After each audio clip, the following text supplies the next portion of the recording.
Yo, guys and girls, mostly guys. Let's be real, no girls, but maybe there's a random girl out there. But hey, guys and girls, hope you're doing well. Your friendly neighborhood Link to the Past speedrunner from 8 years ago is back, and I'm ready for business. I'm open for business. So I got a lot to talk about today. A lot of weird things happened in my life recently. A lot of changes, a lot of struggles, some failures. I got a lot of stuff to talk about. This could be a monster of a video. I don't know. It might be 1 hour. It might be 4 hours. We'll see. Probably be like 2.5 hours. I'm not sure. You know me. When I start rambling, it can go. I'm the ramble king, right? A guy who doesn't like talking is a ramble king, I guess. So it's almost Christmas. And it's almost a new year. I thought it was a good time to make some much needed changes in my life. Here, 1 second. I want to make a different version of this SNEX. That's just specifically for Link to the Past. Before I go and fuck everything up on this version. So do copy, paste, rename. Just wait for a second. We got a lot of stuff to talk about, so this is going to be a very involved video at some point.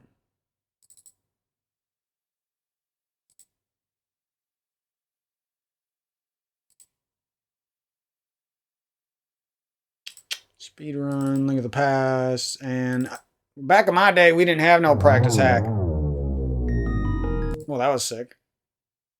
Now, back in my day, we had to learn this shit ourselves and make our own save states and shit. Acting like that's hard. I actually figured this out by myself. If you press start and select at the same time, that's how you use this. So I'm a god for figuring that out. What is all this? Most of this stuff seems like you have to know a lot of shit. Preset seems like the... for a basic bitch speedrunner like myself. Not sure what would just be good to get some basic mechanics down on this new controller or whatever. Well, it's not new, but I've never speedran with this controller before.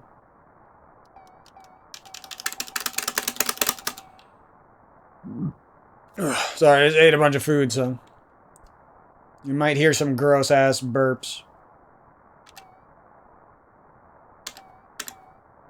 I kind of liked the place I randomly ended up before. It was... hammer jump. That's probably what I should start with. But I'm afraid, so I'm not going to do that right away. It's weird, because I was actually really good at all at the hard glitches back when I played. Sexy statue room, what the fuck? I don't even remember what that is. Wait, where's the... oh, my bad. Thieves Town split. Overworld hammer, that's what I was looking for. Get the fuck out of my way. Get the fuck out of my way. I can't even hit this guy with a hammer, I'm so bad on the controls currently. So this is kind of rough because I had a perfect layout. I almost want to go back and check my YouTube video so I can... I probably should do that, but I'm freaking lazy and it's a video from forever ago too. But I made a layout for the speed runs, and now I changed it. What can I do here? Alright, we're gonna be creeping on my own YouTube channel here. Ooh, somebody unsubbed. Get fucked. I wonder what I did to piss him off.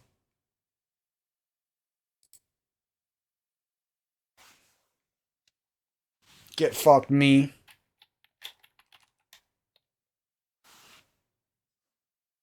This wasn't a real return. This new return to Link to the Past speedrunning is the real return.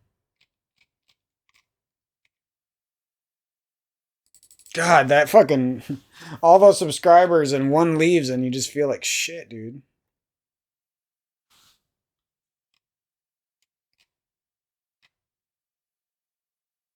This is the one. I don't know if I did these controls in the video though. Let's see here. Looks like I might have. Oh my god, I can't. I wish I could just blur out my subscriber. It feels so bad when somebody unsubs, man. I don't know. I can't take that shit no more. Like, it might not even be my fault, and I still can't take this shit.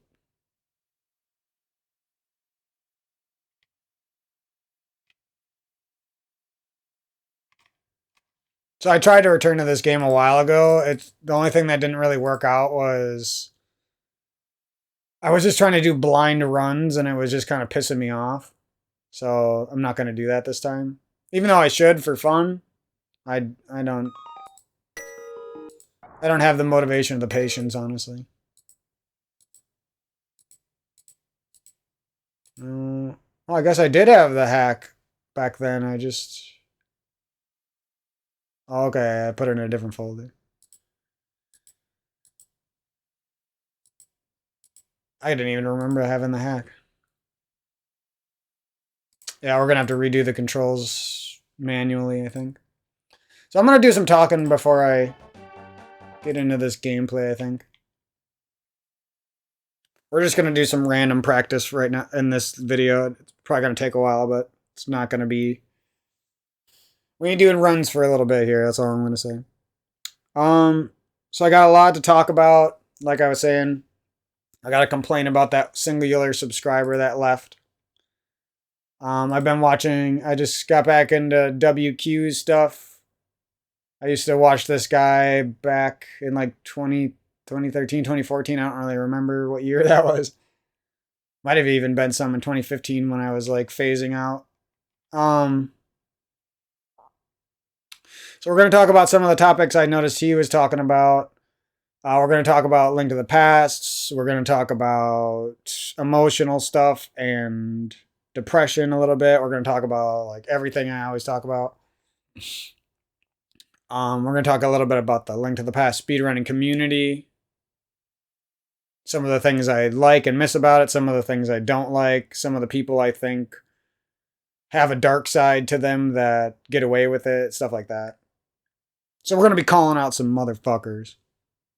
Here's looking at you, Andy and fucking Striker. I'm definitely calling out those two motherfuckers. Mostly Andy, because he's fat, but... Because he's not only fat as a person, but he's like got a fucking ego as like a motherfucker. That bothers the shit out of me. It's like, alpha the fuck up, brother. Lose that fucking weight if you want to be so fucking cocky. No, I'm just being mean. Those guys don't even hate me or anything. They were actually fairly nice for how mean I was to them. But they did do some shit that bothered me, though, back in the day. So I'll talk about that a little bit, because I never talked about that before. So we got a lot of stuff to talk about. I'm going to be a little bit annoyed because I'll be like out of breath from all the talking, but just bear with me if you want to stick around.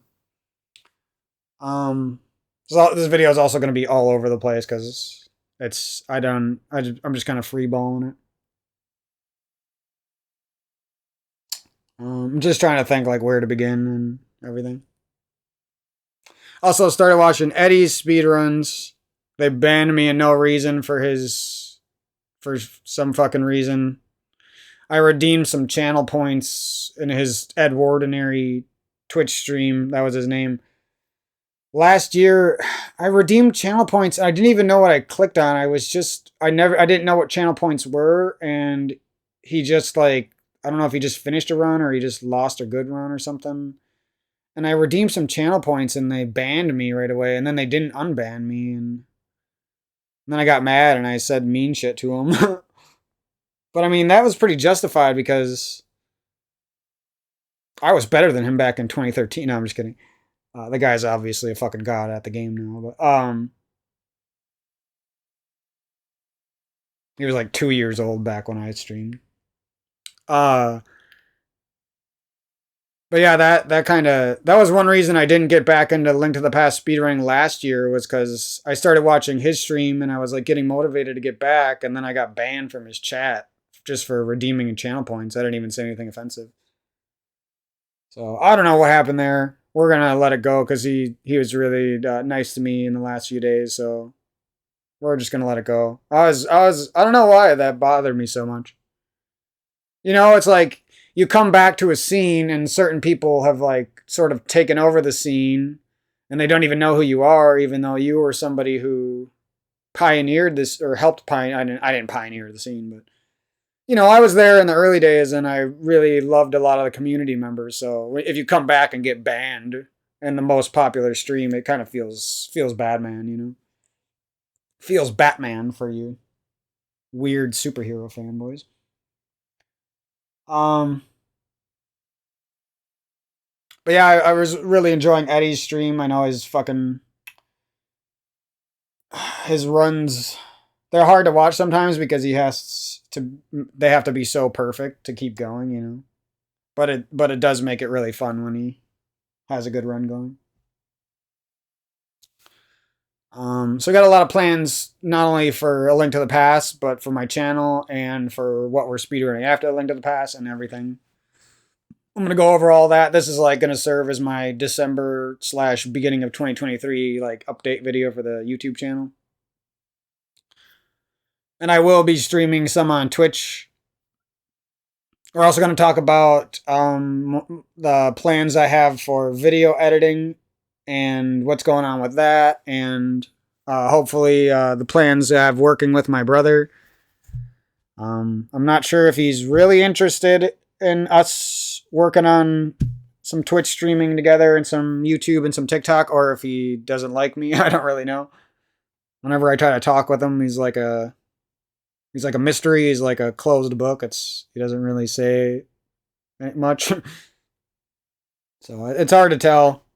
Part of me wants to just believe that he likes me and he does want to work with me, and the other part of me wants to believe there's something deep down that he doesn't like about me. I guess that's just a human thing, you know. You feel like you can never truly believe that another human being likes you. You know what I mean? You always feel like they like you with a caveat, or they are just putting on a front, or they only like you sometimes, and then the darkness of the world and the darkness of death gets to them, and then they just end up hating you. I've seen that happen with best friends. I've seen that happen with girlfriends. I've seen that happen with siblings. So whenever that shit happens, it ends up affecting you long term more than you would think, you know. So we got a lot of sort of dark topics to talk about. We also got some exciting stuff for the channel, so a little bit of both. What to talk about first? This might be like an hour of talking and then just 30 minutes, an hour of messing around and trying to get some of the glitches down on my box controller.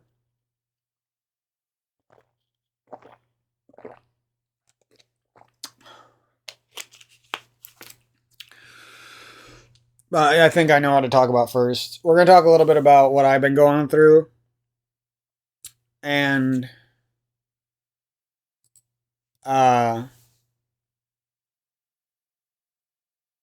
was actually doing really good around Thanksgiving.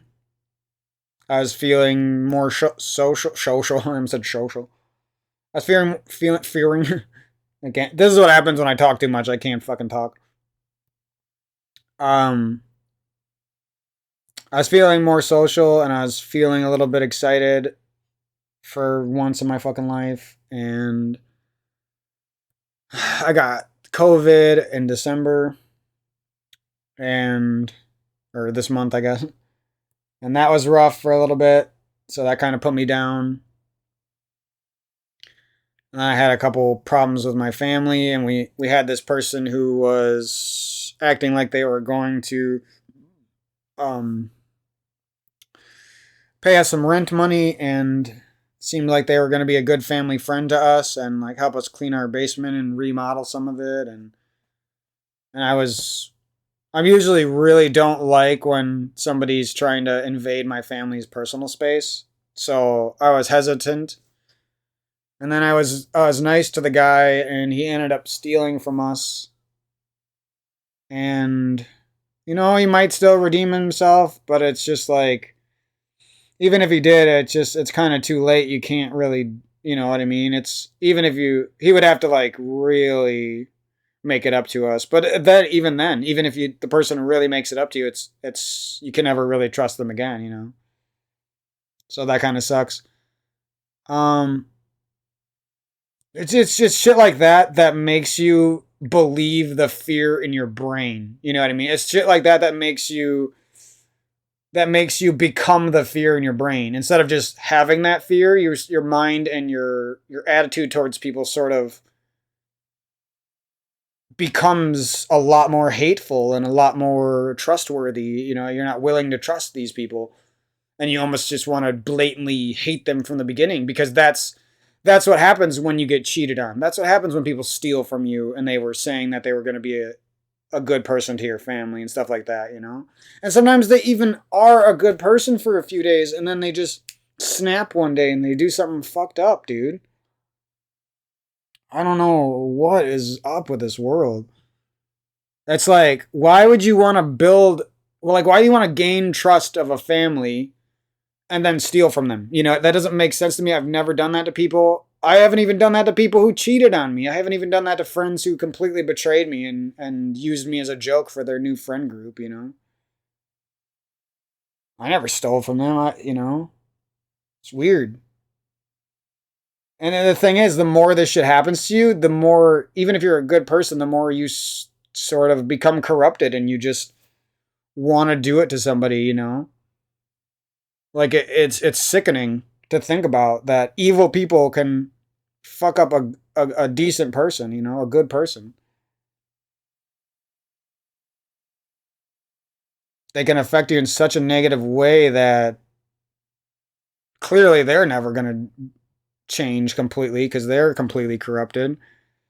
And now they've hurt your life. So you're either going to be thinking these dark thoughts or you're going to go through with it because the way they affected you is so profound that you can't actually prevent it.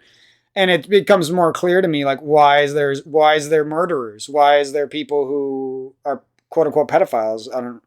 I think that term is used too loosely, but there's a big difference between fucking a 17-year-old who's hot and ready for you and, forcing yourself on a little kid, but people don't see it that way, but that's what I believe. Um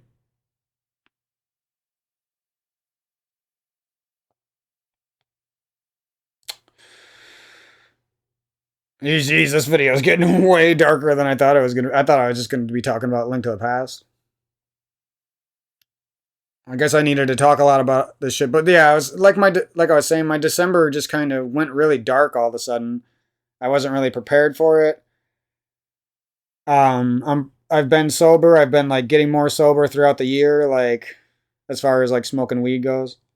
Um, Partially because I want to be healthier, partially because I don't want to have to rely on something to get through depression because I feel like eventually that will kill me.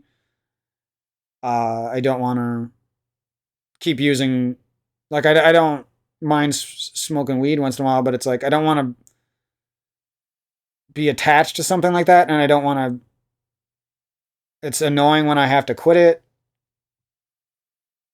Um, and I don't like the fact that I unknowingly used it to get through heartbreak. I didn't know I was using it to get through heartbreak, but the second I stopped using it, I realized the vast majority or the biggest reason why I even smoked the weed was because I was using it to cope with heartbreak. And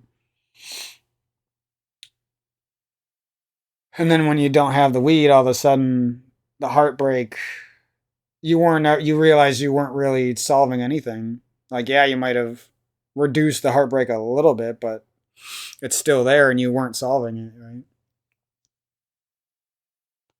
And now you don't.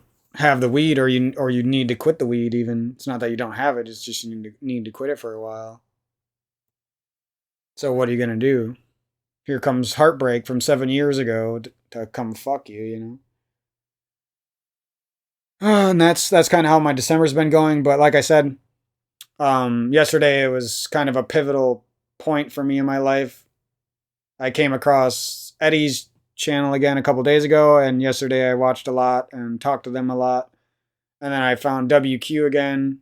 Gladly, I found him, and that changed me even more. And I got a lot to talk about since I didn't really know quite who he was back in the day,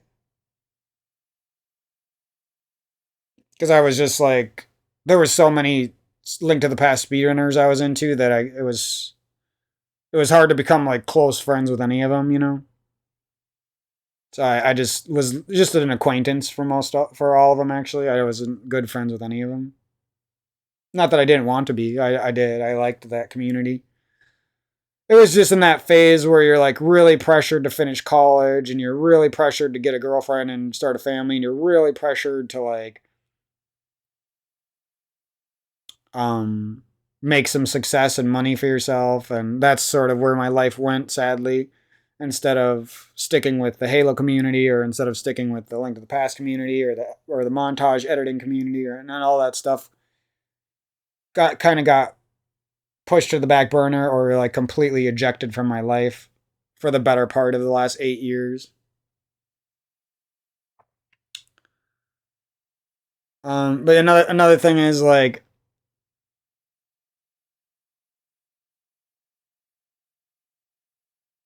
I realize when I don't have weed and things are kind of tough, that the heartbreak really attacks me, and then I am unable to treat myself right, and I am unable to treat my family right. And even if my family makes like a little mistake, I get too mad about it, and I don't like that. You know, it was maybe okay when I was a teenager. Now it's I'm not okay with it. You know, I'm glad I'm not okay with it, but it's still a problem. You know. I've been having some really bad dreams since I've been sober too. I think that's another reason why I smoked a lot of weed in the last 8 years, because I don't really get those bad dreams for whatever reason, and I've kind of forgot how much they hurt me when I have those dreams. I just had like an absolutely terrible one last night. That was one of the worst dreams I've ever had in my life. I'm not even going to talk about it. I thought I had bad dreams in the past, but that one was hard. I actually found my conscious self in my dream wanting to wake up, even though I wasn't completely aware I was dreaming. I found myself in my dream wanting to wake up because it was so scary and so sickening, and just like so visceral and real and dark at the same time. It felt like I was being reached out to by darkness or something, reached out to by the devil or something. I don't know. Maybe it was just a hard lesson I needed to learn, or maybe it really was that dark. I don't know. Uh, so that's a little bit about my emotional state and what's been going on with the channel. You might wonder why Mike on the mic hasn't been talking as much. And thanks for all the subscribers. I think since the last commentary video, I've gotten like 50 subscribers, so that means a lot. I haven't even been putting enough effort into the videos. I've just been hanging in there as best I could. Um,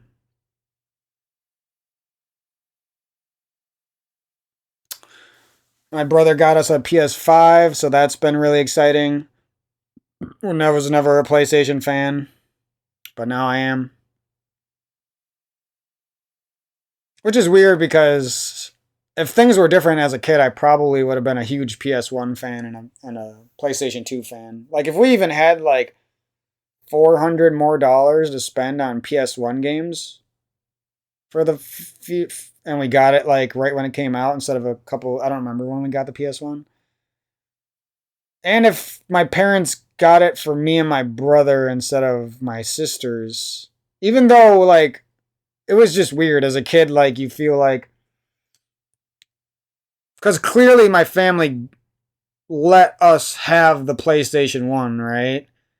But it was the fact that my sisters got it for their Christmas present that I felt like I couldn't play it, or I felt like, but I didn't understand that it was, we were a family, you know? I didn't understand that the PS1 would actually end up being me and my brothers because we liked video games and my sisters mostly just liked it for playing CDs, you know what I mean? Playing their Tupac and their LL Cool J or whatever the fuck they listened to back then. Their Ice Cube and what's that one guy's name? Ice T. I don't fucking know. They're some weird ass.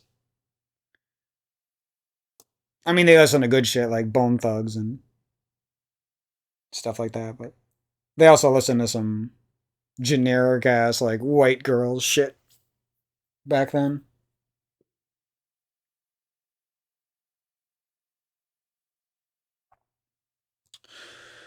Um, Jesus, video is taxing. I didn't know how hard this was going to be to talk about. Um,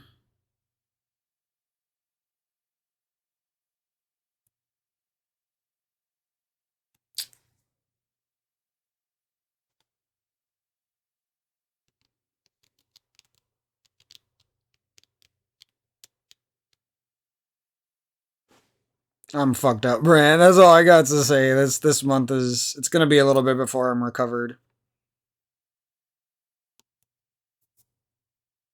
I'm just not fucking okay being sober, I guess. It's weird because I'll go like a long time being sober and then I'll just keep waking up and keep waking up and I'm not okay with it.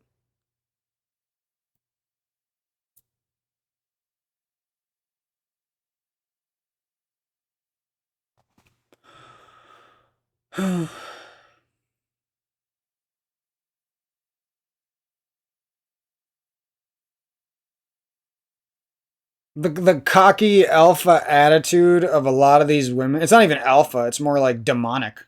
Like alpha has like a good, if you truly like have like approach the alpha lifestyle of a human being in a positive way, it has a lot of good aspects. Like you're getting strong and confident so that you can bring good into the world, you know what I mean? But there's this other sort of demonic alpha mentality that I think a lot of, especially a lot of women and like bearded, like 6'2" men get into, where they just sort of act like they're better than people. They ostracize the whole opposite gender because they got cheated on by one good-looking guy or girl, and they almost look at like ugly men and ugly women like they're quote unquote ugly. I always talk about it. I actually prefer ugly looking people if they have a good soul. Quote unquote ugly. I don't believe that they're ugly. I'm just saying that. That's what the world would call them. I don't. A person with a good soul is absolutely beautiful to me. That's what I like. I like to look for. And it just makes you feel horrible when you see these like TikToks or you see YouTube videos or you have interactions with girls on dating websites or you date an actual girl and they completely trick you into thinking that they're a good spirit and then they completely do a 180 and you see that they're possibly worse than these OnlyFans girls on TikTok and shit. That it's rough, man. You live your whole life and you can't wait to have a partner and a family because it's could be one of the funnest and most and crazy journeys of your life, but then you see what actually happens out there and it just completely fucks your brain for the rest of your life because you're like, damn, there's a very good chance that I will not get a family. There's a very good chance I'll be too old to do something I really wanted to do with my life. There's a very good chance I'll never have that partner that I always sort of dreamed of. And you know, you don't even get to it's not like you get to decide if you want that dream or not. It's for a lot of most people, it's just a latent, like, for sure you're going to have that dream. For sure you're going to want someone as a partner. For sure. You know what I mean? It's not like a choice. So you don't get a choice in the matter, and you don't get a choice in the matter in the fact that now the opposite gender attacks us. You know, the good looking men rule over women. The women who are getting ruled over by the good looking men hate all men. They don't like simps. They don't like soft men. They like to fuck super tall men with money. They don't even like them. They just tolerate them. You just start to feel like, damn, unless I get super lucky and I find like the nicest, hottest fucking girl gamer, there's no chance for me, you know what I mean? And it's a really depressing thing, especially because, like, I'm not trying to brag, like, I clearly could bring more to the table for a girl, but I mean, at the same time, you might never find a guy who's as loving as me. You know what I mean? You might never find a guy who's as loyal as me. You might never find a guy who's as freaky as me in bed. You might never find a guy who likes video games as much as you do, or as much as I do. You know, you might never find a guy who is that into Halo 3. You know, I'm not saying there's loads of girls who play Halo 3, but there's girls who play Halo 3. You know what I mean?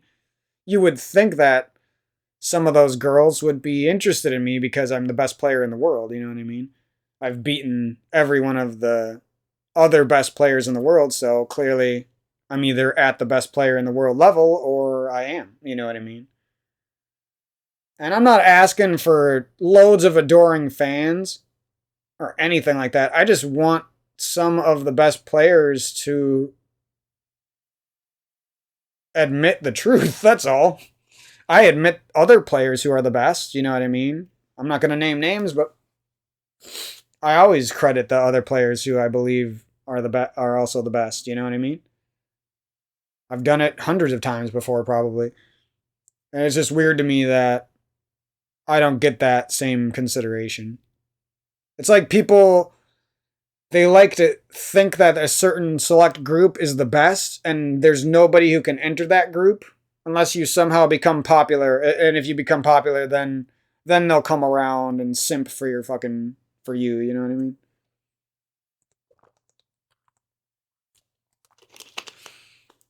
So beating the best players doesn't actually prove that, or doesn't actually give you limelight or even a little bit of support. But becoming a popular person will easily shoot you into the realm of being one of the best players, right?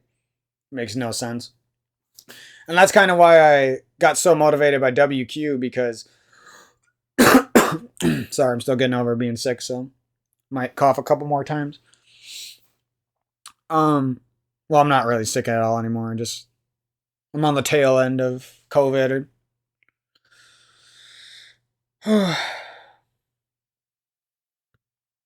Am I even recording this?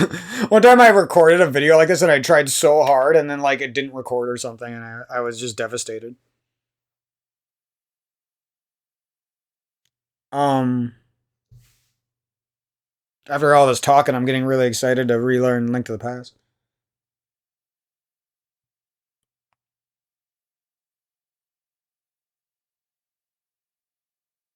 So that's a little bit about the dating world and depression for men and stuff.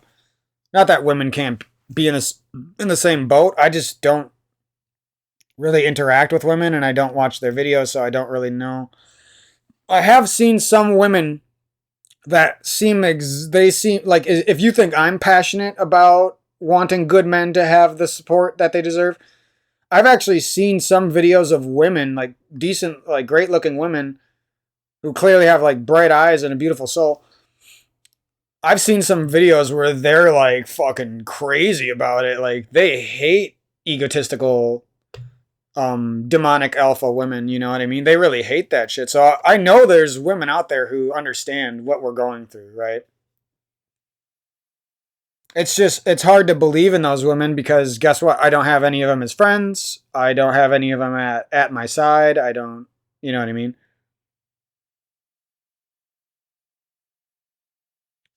Honestly, I know this is weird to say, but I feel like if I continue this TikTok streaming, Twitch, YouTube journey of mine and build a business with my brother like I always wanted to, I feel like I'll probably find a girl.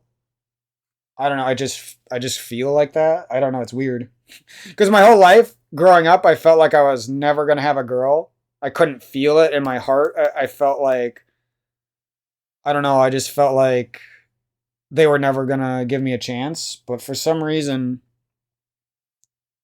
in the last few years, as I've slowly been changing my life from the simp version I had in my early 20s, I've been feeling it more and more that there might be like some perfect women out there who understand and that they might even like some of the same stuff I do. That's another thing. Growing up, no, there wasn't really gamer girls in our small school and shit. So all the jocks and the douchebags made us feel like that our lifestyle basically excluded us from ever being loved. They truly treated us like that. It was disgusting. And most of those guys ended up with beer bellies and they're like fake men. Like they're decent looking and they're on like Instagram now and shit. They're like the cringiest shit. But all they really were their entire time growing up was bullies, you know? They're like putting on this smile and trying to show off a little bit of athleticism now that they've adopted the social media lifestyle. When they all they really were just bullies, and then they were heroin addicts, and then they were drunk partiers who are still bullies in their early 20s, and now they try to act like they're very blessed. They even say that like blessed, and I'm just like, what's blessed about you? You were a fucking asshole our entire time growing up, and you never did anything to make up for it. Like, fuck you. Can't even admit the shit that you would, the way you treated. I never treated those. I didn't treat nerds bad. I didn't fucking. Anytime I did treat someone bad, I always felt bad about it, and I tried to be friends with them after. So I don't know. I couldn't. That's like the cringiest shit ever. Calling yourself blessed when your entire time growing up you were a bully. That's fucking cringe. Whatever. Those people don't even do anything. Like they don't have a YouTube channel. They don't. The only thing they want to do is use their decent looks to get Instagram followers and shit. They're like shit rappers with no fucking lyricism whatsoever and stuff like that. And they're not even motivated to do that anymore. They were only doing that in high school so that they could look good for the ladies, I guess. But enough about those douchebags. That's just something I've been thinking about a little bit recently. I don't like when dark people try to pass themselves off as a positive, kind, and loving, caring person when they never were that at all. That's like the ultimate propaganda lie to me. It's like Hitler being accepted as our president or something, you know what I mean? Hitler being accepted as the next Kanye West or the next Gandhi or the next whatever, someone who cares about the world, the next Elon Musk, I don't know if he cares about the world, but you know what I mean. This talking's taking a toll on me right now. So that's a little bit about all that crap. That shit all sort of emotionally hit me while I had COVID and everything. But after seeing WQ, I've been like really motivated just to believe in myself. And I know he's like a little bit out there and he's a little bit eccentric.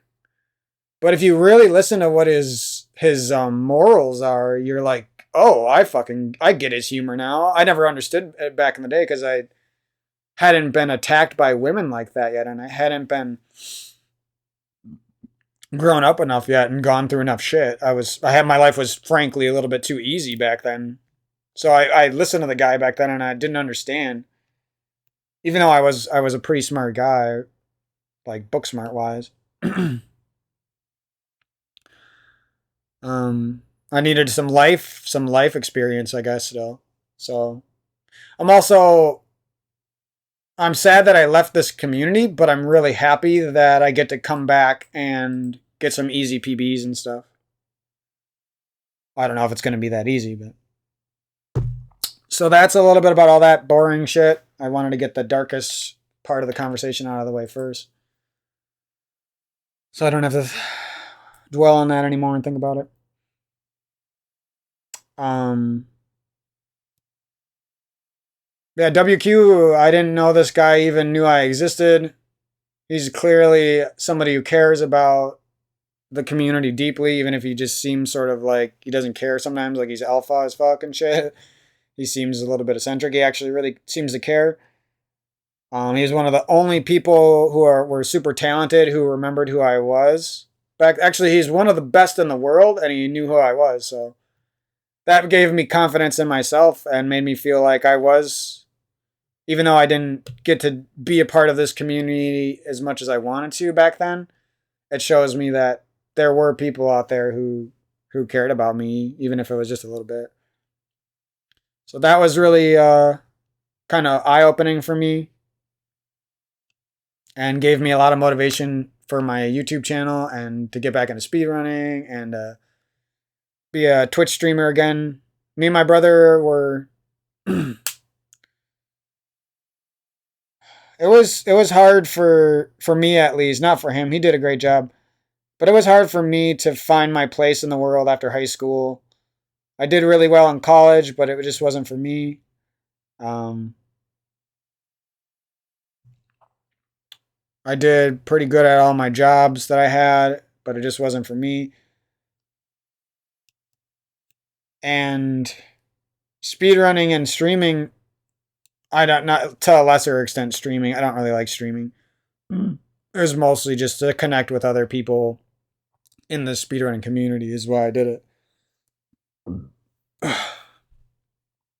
Jesus, I don't even eat that much food. I'm burping like a fucking baby. Um, One of the things was I got emotionally attacked by friends and girlfriends so hard that it darkened my life in a big way, and it ruined even some of the times with my family because I was so attacked by these people that I couldn't even be a little bit happy with my family, even though I wanted to be deep down. But I'm realizing I got simped. I got completely ran over by the, like I said, the demonic alpha of women and also men who were attached to women. The friends I had post high school and stuff. I realize now that WQ's attitude has completely. I've been on the cusp of realizing this for the last 7 years, but I've finally been pushed over the edge, and I'm ready to face fear. You know, I'm ready to face my life. I'm ready to face my depression. I'm ready to stand up and be like, this is how creative I am. This is how smart I am. Look at me. Listen to me. Accept me as one of the best Halo 3 players in the world. Accept me as a great uh, man with a lot of potential, with a great sense of humor, with some good looks, with a lot of love for the world. I care about people. I want them to be healthy. I want them to lose their weight. I want them to quit their smoking. I want them to stay loyal to a partner and have a great life. I want all these things for people. And I'm realizing more and more that the good side of me is actually really strong and is actually really prevalent and is actually really useful to this world. The way the demonic alpha of the world treated me made me feel like I was nothing, made me feel like I'm just a nerd. My decent looks don't matter. I'm not attractive. I don't deserve to be buff. I don't that the way the bullies in high school made me feel. I let all that shit get to me. Demonic alpha is the best way to describe it because that's what it is. It's people with fake dominance who don't have any talent, or sometimes they do have some talent, but they use it in the wrong way because of the evil side of themselves. And that mixes with the fear of death and the fear of life and the fear of failure. So not only do you got those fears that naturally occur in human beings, but you have demonic alpha energy perpetuating that and it's coming from other people, and it's just it's a twofold attack, really, coming from the inside and the outside and the inside, the outside, external, internal, external, internal, hard drive, SSD, um So I don't know. It's weird to smile about this. It's kind of cringy to smile about this and talk about this, and kind of corny, kind of whatever, generic. But I feel like fucking different, man. Like I feel like I can live my life and actually be happier not smoking weed than I was smoking weed. I feel like I can actually be happier for the next years building myself up, and I don't desperately need a girlfriend this year. You know what I mean? I believe in myself so much now that it doesn't matter what happens. If I die, if I get sick, if I succeed, if I don't succeed, I just feel like different about life. It's really weird. I wouldn't think just quitting weed, having a couple bad dreams, getting COVID, taking a little bit of time off for the channel. I wouldn't think all those emotional and spiritual changes would have happened inside of me for those reasons. You think that shit would happen like when you meditated for like 20 hours and did a bunch of yoga and like found the perfect spiritual partner and shit. But I guess sometimes life just throws you into a new age for yourself, a new era, new period of your life. So I'm actually pretty grateful for that. I was pretty upset when I had COVID, and I was pretty upset when I first started having to be sober again earlier this month. I know the person who could probably help me the most about with this is my brother, but we're not exactly as close as we're not exactly as close as we used to be. And I know it's a little bit lovey-dovey to want to be close to your brother. And I used to like... That's another thing. One sec. Bullies make you feel so... Bullies and cheating people and evil people make you feel so fucking bad about life that you don't even feel right loving your own family. You feel like you're a homosexual for loving your brother or something. You know what I mean? Like you feel like it's wrong to love your brother. It's wrong to care about your sisters. It's wrong to care about your nephews. Like that's how evil these bullies are. And I honestly think they should go to jail. I honestly think they need to get punished. I don't know. I think that shit's pretty much as bad as physical abuse or murder. But I know the world's never going to see it that way, but that's really how it is. I don't care what you say. I would rather have somebody beat the living shit out of me than fucking mentally attack me for years and get away with it. You know what I mean?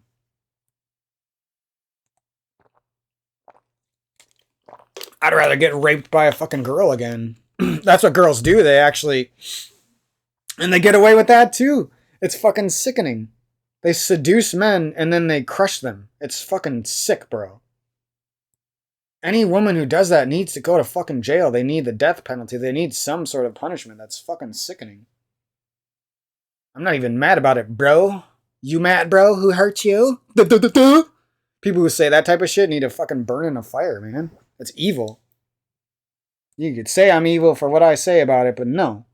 I'm not attacking anyone personally. These motherfuckers attack you personally with this shit. That is the most disgusting thing I've ever seen in my life. They need to get called out and fucking punched in the face by a super strong man like Half-Or Bjornsson or something. I seen some creepy... I'm not even going to talk about it, but I seen some fucking creepy comments on WQ's YouTube channel. Most people would delete that shit. WQ leaves it there because he's a fucking alpha boss. Anyways, I'm sorry for getting mad about that shit, but if you've seen what I read, you would understand. I'm not going to even go there. Another thing that really touched me and sort of changed the way I was randomly looking through WQ's channel, and I came across his story with his brother. I'm not going to get into the details. You can look that up if you want yourself. But him and his brother were a very similar story to me and my brother. And I realized the suicidal tendencies that I've felt mostly since I was attacked by bullies, and mostly since I was attacked by friends, and mostly since I was attacked by lovers. I don't even like calling them lovers. It's not really love if you attack eventually. Succubuses. Succubi? Suck you, thank you, bye. That's what we call them here.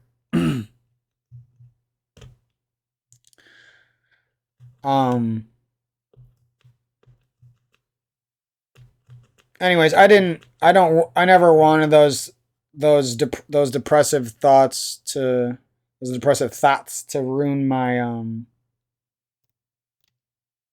my bleached ass. I mean, to ruin my relationship with my brother. And it was cool. I was watching WQ's video, and he said that his little brother started making his family pizza and homemade pizza and cakes back in around 2016. And it was funny because my little brother, it's funny because we're like the same age apart too. WQ's was a little bit older than his brother. I mean, I think our stories are pretty parallel worlds, and it's pretty crazy to think about. My brother made exactly pizza and cakes for us around 2016, so I thought that was kind of funny. Same food, same dynamic, little brother, big brother, same age apart, very similar ages. We even like some of the same games and stuff. And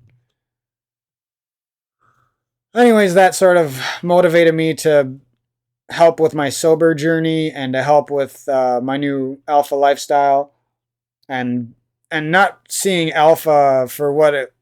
If you look at alpha on the surface level, you're looking at it as a demonic alpha, as an evil person. Dog. Sorry, my cute little dog's bothering me. Hey, I'm busy right now, okay? Go on. Guy's too cute. Here, I want to close my door so I can finish this video, and then I want to go. I'll pet him later. I never like turning my dog away. He's such a good dog. Real.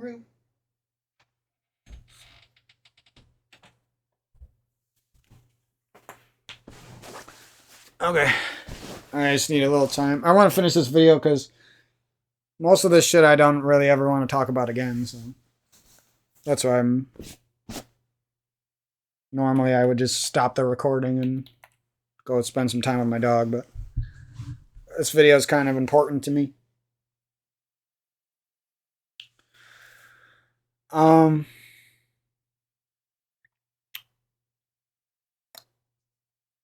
So that's a little bit about my situation. Like I said, my brother's kind of a closed book sometimes, but ideally, this is what I'm hoping. I'm going to talk like completely optimistically. If things go the way I believe they will go, if I believe in this hard enough and have enough love to share, maybe this can actually work out. So my brother's a really good social person. Like he's probably the best person that I've ever met. As far as like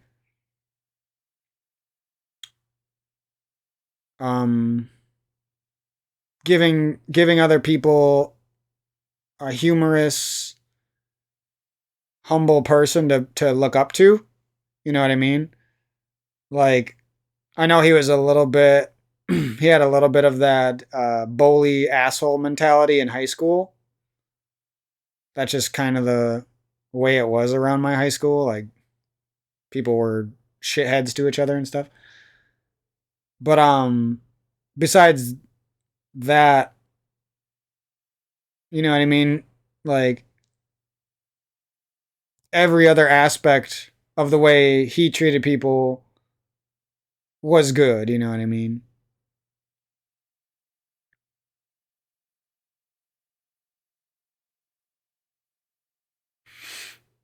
And I think he's probably gotten even though we're not really as close as we used to be, I would imagine he's gotten even better as an adult. Some people get worse as an adult, some people get better.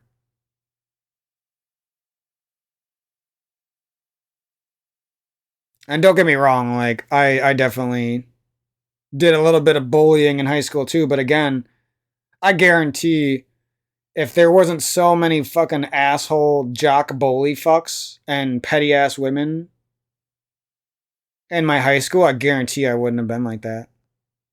That completely stemmed from getting attacked by people, insulted by groups of douchebags standing in by their locker and shit. Like, I'm not even gonna get into all that, but let's just say basically there were no real introverts in high school. Almost everyone was a blossoming young bully asshole fuck. Even the nerds, even like the weird socially awkward girls who like talk like this and they can barely answer a question in class and they're like silent. Like even girls like that were deep down fucking asshole bitches. Sometimes they were even like nice to you, but then they act like they're out of your league. Like these are like nerdy girls who are like wearing Naruto headbands and slitting their wrists, no cap, and they like still deep down like thought they were better than men. It was fucking weird. It's like, bitch, you're a nerd and you're a weeb girl and you don't even look that good and you're still like looking down on men. Like that's fucking weird, dude. Like it's just like a that's all life was in high school and even and now on social media. It's just like everyone looking down on each other. If you don't got a billion subscribers, haters are looking down on you. If you got 100 subscribers and you're talented at something, you're looking down on people. People are still looking down on you though too, and we're looking down and we're looking down. It's like everyone just fucking looks down on everyone at the for the slightest reasons, you know. I'm not saying there aren't good people out there. I'm saying even the good people are liable to fall apart. That's all I'm saying, and become that darkness and become that type of demonic alpha energy that we don't need. I think that's something that goes like people talk about alphaing up and taking control of your life and beating the devil back and beating fear back. But a lot of people don't talk about the demonic side of that and everything. Oh Jesus, that was a big conversation. What does all this have to do with Link to the Past speedrunning? I have no clue. That's just sort of the emotional journey I've been on. That's brought me to this point is why I talked about it all. But yeah, I really think things are about to go kind of crazy for me and my brother.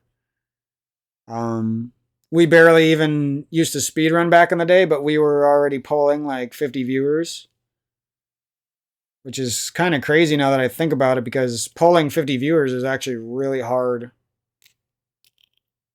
especially if you're not playing Fortnite or Valorant or some shit or League of Legends.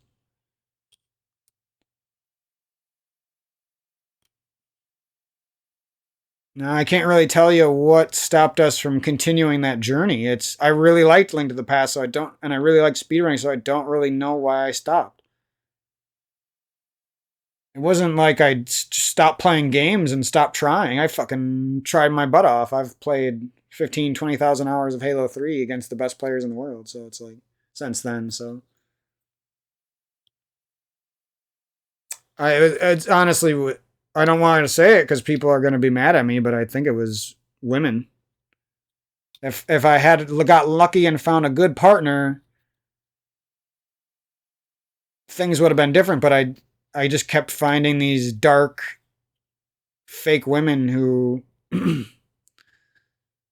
I wanted to believe were goddesses, and they just were completely demonic. And they will never. And the thing is, like I always say, if they even just tried to fight that demonic side of themselves, or they came back and made up to me, or they even apologized for a little bit, or they spent the rest of their life trying to treat people good because they know they did something wrong, I would be okay with a lot of it, but they never have done that. And that shows me that they're still out there actively pretending that they're good people, and they're basically demons. There's demons walking around using their seduction in everyday life to get better jobs than they deserve, to trick people into shit, like to cheat on people, to do things behind other people's back. They're still out there at large, and they're not going to get punished for the shit. It's crazy. Um, so it's not really even my story. It's mostly the story of my story is that I love video games. I'm super smart. I made a bunch of money doing shit jobs. I burned a lot of that money trying to fit in with friends and trying to have my own place and trying to support some stupid ass women.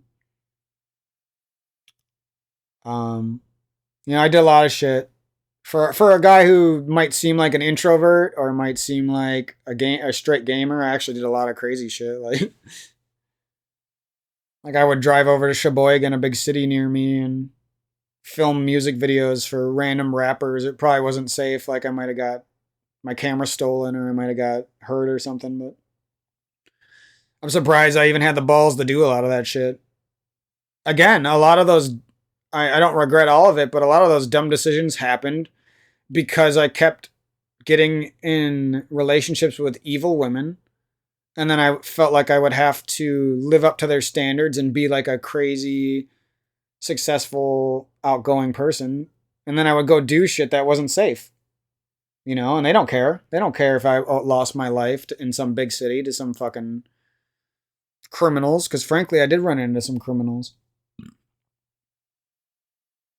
I don't even know like why I was doing all that shit. I was taking risks because I wanted something to work out for me for once. Gladly, I did film some pretty cool music videos.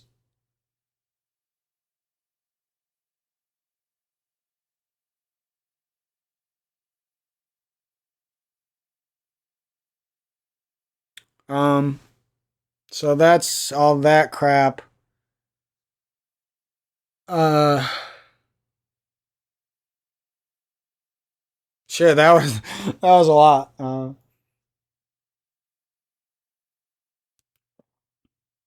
But yeah,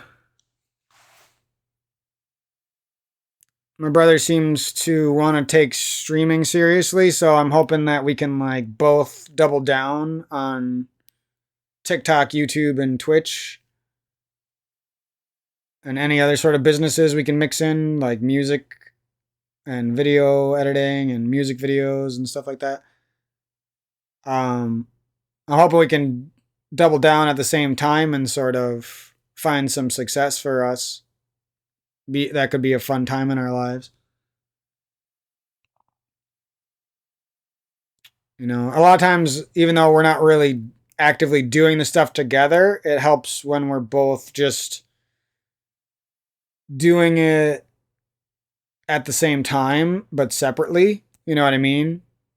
Like we're not necessarily in the videos or in the streams together, but we are doing it. I think that's what helped us uh, do streaming and speedrunning so early, even when we didn't even have a good internet connection. Like we could barely even stream at 360p and stuff. And I look back on it now, and I always miss those days for some reason, even though they were kind of short, and college really got in the way for both of us. I would think.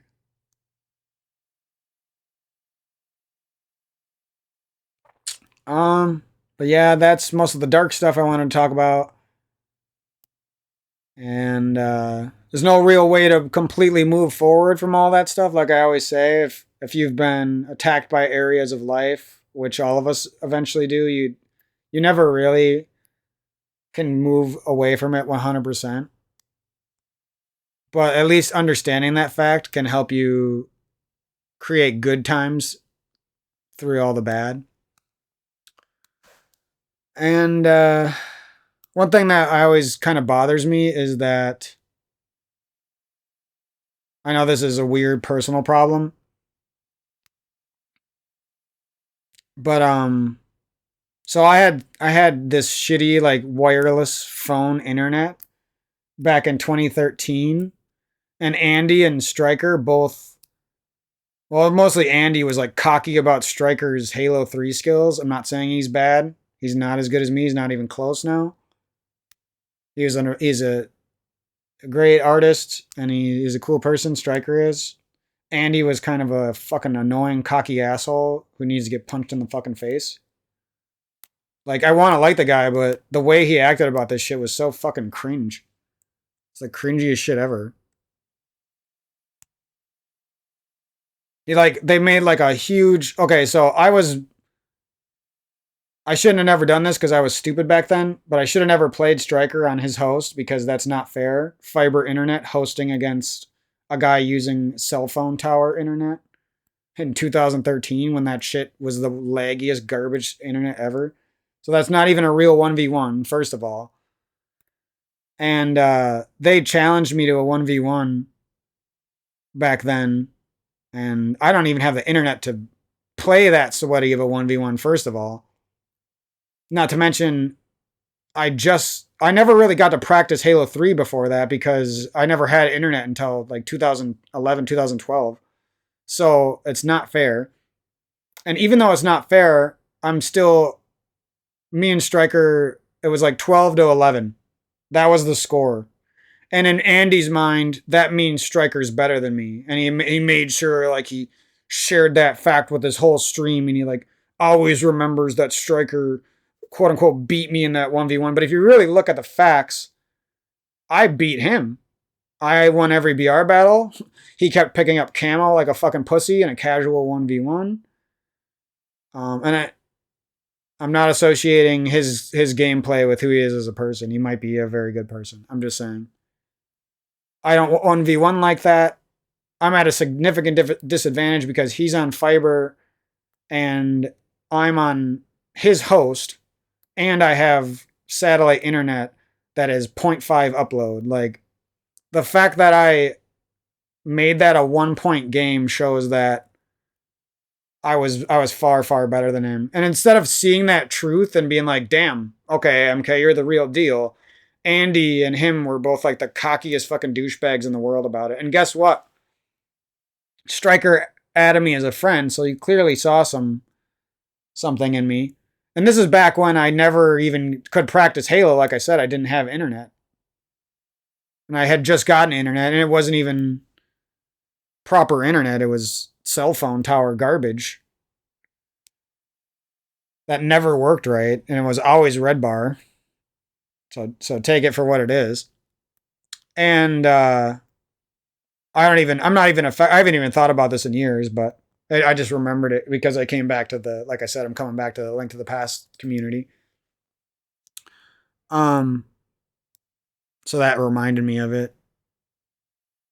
And it'd be one thing if they were like, haha, we beat you. But they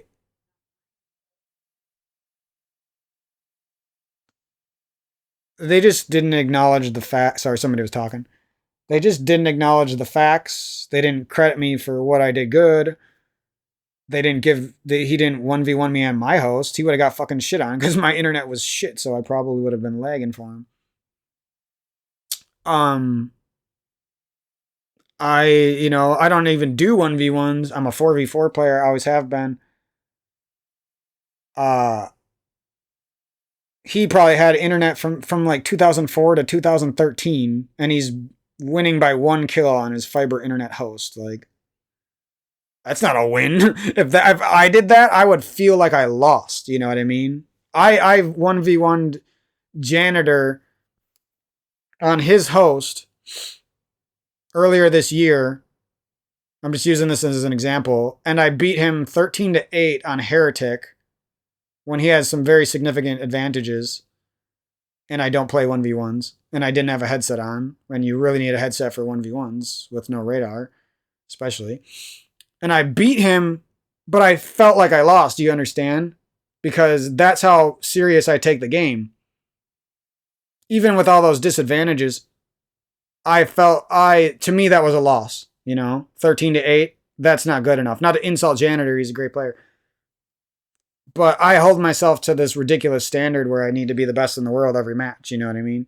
So it's like, for me, I lost that game. For Fathead Andy and Striker, that was a massive win. You know what I mean? But guess what? Striker doesn't have videos of him beating Mickwin. Striker doesn't have. Like I said, I'm cooler with Striker than I am with Andy. Andy was. I'm not saying Andy hates me. He might actually thought I was cool back then. I don't know. I liked his stream back then. I watched quite a bit of it. But just the way they acted about this never sat right with me. They never really seemed to like, even watch one of my videos or comment on shit. And I just don't like people like that who don't get to know their fans and friends. I don't care how many you have. If somebody seems significant or somebody reaches out to you, it just leaves a bad taste in my mouth if that's how little they think of you, That instead of being an actual person, to be like, okay, MK, damn, this guy is pro level at Halo 3 and he's speedrunning Link to the Past and he has shit internet and he's that good. What the fuck? You know what I mean? Instead of being like that and making me feel a little bit good about myself, he like made this big deal on his stream that I was fucking destroyed and I wasn't good and shit. That's basically how he acted. It was disgusting. He might not see it that way, but that's how it was. At least somewhat, Anyways, that shit's all cringe. I've already proven myself. I played some custom games and some more matches against Striker since then, randomly. Like I said, he added me as a friend, and when the MCC came out on the Xbox One, I was already far better than him. I completely destroyed him. I think it was like 50-25 or something. 50-22. I'm not saying he's a bad player. He's a great player, and he wasn't playing that much Halo, from what I understand. But I completely fucking destroyed him. I lived in town and some of the times. We only played each other maybe like 5 times after that. But guess what? I won every match. It wasn't even close. Like I said, I crushed him in that one. And I'm not like, I didn't go to Andy's stream and be like, haha, bitch. Looks like I went from being just as good as Striker on his host to completely crushing. I could have went to Andy's stream like 4 times and just like been a douche like that. You know what I mean? That's what he would have done if he was in my situation. But I don't need to do that. I actually like Striker. And Striker seemed to respect me, so that's enough. I don't care if he thinks I'm better than him or not. That doesn't matter to me. Striker showed some respect for me, and that's good enough.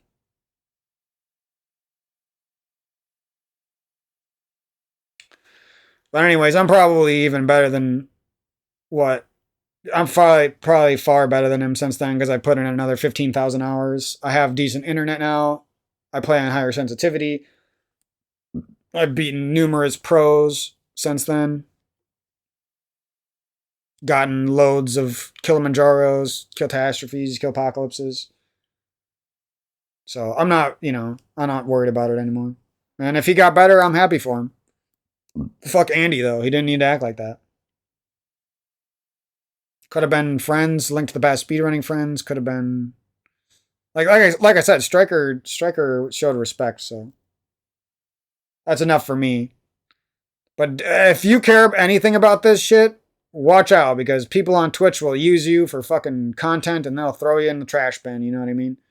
They'll fucking make sure that they play you on their host and then they won't admit that they only won because of host. It's cringe like that. That's a loss. If you tie some guy on your own host, that's a fucking loss, bro. You should be winning by 5-10 kills if you're actually their level or their skill level or better. But whatever. I already crushed him after that and didn't hold it against him and didn't think less of him. If he did the same for me, then we're good. I've actually beaten far, far better players than him since then, so.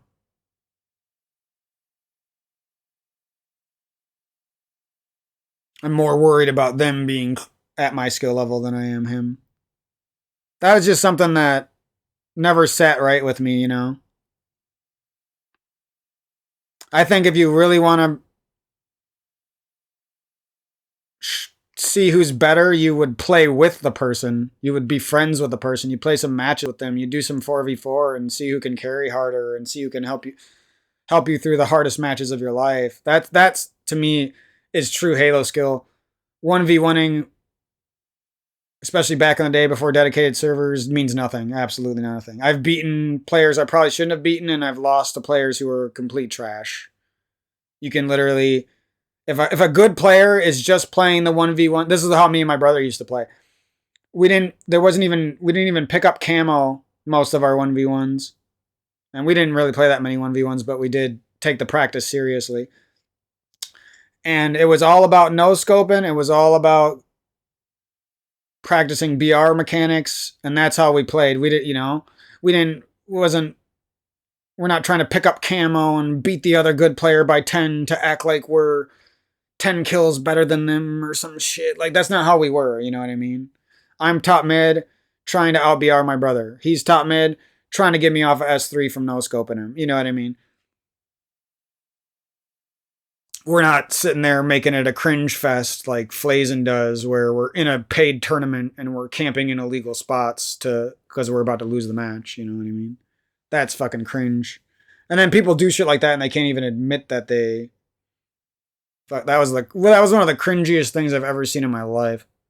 There's no redeeming yourself after you do something like that and don't even admit that you did that. You know what I mean? You're sitting in illegal spots in a match you're about to lose in a paid tournament. Like, what the fuck? And then using your influence in the community to make sure that you don't get disqualified and shit like that. If that was anyone else, they would have got fucking disqualified. So that's one of the cringiest people I've ever interacted with. There's so many decent people in the Halo community. The fact that cringe people like that shows demonic alpha. Fake people. They call everyone idiots. They call them morons. If you ever listen to people like this, distressed, guns reloaded, like these fucking fake toxic douche boys. Like, no offense, but they're ugly as fuck on the outside and they're clearly ugly on the inside. All they call people in normal matches is morons and idiots, and if they're saying morons or idiots, guess what they're thinking in their brain? You know what I mean? They're thinking the most toxic words about them in the world. I'd never just call random people in matches idiots, morons, douchebags. Like, they say the creepiest, weirdest insults towards people just because they're like beating. That's how dark these people are, and that's how attached. Like, you think I'm attached to my Halo skill or something? Like, these people are far worse. No humble whatsoever. They never compliment the people they're playing against. Listen to them. They all say the same shit. They can't say the words they want to say, so they say idiots and morons. They keep saying that. Like, who the fuck calls people morons and idiots? That's like the boringest thing you could ever say. Get some creativity or some pizzazz in your insults at least. Fat Andy and his fat head. That's more interesting than fucking calling everyone a fucking idiot or a moron. Or a pussy who camps on their snipe tower when they all do the same thing. Oh my god, don't get me started on the Halo community. That is one of the darkest communities I've ever seen. I would rather be with little toxic Fortnite L dancing fucking donkey laughing douchebags than I stream sniping fucking come to your YouTube channel after they kill you or after they die to you and insult you type of kids. I would rather be with that than these weird 30-year-old Halo players who never left the game. They got fiber internet and they lose matches and they don't even admit the person's good who beats them.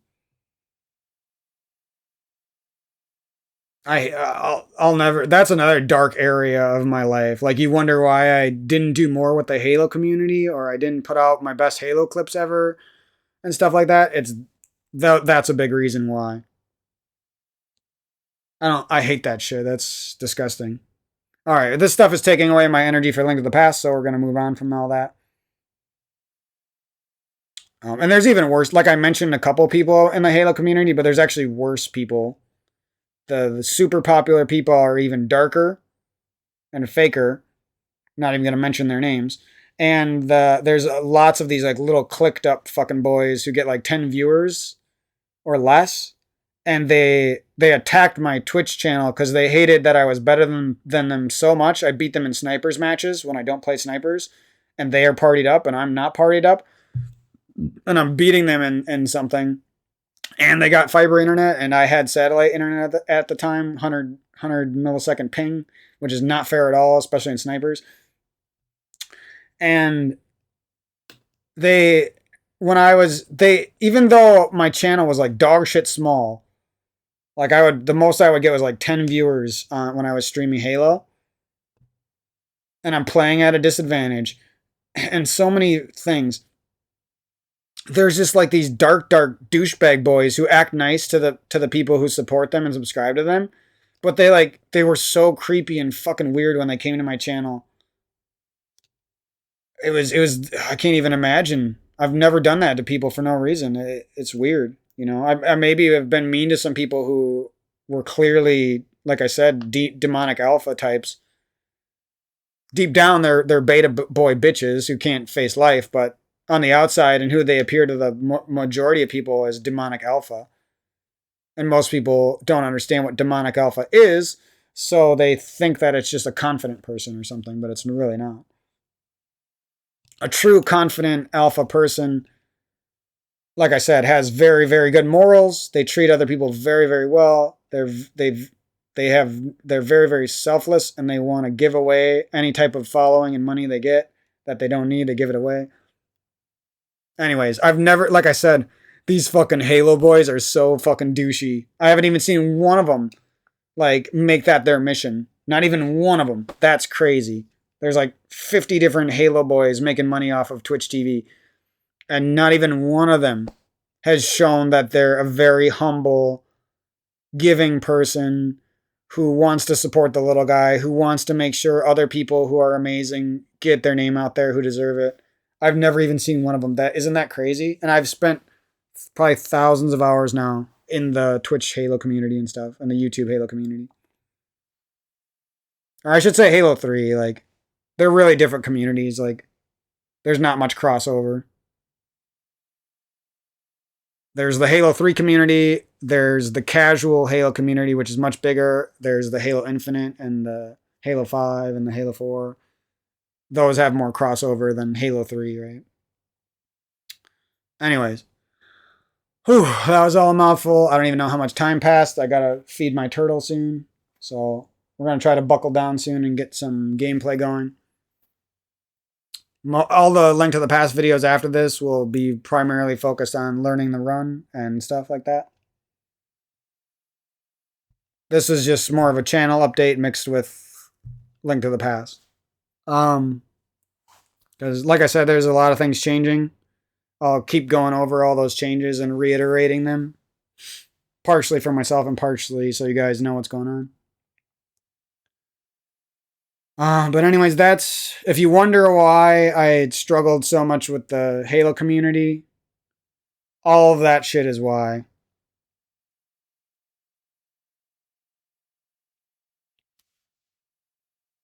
And that shit very negatively affected what I wanted to do on YouTube outside of the Halo community as well. Those interactions, when you would think that I would be friends with a lot of these people because I'm one of the best players in the world, and I usually am very complimentary towards other good players. Whatever. Like I said, a lot of these dark boys, I don't know what's up with them. Are they that butt fucking ugly? Is their soul that fucking ugly? I don't know. But if they see another person that is unknown or mostly unknown and is better than them, they can't admit that the person's better than them, and two, they would never support that person. So it's just really fucked up. So I'm gonna make, if I ever get any type of following, I'm gonna make that one of my missions is to really share the support with other people who deserve it.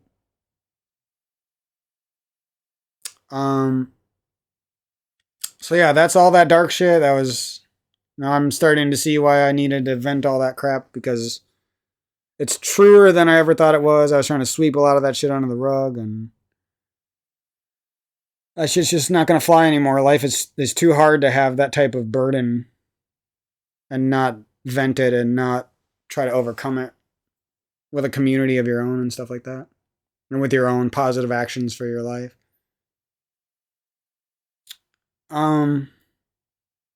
So yeah, my brother got a PS5. If you haven't already noticed, I'm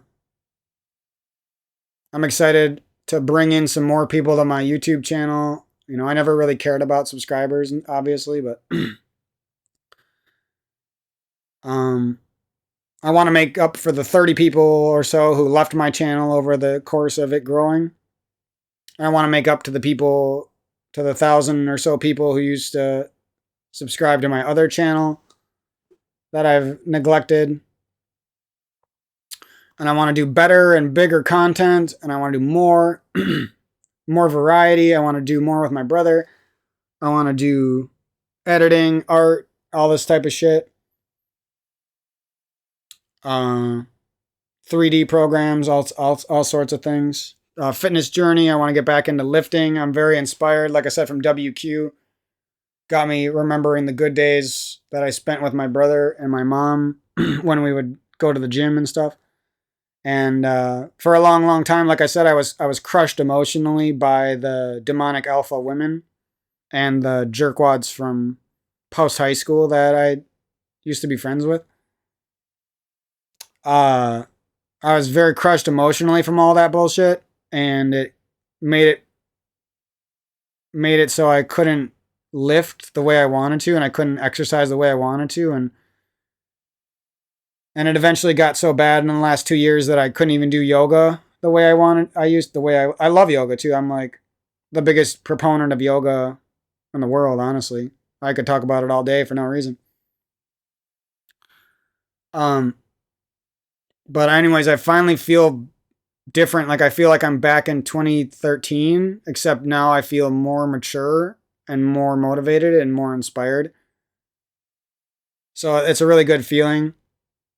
I know I'm going to have no problem hopping on the yoga mat probably later today or before Christmas and doing some good practices, and then getting back into lifting again. So that's a good feeling. You know, maybe me and my brother can collab a little bit on the lifting side of things. You know, we don't always see eye to eye when it comes to diet and nutrition and lifestyle, but there was always that connection we had where we enjoyed lifting and we enjoyed physical fitness, and we enjoyed sharing that with the world. Like we wanted our mom to get healthy, and we wanted our family to be healthy, and we wanted our nephews to be healthy, and we wanted, you know, I think we always had a good side to ourselves with regards to that. So maybe now, even though it felt dead for so long for me, like it was never going to come back into my life, now I feel like that's going to be part of what brings me back into life, which helps me get through my depression, which helps me get through the next 10 years of my life or whatever, which helps me find a girl partner again one day, which, you know what I mean? It finally feels like that, but in a good way. Back in the day, I'm really running out of energy to talk right now, but sorry. Not sorry. I'm a fucking human being, bitch. You know, going through all this, one thing I will say is dealing with all these dark, dark boys and dark, dark girls has made me get a lot better at forgiving my parents and forgiving the world for some of the nightmares that I go through. And I shouldn't even always say forgiving my parents. Like sometimes it's my fault that I even had a problem with them, but sometimes it is their fault. And I don't want little shit to demonize our lives and our relationships. I don't want dumb mistakes to take away what could be the rest of our time together, or what could be a happy life that we share together, you know? That really matters to me now.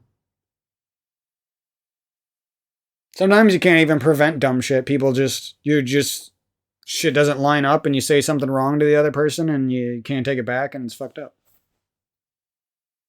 It's not even like you intentionally do this shit. You just kind of slip into it sometimes, unfortunately.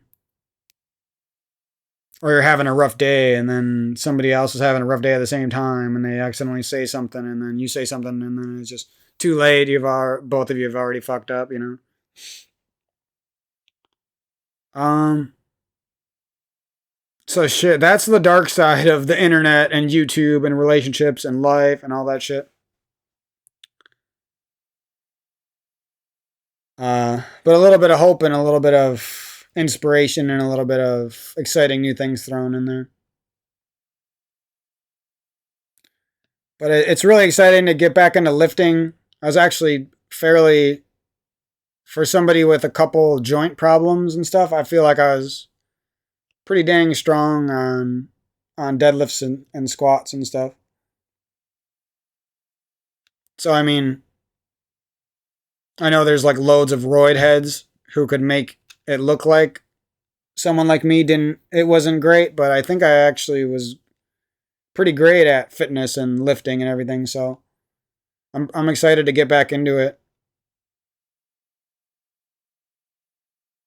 and take it slower this time and not care so much about the weights I'm putting up, but care more about the spiritual connection of caring about your body and trying to make your body stronger in a safe way.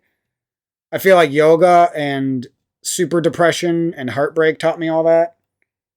Because when I was like at the age of 20, I just wanted to get big muscles basically so that I could find a partner. I know that's like a very petty reason to do it.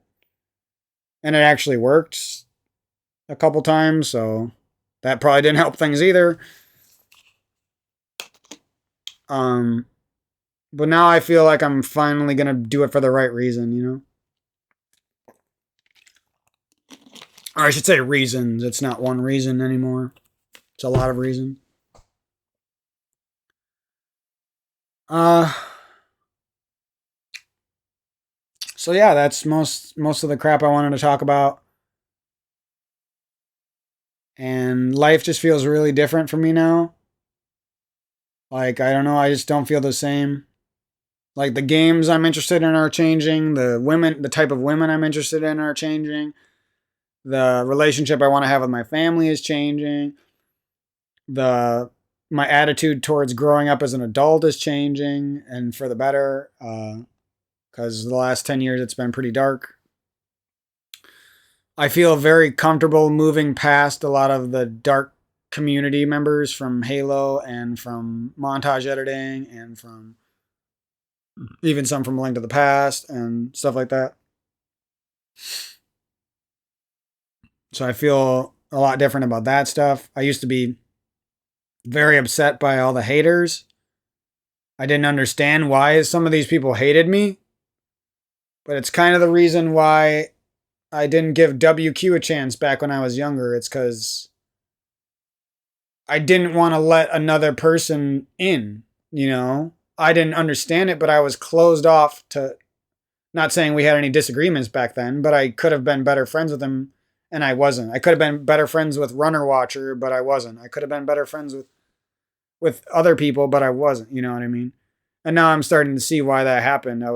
Didn't understand, but I was just not open enough. I was not open-minded enough. I was not willing to put myself out there enough and take risks. I was not willing to trust new people enough.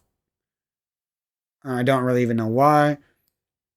I felt like it was better to stay alone and be a demonic alpha, I guess, or it was better to be a stoic introvert or something. I'm not sure.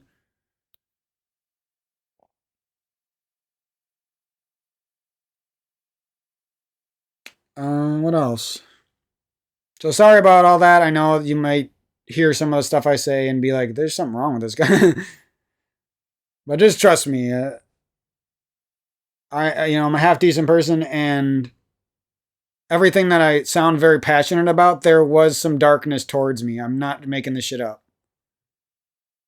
There was some sickening darkness towards me. I've put a sickening amount of work into Halo, and I'm not, I was never demanding anything from people. All I wanted was even some of the respect I deserved, just some of it. And I never got that, and it was disgusting. There's people out there who support porn and support the crushing of our young men and support cheating and they support multiple partner shit and they support in bullying and insulting people behind their backs and friend swapping and all this clicky ass bullshit. And they're still getting support from the masses. You know what I mean? That makes no sense. That shows me that the masses have no fucking clue what's going on. That's why there's not very many true alphas. There's a lot of demonic alphas, there's a lot of betas, but there's not many true morally just handsome motherfucking bosses out there with the biggest heart on the planet. And that's what we all should be at the end of the day. Women, men, and we should all be like that. I don't care what you say. That's fucking alpha, omega, sigma godliness of Happy Town, of Happy Land, of Happy Gilmore's happy place, if you will.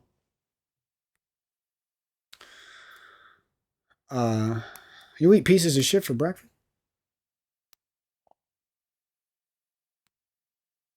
So shit, that's the crazy conversation I had about that, I guess. I wasn't really expecting to talk about all that shit today, but a lot of exciting things going around are going well, I didn't mean to say that. Going along with my family, going on with my family. PS5, lots of cool presents. We're cleaning up the place, we're remodeling the place. My brother's getting a streaming set up. I'm going to be his video editor and uh help him create content and do graphics and stuff for him and whatever else we might need, filming, whatever.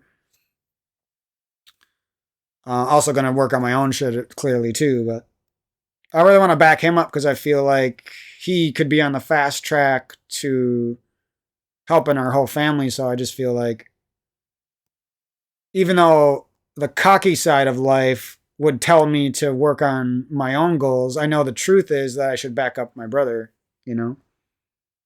Especially after hearing WQ's story, it made me want to back up my brother more. So that's good too. 1 second, I'm taking off my shirt. I'm flexing my muscles because I'm getting fucking hot. Sorry. I always drink water and it goes down the wrong tube every time. I don't know. I gotta drink slower. I get this in this frantic pace when I'm not always like this. If you're like friends with me, I'm usually talk kind of slow and I really think about what I say. But when I get in these rants, I'm different. I talk fast. I move fast. I jolt around. I'm just not like myself at all. I drink water really fast because I think I got to hurry up and get more information out there when I have probably already talked too much. I probably said too much bullshit in this video. That's just something I got to work on with myself, is slowing down and taking life a step at a time sometimes.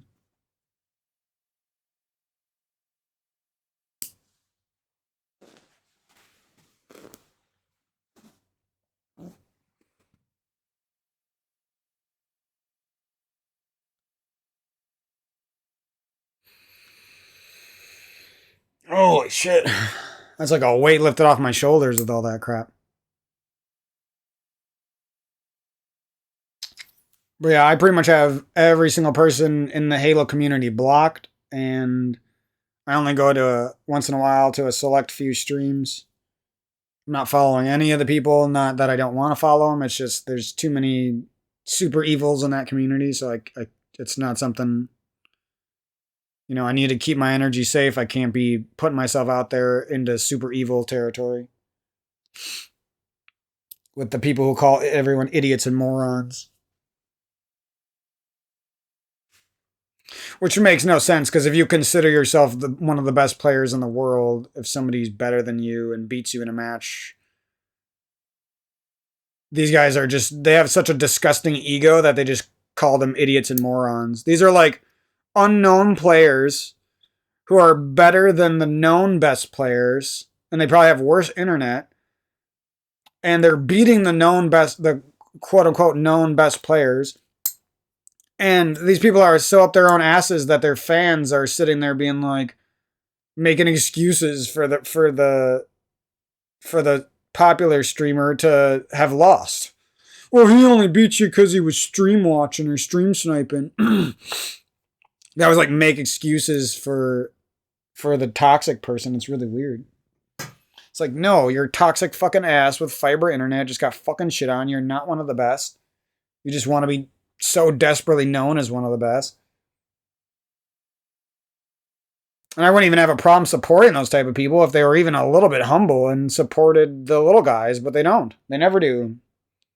Like I said, I've watched more hours than almost anyone of this bullshit, and I've never seen good vibes out of these people even once.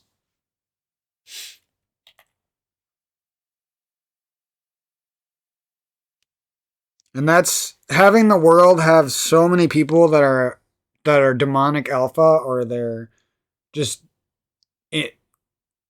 closet dark people and closet bullies and closet like depressed fucks. It's just not healthy, man. You're putting yourself out there into like a seabed of sharks. You're putting yourself out there into an ocean of fucking orca whales who are going to kill you. They look like they're nice, beautiful whales, but they're fucking evil. You know what I mean?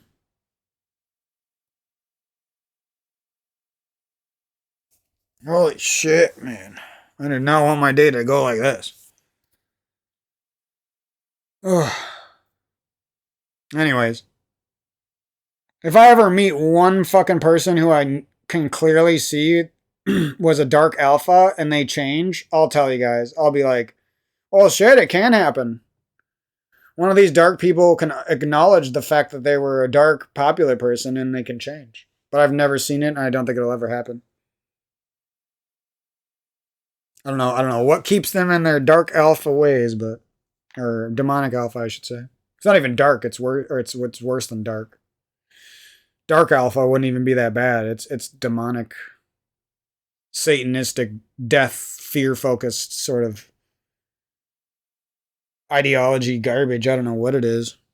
I can't describe it because I don't know what. I'll never be that type of person. I'm a good person, you know. I take care of my parents. These people desperately try to move out and find hot girls to fuck or something. I don't know.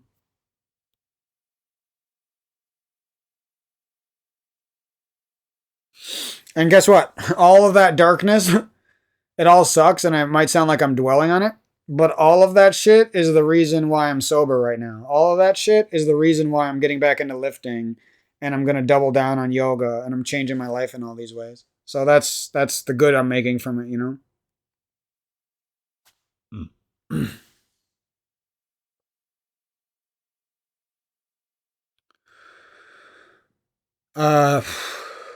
Might be doing some cool things like recording my computer build, and down the road like building a new PC with my brother, or learning how to open up graphics cards on camera and do that for people and clean them, or building my sister and nephew a computer or whatever. We're going to be doing more stuff like that, and it should be fun.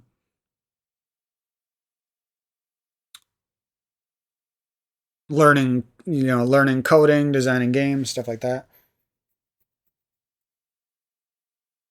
Got some new Switch games. Those will be coming onto the channel. Got a lot of PlayStation 4 and PlayStation 5. Really excited for Bloodborne. Want to do content on that type of stuff. A lot of crazy good games coming out. This is part of the reason I'm trying to build myself up, because there's a lot of potential out there and a lot of crazy good shit that's coming out that's like built for me. Like Resident Evil 4 is part of my childhood. You know what I mean? Like the fact that the remake's coming out, I got to jump on board and be happy with my life when that game's out, so I can really have a good experience with those days. Demon Souls has been a vibe. It's been bringing me back to some younger days. What else? Did some fasting when I had COVID. I fasted for a couple days after I had COVID. Uh,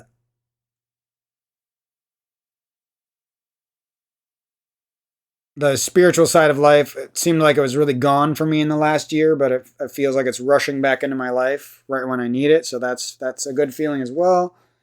My sisters seem to be coming back in closer to my family again when they were gone for the better part of the last 2 years. That's good. My nephews are doing pretty well. That's good.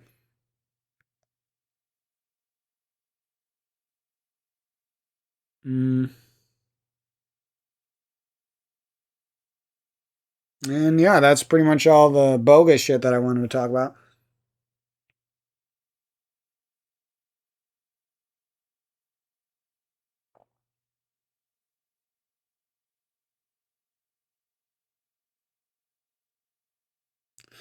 I think what really changed recently for me is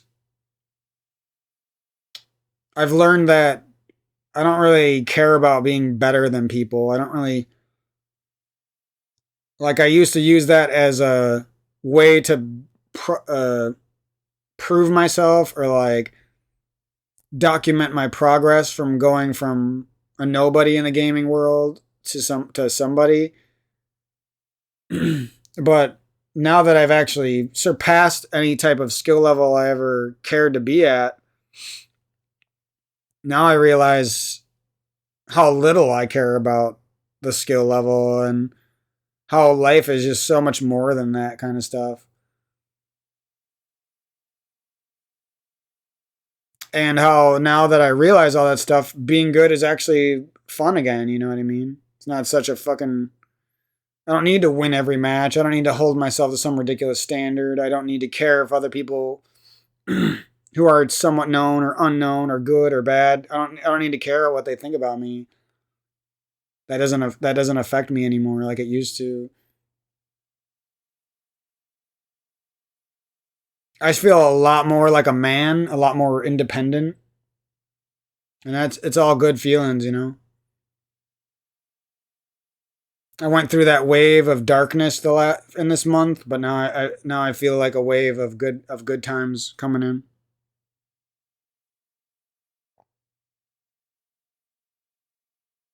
That's another thing. I feel more ready for like the ups and downs of life as well. I don't think I ever really acknowledged the fact that there are so many ups and downs growing up.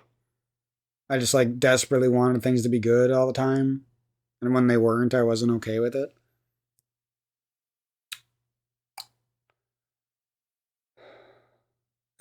Sometimes you just take a step back and you're like, shit, I didn't know I was dealing with all this stuff. I didn't even wasn't even going to talk about all this shit when I made this video.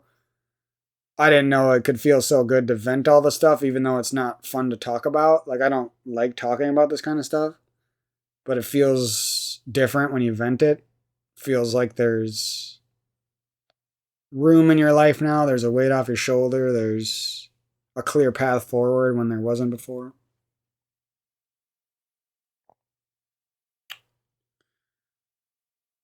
And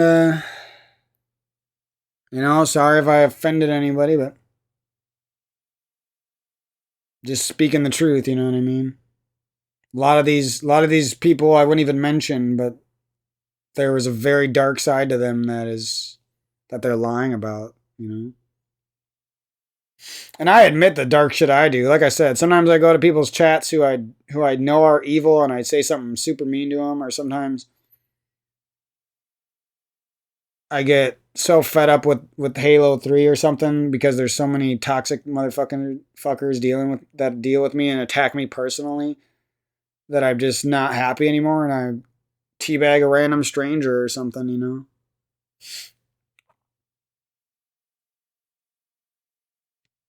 I never said I was perfect with that shit, but at least there's a very complimentary side to me, and at least the vast majority of the time I am very nice to people, even when I'm destroying them. Or even when they're bullshitting me out of a real match. Sometimes that's what really tilted me a couple weeks ago. This douchebag named Yarist on I've fucked this kid up so many times on Halo 3 with unfair teams while he's partied up. And I never really even knew who he was. And then I hadn't played Halo really for a few weeks and I hopped on. And I played like one or two matches and I get this douchebag in a team of 4 and I have no good teammates. And I've never do this to people. Especially if I have a team of 4, it's just disgusting to me to pick on people when you have an unfair team. But I must have been so fucking good because these guys are losing a match to me when I'm dropping 30 kills. They're beating me in a match when I'm dropping 30 kills, plus like 20 something, all negative teammates. And guess what? Douche is teabagging me with his team of 4. They're not happy winning. They need to crush you into the fucking. That's how creepy these fucks are. They need to crush you into the fucking dirt. And they need to be better than you. And even though they're only winning because they have a massive advantage, they're never going to admit that you're fucking amazing. They're never going to admit that they're super mad because you're good. They're never going to apologize for the creepy way they treat people. They're going to go in the chat and act like they're the good guys, even though they're clearly the fucking bad guys and they're teabagging first. I'm like, I should have quit this match. There's no way nobody should have played this 4v1 bullshit with 3 feeders on my team. You know what I mean? But in the back of my mind, I was like, all right, I'll give these guys a chance. It doesn't seem like they were teabagging me the first time. And I play them a second match. And they hate me so fucking much that they're in the text chat and they're attacking me for no reason. They're teabagging me for no reason. Just because I'm good, and they hate it so fucking much that they have to die to me. It's like the creepiest thing you ever seen in your life. And I just know deep down that none of these guys would ever touch me on LAN. I've crushed these guys in unfair matches time and time again. Didn't even notice they were decent players because I was so much better than them. I just thought they were randoms. And they are randoms, right? There's this massive crowd of gamers in every game that are so random that they're so desperate that they need to party up and they need to exceed their skill level by having unfair teams so that they can feel big inside themselves. It's the creepiest thing you've ever seen in your life. Like, imagine me with like 3 of the other best Halo players winning 100 out of 100 social matches and just teabagging every single person I run into. Like, I would never be like that. You know?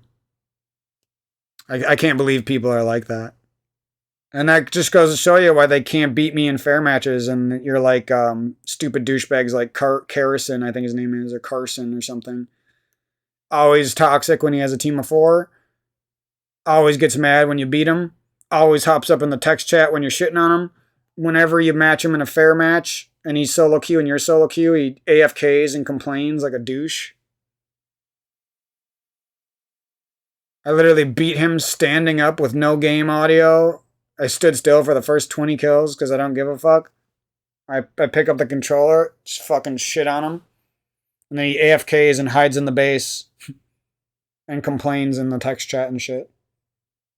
On last resort. Like, come on, bro. You're a fucking douche. Like, it's just toxic people like that who act like they're good people. And they record you on their NVIDIA shadow play, and then they put you on their YouTube channel and call you toxic. It's like you just showed someone a video of you with a team of 4 ruining somebody else's game experience and being a douche. Looks like you're toxic, man. If you look at that from the right perspective, you know. Looks like you're just putting up hypocritical videos. And guess what? I end up being good friends with the people who were on your team that game, douche. They gave me a chance, and some of them called me the best player they ever met. Some of them called me the best player they ever had on their team. So that's kind of funny. Looks like I wasn't that toxic. Looks like I was right to complain about that bullshit situation. Looks like I was a lot better than y'all gave me credit for. I even beat the best players I've ever matched in my entire life. The best players I've ever played who impressed me the most were this guy named T. I don't like them because they're clearly toxic party up gamers, but some guy named Tommy and some guy named Team Slayer. Some of the best players I've ever matched that weren't me, and I was able to beat them with unfair teams. I didn't credit myself for it at the time, but looking back on it, I can't even believe I'm that good. If I had a player at their skill level on my team, I would have absolutely crushed them into the dirt. And they're the best players I've ever matched, you know? That's kind of crazy when I think about it. The only people who were maybe a little bit behind them that I've matched were people like Slade and Gotham sometimes can play at that level, and who else? Some of the Dubs kids that I don't talk about. They don't play fours. They're not even that good at fours either.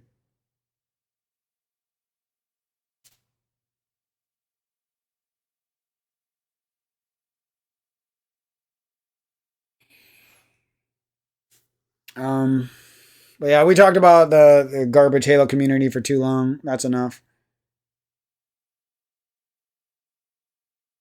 Haven't really talked about them in months on my channel.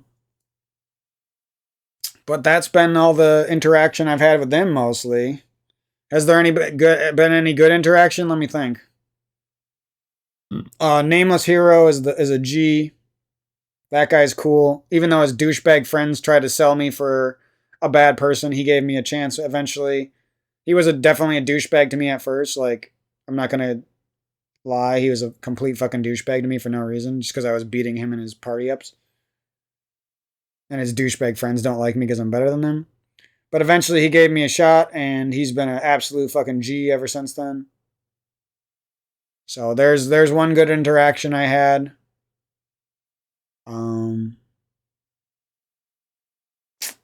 That's about it. Everyone else in that community has been a complete fucking douchebag. Fucking Trilock ass, fucking party up with a girl gamer, fucking teabag you when you got the better team, fucking always partied up douchebag. Adds you as a friend, never plays a match with you, then treats you like shit. It's like, why'd you add me as a friend? Why'd you let me carry you in those couple of matches we did play together? Why'd you never play with me? You know? It's like you just added me as a friend to have a potential good player on your friends list, but you never really respected me as a person, so now I can't respect you, you know? I would have liked to be friends with you. I gave you multiple chances to be on my friends list. I invited you multiple times, but you're just a fucking douchebag deep down in your soul. It's weird. That's what type of people are out there. And they're befriending others, and they're treating girls and they're treating popular guys in this nice way to be their friends, but they have no clue what that person's like outside of that. You know, it's really disgusting. It's crazy. I've ran into so many, I'm not even going to name names. I've ran into so many people like that. I can't even believe it. It's just like a weird world where everyone's jealous. The girlfriends I had were jealous. They were claiming I was gaslighting them for being a cheater while they were cheating. They were probably secretly didn't like that I was better looking than them. So what they tried to do was crush me emotionally and as a person. I didn't even know that was happening. Meanwhile, I'm folding their laundry and I'm paying their bills and I'm doing their nasty dishes and I'm loving them like a good partner. And that's what's going on in their mind. They want to crush the man who's loving them. Like, that makes no sense. These like short fucking 5'2" douchebags from high school who put on a smile and act like they're your friends, and then right when you walk out of the room, you can hear them saying some shitty, creepy fuck shit about you. It's like, I ran into so many snarly fucking creepy people in my life. It's no wonder why people become murderers. That's all I'll say. I ain't never gonna do that shit, but when you see the truth of mankind and you see what the vast majority of people are actually like, it completely changes how you feel about the world, honestly. Especially if you're any type of innocent, if you're any type of optimistic or loving or caring or kind. It just, you begin to not only want to vent this shit for a couple years, but you begin to become a little crazy about it, and you almost just want to completely align yourself with yoga with Adrian, or completely align yourself with the spiritual side of life and the spiritual people that you can find. Because that's your only, at the end of the day, that's your only outlet, that's your only defense against how dark a lot of these people are. So, anyway, that's sort of what's been going on. I didn't even know all that shit was going on until I started this video, honestly. The darkness just sort of started pouring out of me. I don't even like talking about all this shit. Um, whew, I actually feel more ready to treat my family and myself better just having talked about all that, which is relieving. What else?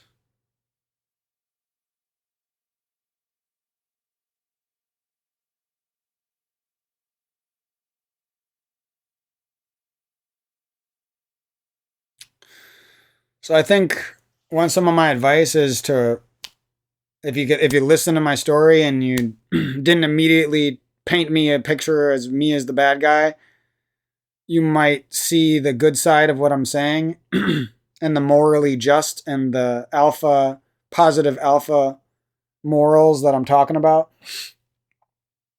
Um, Maybe you could see how this type of experience and thinking could be good for you, or could change your life. Because, like I said, it's completely changing my life. Like, if I went down the path I was going down, I would kept getting more depressed. I probably would have hated women more and more. I probably would have become more and more bitter and resentful like these other jealous assholes. I probably would have hated the past interactions with these people more and more, instead of using them for positive changes for my life.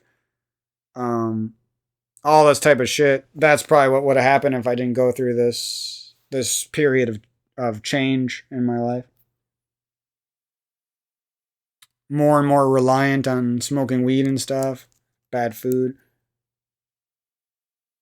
But all this really is kind of a crazy change. Like, I didn't think all this shit was gonna hit me so hard. Like, I don't know. Like, I just feel happier about storing my sexual energy. I just feel happier about being hopeful for the future, and a future partner, and a future better relationships with my families and friends, or my family, sorry, and my friends. Like, all that stuff just feels so much better now. It's crazy. Because before this, all I could really think about was death, you know?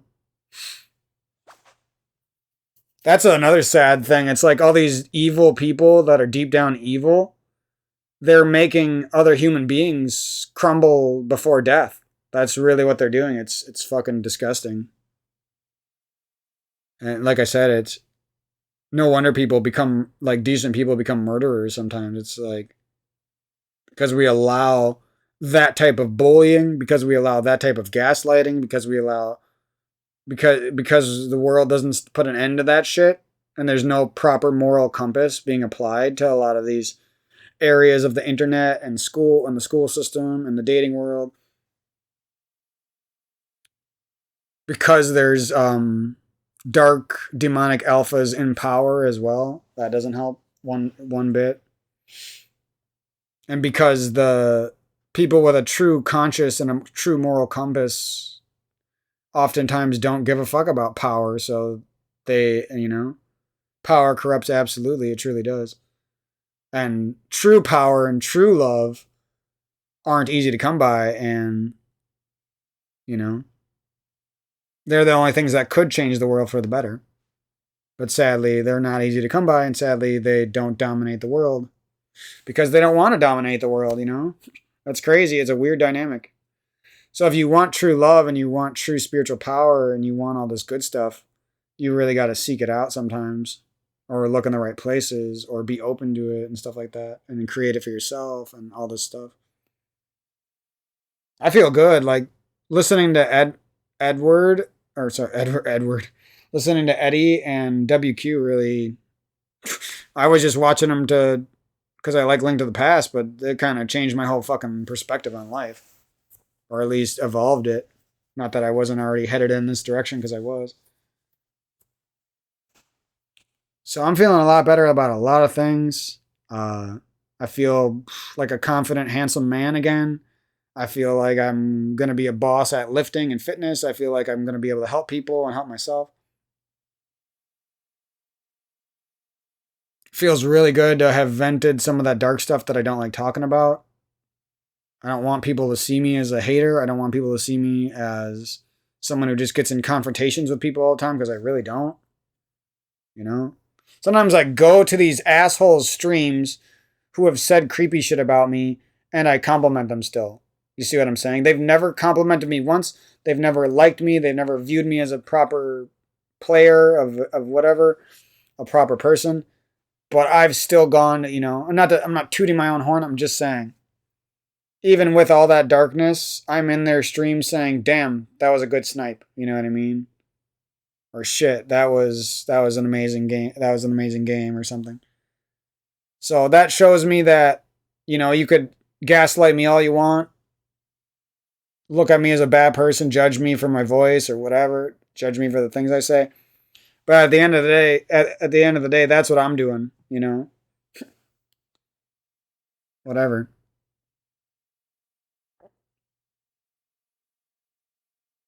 If you asked me 2 years ago if I would have expected to run into this shit in the Halo community, I would have had no fucking clue, man. I would have had no clue these people were that fucked up. Absolutely no idea.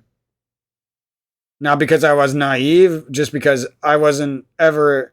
There was bullies growing up and shit, but I didn't know there was this many dark, dark, dark, dark, dark motherfuckers still alive on this planet, Had no clue. Dark girls, dark guys, dark relationships, illegal shit that should be illegal going on, that people have coerced into their own power. Like these dark succubi women have taken advantage of the fact that they can do something that's truly evil and get away with it. It's really weird. They don't even, like I said, the vast, vast majority of these women on the internet and stuff don't admit that they're doing this. But then there's clearly women out there, like my sister talks about this. She's a very conscious, spiritual woman in some ways. I'm not going to sit there and say there is no problems with my sister, but there is a very, very bright light side to her. You know what I mean? So now I'm seeing more and more that I got to be happy about that. And I got to be excited that there are women and there are other men out there who believe in all of this, the good morals of the universe, It gives me hope for life, We're in an otherwise desolate wasteland, in an otherwise dark world. There is a light world,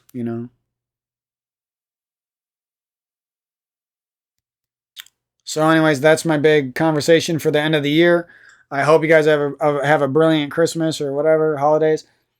I hope amazing good changes happen for all of you, even the bad people, but especially the good people, because you deserve it more. Uh, sorry for the interactions between some. I know there's probably been some interactions with good people that have gone south. I know there's probably shit where me and some other person just didn't like each other because it wasn't even because we should have hated each other. It was just because of the time that we met, or it was just because some stupid reason. Not sorry to the douchebag people out there who attacked me in my life. Like, fuck you. That shit's not okay. If there wasn't the thing is, those people who attack you in those ways know that the only thing you can do to hurt them afterwards is to be physically violent to them.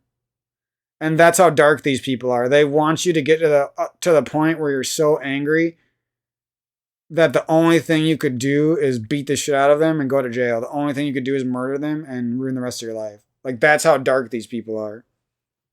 They know that saying something to them isn't going to affect them because they're so dark already that they go and attack people and they want to create somebody who's mad. They want to. It's really creepy. That actually exists. I'm not just gaslighting. I'm not just making that shit up.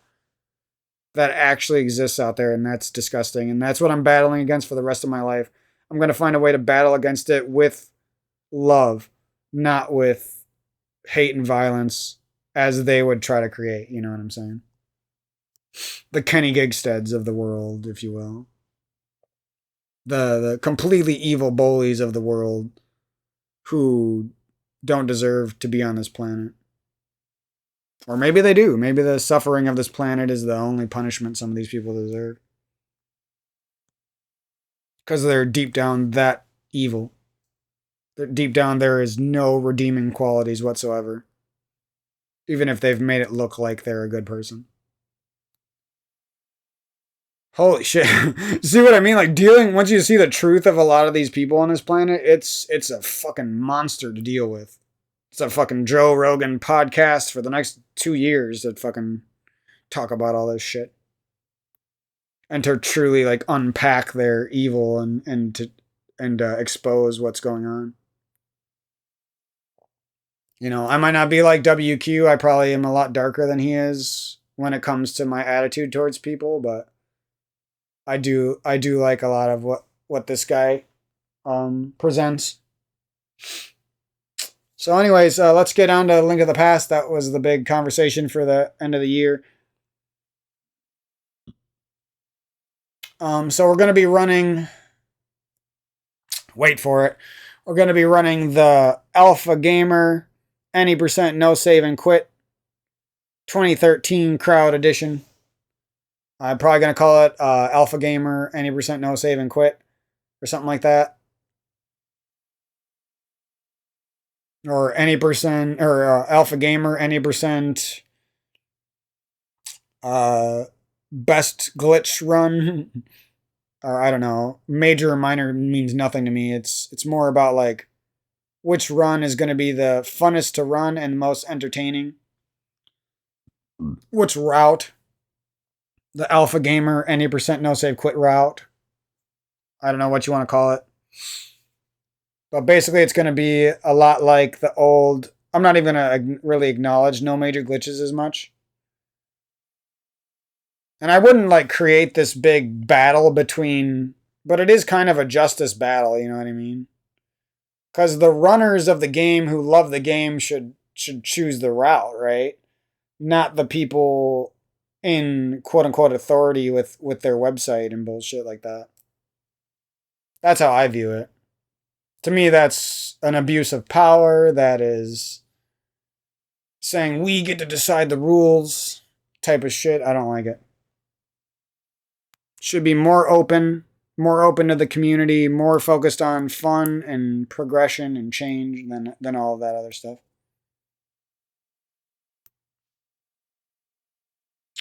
So anyways, it's going to be a lot like the current no major, quote unquote, no major glitch. I like back in the day when it was called Any Percent No Save and Quit. That's what I'm going to keep calling it. I know it's a mouthful, but whatever.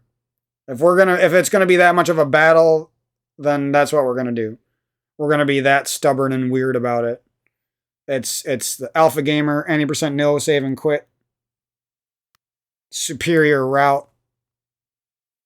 And that's what we're going to be learning first. I will, after I do this run for a long time or whatever and get some of my goals, we will do stuff like the normal no major glitches route and get an okay time in that. We will do what am I saying? The Any Percent No Save and Quit, I think it is, or maybe they're Save and Quit. But the Blue Potion, we're going to call it the Blue Potion route. That's what it should be called. I don't know why the fuck you would call it anything else.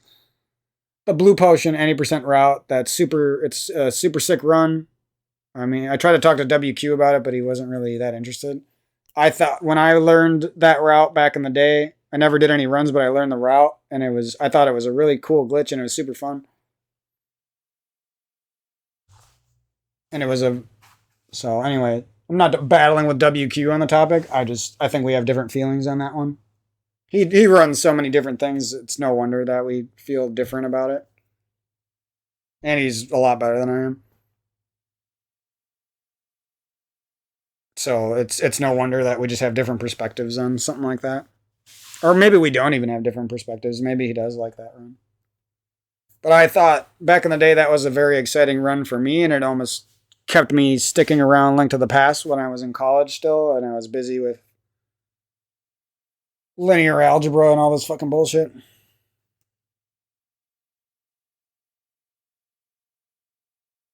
Um, so shit, that was a fucking journey talking about all that stuff. I know I've talked about a lot of that stuff in the past, but clearly it wasn't proper. I didn't talk about it quite in depth enough, and I didn't have the right understanding of a spiritual path in life and all this stuff.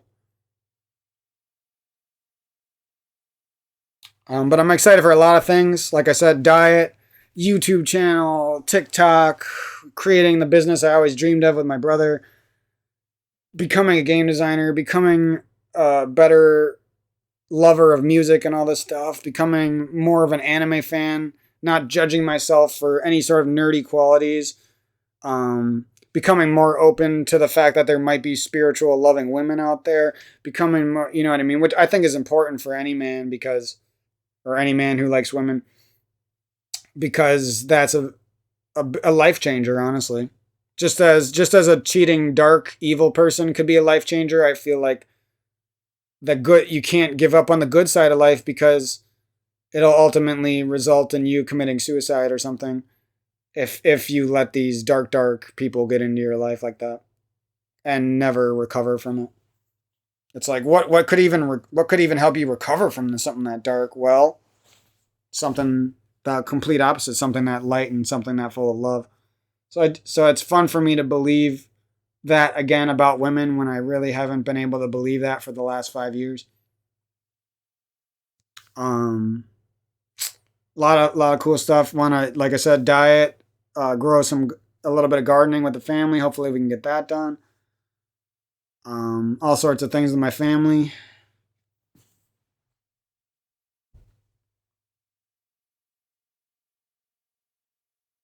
There's always these fucking vehicles like right next to my house. I don't even see where they are, and I just hear them, and they're really loud. I don't know what's going on.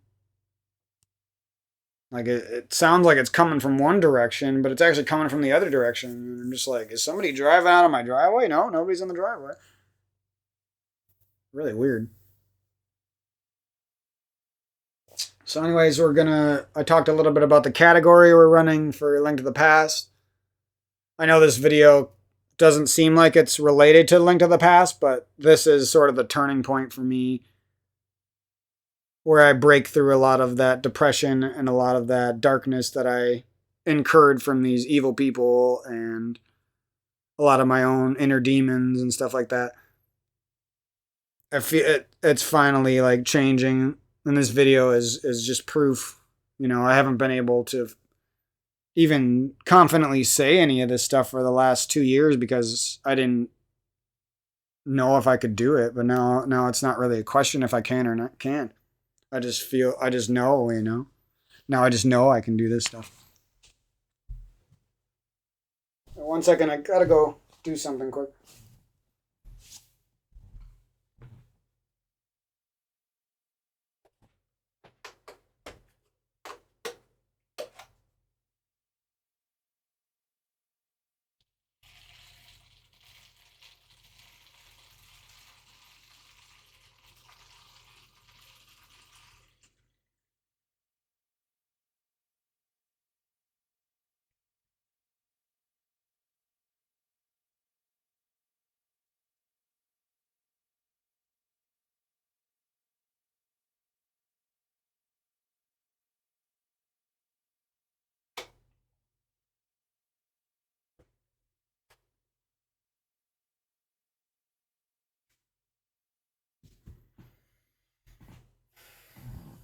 Okay, I'm back.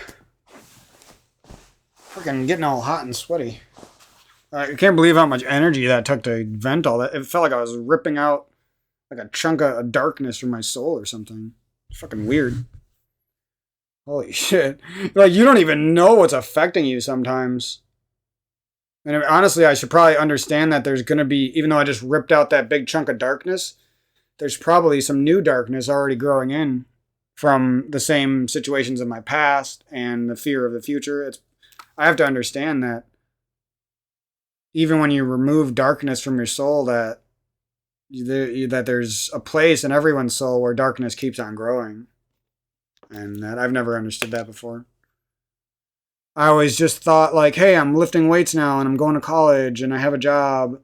This must be enough for me to get through life. And actually, none of that shit was even close to enough. And I needed way different things. I needed yoga, spiritual meditation. I needed experience. I needed a good spiritual partner. I needed more good interaction with my family.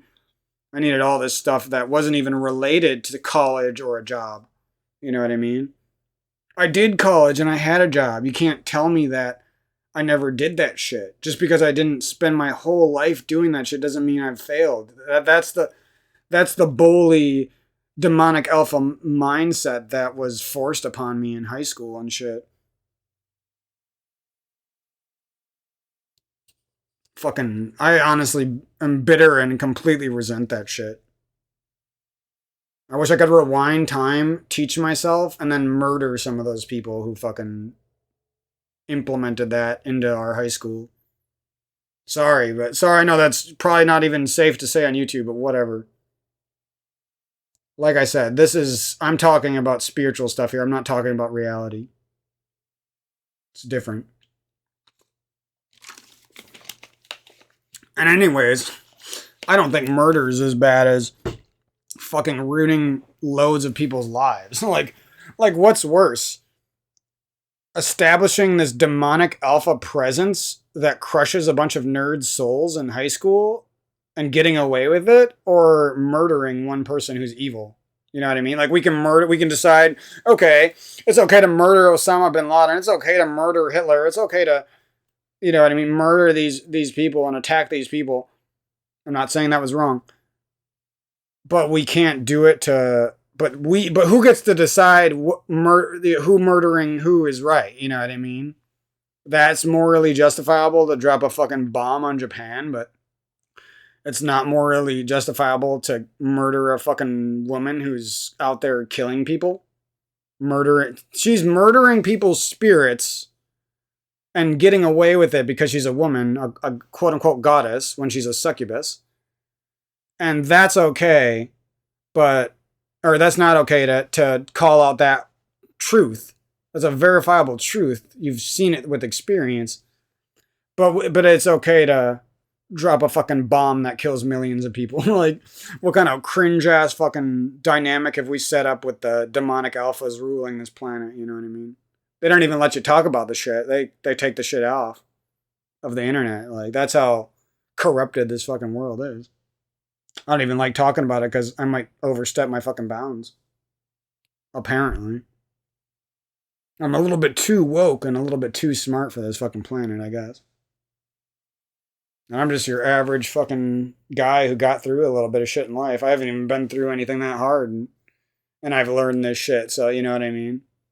I wonder how crazy there's probably someone out there who has been through more darker shit than me and is more of a positive person than me, or not positive, more of a spiritually powerful person who probably like feels fucking demented about it every moment of their entire life. Like, they can't stand what's going on, you know what I mean? There's got to be someone like that. If I'm a little bit like that, there's got to be someone like that, you know what I mean?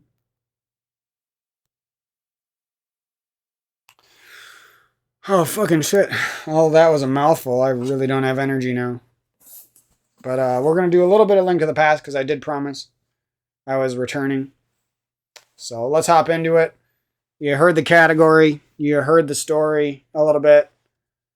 There's some cool glitches that some of the runners brought into Link to the Past. Any percent.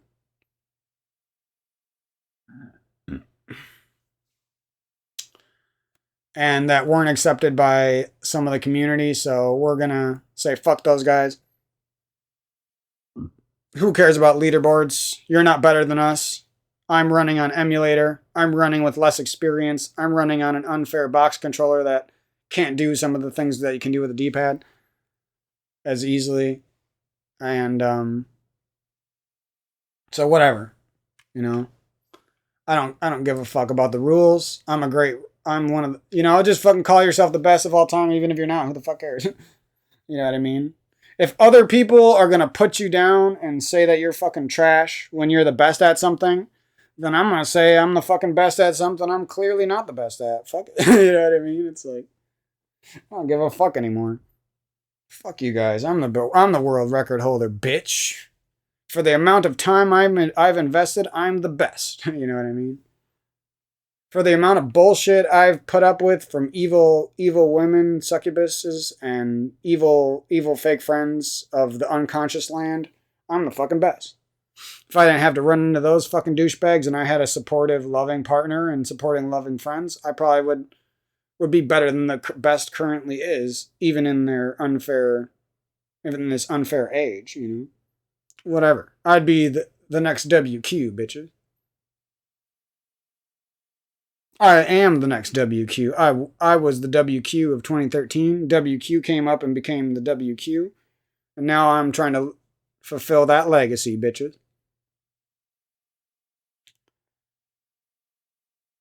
I wasn't motivated for this shit at all, but now I honestly feel like this is my purpose. I know it's just video games, and to some of you, like I might just be talking and you might think it's just video games, but it's not. It's fucking life, man. It's war. It's the internet age. It's fucking the spiritual battle between loving alphas and demonic alphas, and the battle to save the betas. You know what I mean? Like it sounds corny or like some douche ass YouTube short or TikTok video with Andrew Tate on it, but it's nothing like that. Andrew Tate can go suck a fat dick. Fuck you, Andrew Tate. All you're doing is being a demonic alpha trying to seem like you're not. I'm going to battle the demonic alphas for the rest of my life. Now that I know they exist, these are fucking reptilian smooth brains. I'm gonna fucking attack these My whole purpose is to become a dark light worker. I want to be a light worker, but I also want to be a dark light worker. You know, I'm not going to be a dark worker, a demonic alpha like a lot of these people, but I'm going to be a dark light worker. I operate in the darkness and I operate in the light. That's my purpose. I'm the combination of my parents, and I'm going to be the ultimate me, you know? That's the type of mindset a true loving alpha has to adopt in this day and age. I mean, you could probably stay out of all this shit and be a monk too. That's probably a good route, but that's not the route I'm going. I'm ready for some fucking action, motherfucker. I feel good, bro. I haven't felt this good in a while. I feel so ready, man. I have not been, honestly, I've been so fucking depressed the last 5 years, but I've never felt like this in my whole life. I feel so fucking ready. It feels so good, bro. Like, I don't even feel like myself anymore. Or I don't feel like the me that has been here for the last 7 years or so was even me. It was just a shade of myself, you know what I mean? Like, I mean that seriously. I know that sounds like some corny ass horse shit, but I'm a fucking Maximilian dude. I'm a WQ alpha gamer. I'm a fucking Edwardinary extraordinary. I'm a fucking poetic, holistic motherfucking boss coming up from the underground. I used to eat the cheese sauce. I used to have the psoriasis. I'm coming up, motherfucker. I used to hate PlayStation. I'm a PlayStation fanboy. Fuck you, Microsoft. Your Windows bullshit. Just fucking start selling it for $10, you assholes. We've been paying for this fucking shit since Windows 95. Like, fuck you. My mind feels so fucking free right now. I feel so good. I can't believe that making this video has changed this much for me, too. My throat feels better. I fucking feel like there's power surging inside of me. I'm not even kidding. I feel like I can tackle any fucking bully from high school and destroy their whole fucking life and turn them into a good person. I feel like if they're so afraid of the truth that I spout from my mouth now that it would completely crush the evil inside of them if they actually opened up to it. You know what I mean? I know that sounds egotistical or weird, but that's really how I feel at this moment. I'm honestly what saying, like, I'm honest when I say this. I've never felt like this in my entire life. There's like fucking magic pumping through my arms right now. Like I can't imagine what I would feel like if I was more like this for the last 5 years. I probably would be a little bit crazy. Just gonna go with it, bro. I'm fucking vibing. I don't give a fuck about your weed. I don't give a fuck about you cheating bitches. I can already understand that if a girl touched my true soul, that she would instantly come. Like I feel fucking good, bro. I never felt like this about myself my entire life. I always doubted myself. I always felt like I wasn't right for this world. I always felt like the bullies were right about me. I always felt so weird. I don't feel like myself at all right now.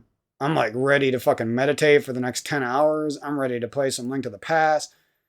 Fuck that. I don't, like I said before, I didn't feel the energy to do this after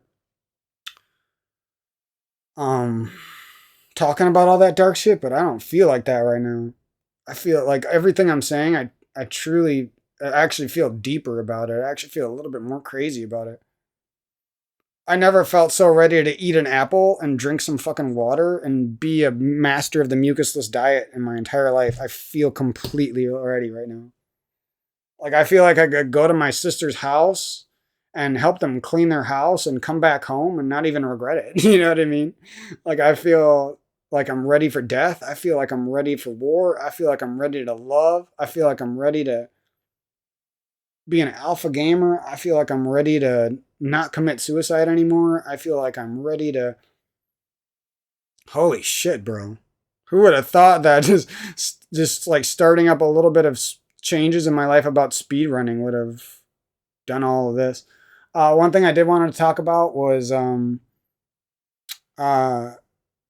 how I'm not leaving Super Metroid and Hollow Knight. I'm just focusing on Link to the Past because it connects more with my childhood. And that's why, if you might wonder why it seemed like I abandoned those games, I'm not abandoning those games. I'm just living my life now, and I'm just ready for Link to the Past. So I will find a way to return to those games as best as I can. Um, I feel so good right now. There's like an energy inside of me that I don't usually feel. I want to take a fucking shower and, like I said, just meditate for 10 hours and let this soak in. Um, I'm feeling fucking different, bro. I'm feeling diffy. Holy fucking shit. I feel like an evolved fucking form of like Andrew Tate fused with yoga with Adrian, fused with a nerd, fused with a guy who made a bunch of girls fucking come in his bed. Like I'm fused with a fucking some type of shit right now. I feel good. It honestly feels like God is working through me right now. I know that sounds fucking corny as shit or something, but holy fuck, it feels true, bro. Like I feel like normally I don't even like talking, but I feel like I should. I feel like I should force myself to talk right now because I'm onto something different for myself. I'm onto the truth of the world instead of this fake reptilian smooth brain bullshit. I feel good. Like you little TikTok bitches talking about how you want to have multiple partners of men and how you deserve better men and shit don't affect me right now. I'm on to some sort of deeper shit. That's not even close to the wavelength I'm operating on at this moment. You could rip my body into a million fucking pieces and my spirit would come back stronger, you know what I mean? Holy fucking shit. I don't even feel like me, you know? I almost need a different name. This feels good. Let's hop into this. We talked about everything I wanted to talk about. I'm feeling good. Shouldn't be much more. I'm gonna try to fulfill the legacy of the alpha gamers. You know, my goal. We'll talk a little about my goals. My goal first is to match my old time from the old route. We had a different rupee route back then. I didn't do all the tricks back then. I know I'm putting myself at a disadvantage using this controller, and I know that I'm not saying there isn't a peak potential with a controller. I'm just saying some stuff is going to be way harder. And I'm playing on emulator and a monitor, so that's putting myself at a automatic time loss. Plus the losses because you're playing on input lag when I already know. I've played Link to the Past. I have a Japanese cartridge. I've played on a tube TV. I already know it's way fucking easier. But I don't really care. It's not as convenient. But I think we're still going to get a great time. I don't care if there's better times out there. Given my circumstances, I'm going to have the best time in the world, you know? And that's the type of attitude you need to believe in yourself, you know?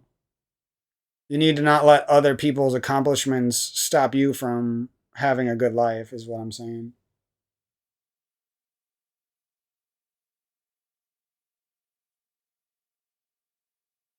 What else?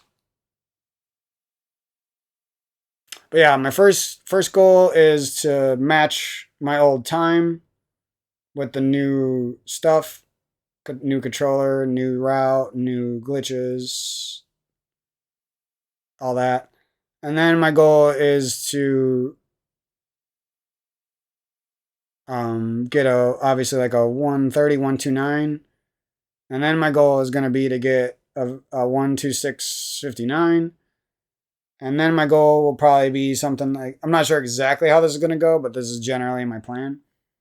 And then I'm going to work on the blue potion run. And then I'm going to work on, or this might go in a different order. And then I want to do the normal, no major glitches route.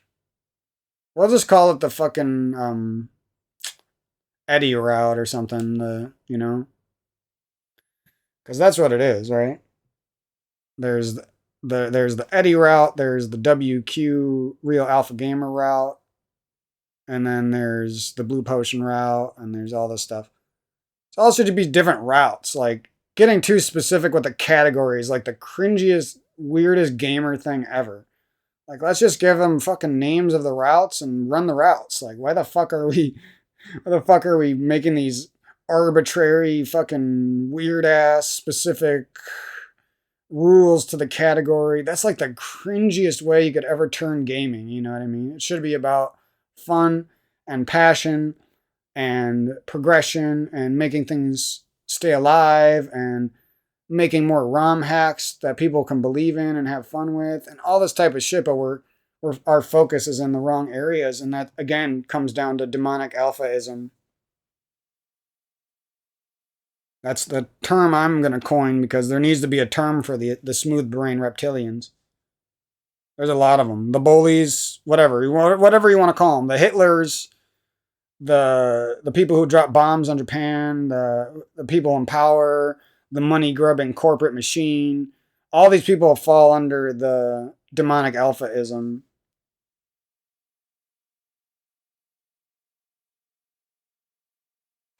So yeah, that's absolutely everything I want to talk about.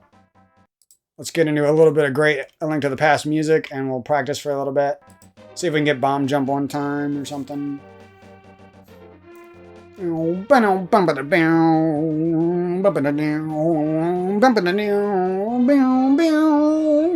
that shit is in my fucking soul, baby.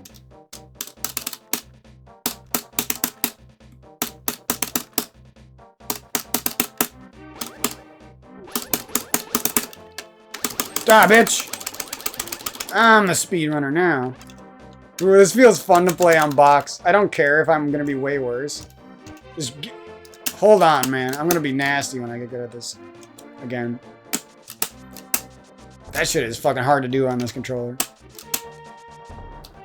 Alright, let's get this shit set up. First, I'm gonna set up the controls again. I have this here as kind of a guide. I have some of these buttons double mapped. I don't care if you call it cheating. It's not cheating. I'm playing on a controller that doesn't let you do stuff that you can do on a normal controller. So I need to adjust some things so that I can actually perform some of these technical inputs, is what I'm trying to say. I'm not making it easier. It's not easier. It's the same input. I'm just making it possible on my controller with the layout. Because I'm not trying to fucking hold my box controller in a different way every time I need to do a glitch. That doesn't make any sense. That would just be added difficulty. It would be cheating if I had a macro that did the shit. That's not what I'm doing. Because I know there's probably some douche out there who's fucking gonna act like that's cheating or something. Can't tell me that that's not true. There's douchebags everywhere. The demonic alphaism does rule the planet currently. And that's my goal, is to finally... That's my ultimate life goal, is to completely destroy demonic alphaism with love. With the loving alpha gamer mentality. That's what my parents taught me. That's what life taught me. Alright, what are we doing here? K. That's slicing. I'm going real slow. Sorry if this is slow progression, like I should be farther already, but I don't give a fuck. I'm fucking advancing in life right now. Alright, so we got... No? Oh, my bad. I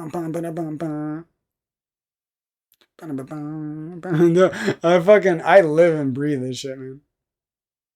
I can't believe I forgot how much I love... See what I mean? Like, the demonic alphaism that I had to go through for pretty much ever since middle school, honestly. Even some in elementary school. All of that I've went through, especially the super dark stuff in the last 8 years or so, I realized that has completely obscured and took away my love for certain things like this game. I grew up with this game. This is the game one of the games that connects deepest to my soul. That's why I ran it, and I didn't even understand that's why. Alright, I'm not sure. I'm going to have to do some adjusting. Like, this is going to be kind of a pain to watch. But just bear with me, because it'll all make sense once I have these controls figured out and I can execute some of these glitches that I need to do. Alright. Slicing. I'm trying to think, like, where dashing and where slicing should go on my buttons. I know I had this fucking shit figured out.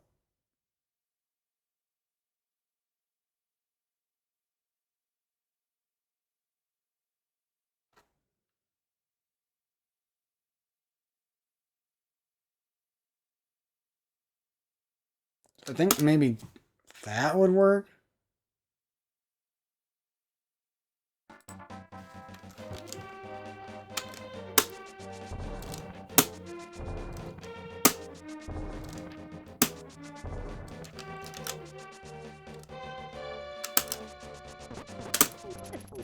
No! Thought I was gonna get I don't even remember where to do that.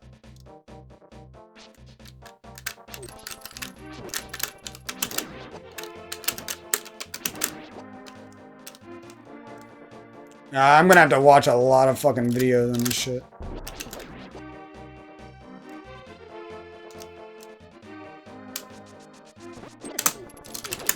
Yeah, like, where the fuck am I supposed to dash to that I don't fight these guys? Maybe like right here? Something like that, maybe. Jesus. This is really fun on this controller. I'm gonna have a lot of fun with it. At least I can do this pretty good now. That's something. I used to suck at this on the other controller. Or maybe I was good at the end, I don't know. Okay, so we got most of this shit figured out. That's the map button. That doesn't matter too much. And we're pretty much good already. Uh-oh.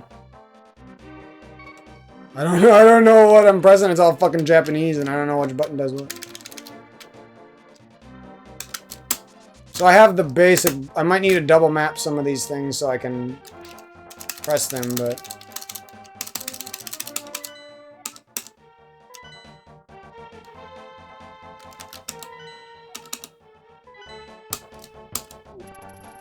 Hey, bitch. It's kind of just fun to run. How does he block that? Asshole. I love this practice hack. Like, we didn't have this shit back when I used to play. One thing I'm gonna have to get good at is, like, frame perfect switching diagonals. That's what's really hard. You can do that on a D-pad so easy. It's like a really hard 4-finger input. That's why you might not understand, like, why some of this simple, like, walking shit is hard for this controller, but that's what makes it hard. Instead of just having your thumb that does it and does it easily, it's something that you need to train for, actually. Aw. Anytime I miss that, it feels bad. I could tell that I'm gonna get pretty consistent with that. That's a pretty useful glitch in this room. So. One thing that's not gonna be easy is spin speed. That's what I'm probably gonna have to make a special mapping for. Or I might even have to use a different controller for the spin speed screens. We'll see.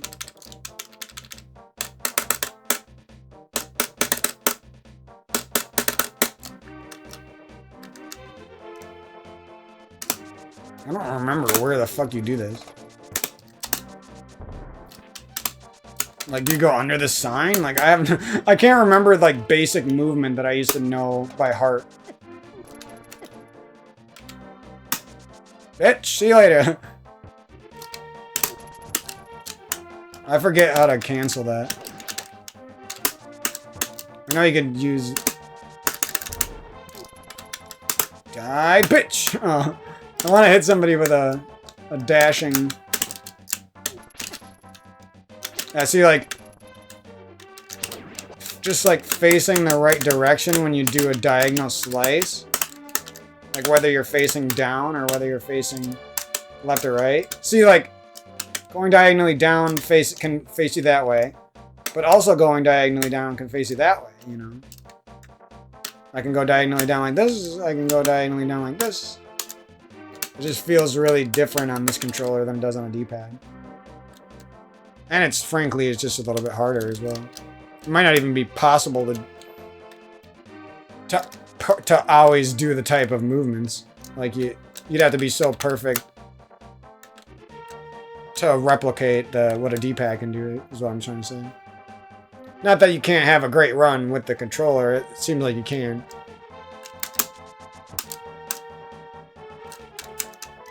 It's just, there's definitely a disadvantage to some of this. That's not easy and not very repeatable to overcome. Shit, this has been a pretty crazy video. I don't even know how long it's been.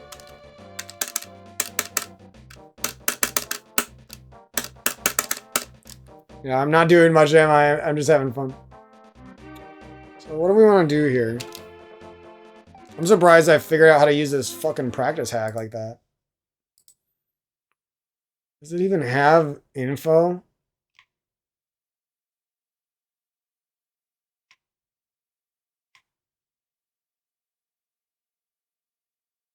Seems like a kind of hard way to open that, but whatever.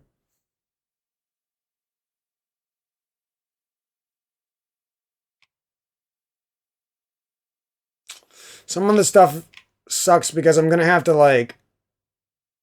I'm not gonna do this when I'm talking. I'm gonna have to, like, frame by frame... I might even have to, like, download... Because I don't know where all these... They used to have, like, pictures... Oh. This might help a lot. Crystal the cheater. It's gonna save us once again. Like it did last. I don't know if this is actually a girl.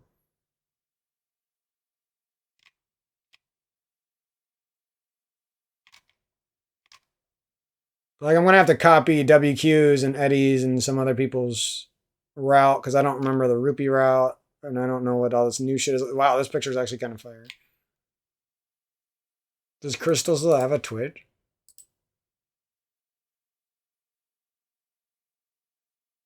The fuck? What happens if I delete this?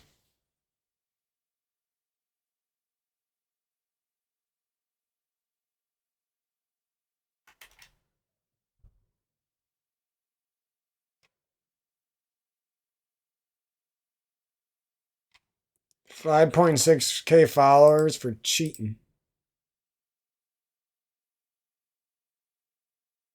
Damn, that's an ancient tutorial, Fat Andy. Not being nice to him until he apologizes. Or acknowledges the fact that I crushed Striker for the last 5 times I played him.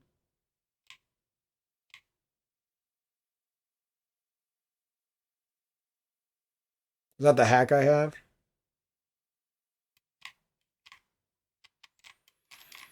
There used to be these like great it's got to be buried in here somewhere. There used to be like these great pages with some of the hardest glitches in the game, like bomb jump and stuff.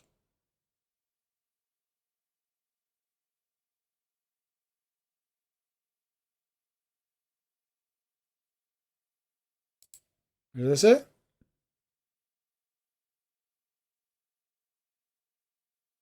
This is sort of what I remember.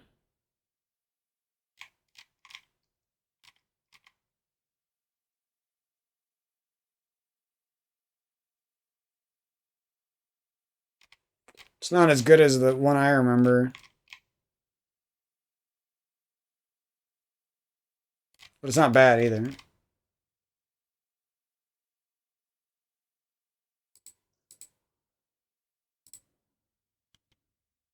Wait, where'd that go?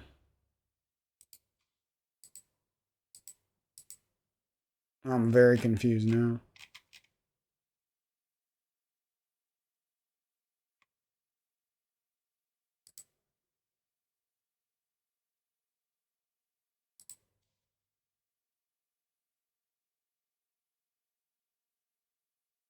What's this? I remember this guy.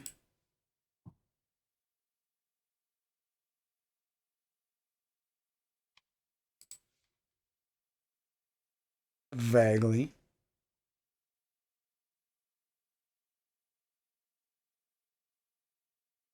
There's a lot of tutorials. Maybe I can just spend hours like going through them all and piecing together my own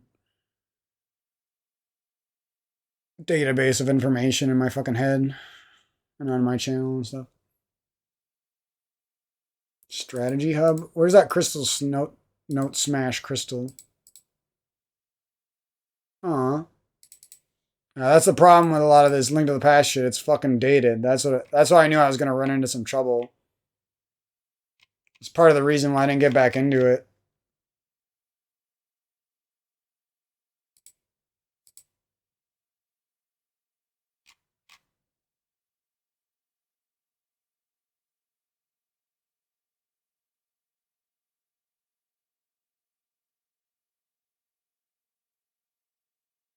So basically, the best players are WQ, Zelda, whoever the fuck this guy is, and Eddie. And who cares about who's better? These guys are all the group of the best.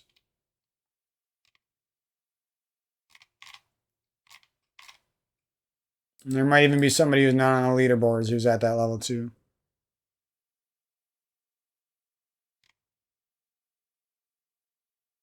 Wait, so you're showing me hammer jump. Ice Palace bomb jump there. There's not too many picture guides that you need for this shit, but these two are definitely... Yeah, this is gonna be a pain to relearn this shit. Because I'm gonna have to, like, fucking do this type of shit, and... I can't even... I'm gonna have to, like, download these pictures and, like, zoom into them on Photoshop and shit.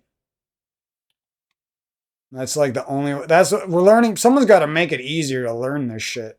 More people would run it if it wasn't so hard to learn it. Alright, we'll save the Ice Palace bomb jump for the next time.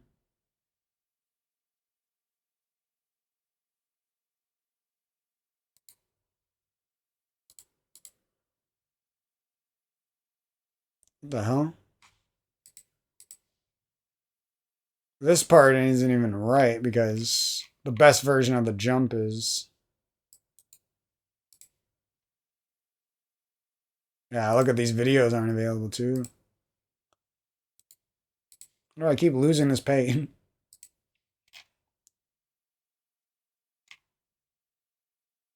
Hammer Yump Guide. It seems like a lot of it is it's just best to copy the best runners and look very closely at a couple of their runs and stuff. I'm definitely not doing the hard strats for a lot of stuff, but because I don't even care about getting a time at that pace. It's more about how good can I get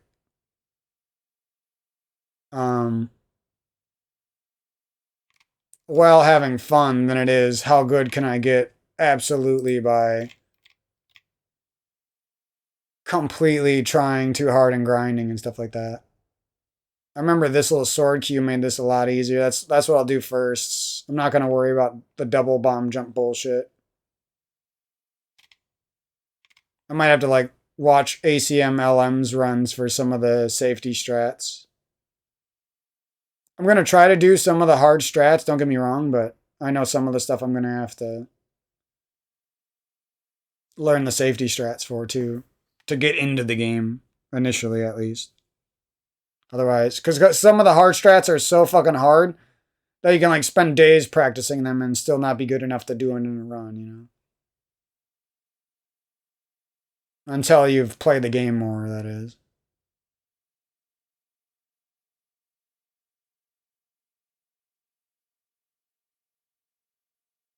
I don't remember this shit. I need a fucking video, man. That's how hard this shit is. You literally need to download YouTube videos, put it into fucking DaVinci Resolve, zoom in, and make your own GIF of the fucking shit to actually learn it again. I don't remember how to place this bomb in the right spot. Oh, the sword helps you for that? Okay. Oh, I remember this shit. You need to fucking place the bomb in the right spot, and then you need to move. And using the sword is the easiest way, and buffering. Alright. That's the way you should learn it at first, because everything else is too hard to learn at first. Unless you had like very specific tutoring from somebody or something. Okay. So the first goal is to get this sword positioning correct. Link's head is about in line with the hole. This visual cue down here looks like something I gotta slowly learn. Sword, and where is this line exactly? There should be another picture there, but there's not. Another picture without the sword out and without the bomb out. But this line where the sword goes into is...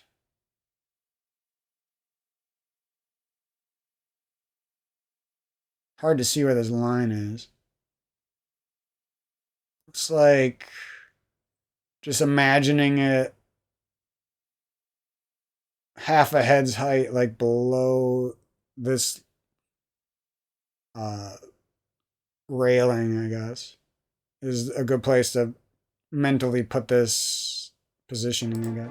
Okay, let's see if we can do this. Uh-oh. Yeah, it's gonna be a while before I know what buttons to press on this. Okay, there. So, Palace of Darkness. Hammer Yum. I don't remember the route. I don't remember what you grabbed. That wasn't it.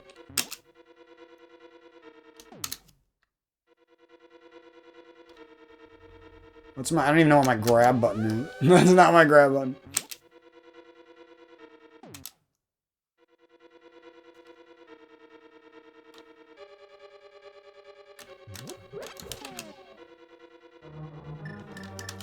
Oh.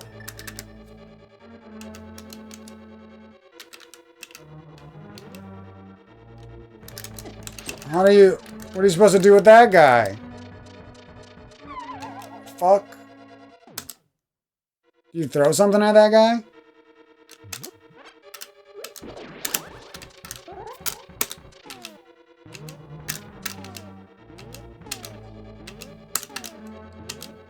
I need a different pause button, that's for sure. I don't even have time to do this. This is crazy. I didn't remember the timing being that fucking tight. I do need a different pause button though. Because I can't pause buffer with this setup. Shit.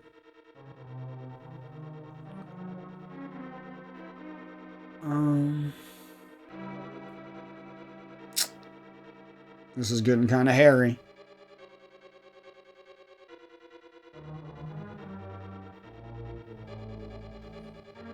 I think I know what I'm gonna do. Pausing is gonna go on an important button, just because. Oh god, not you. Hope I can get this jump a couple times before I'm done here. Getting kind of burnt out. Alright, L is here. Go here.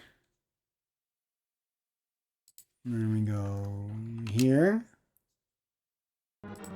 Let's try that.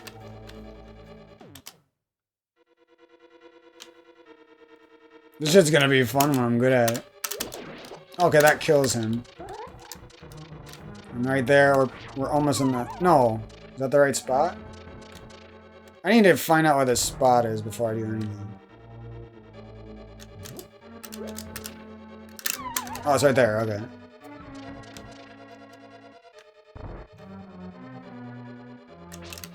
I don't really even remember when you switch to the bombs or anything. Alright, I'm in the right spot, I think. Bear with me for a second here.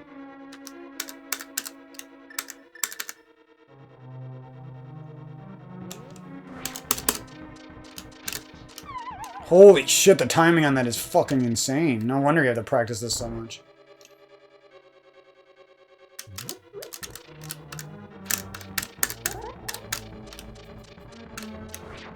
Yeah, that's fucking hard, dude. I didn't remember it being that hard.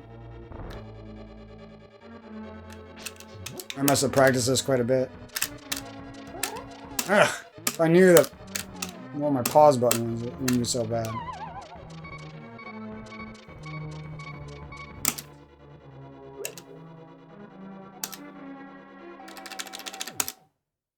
Thank God for this fucking practice hack, bro.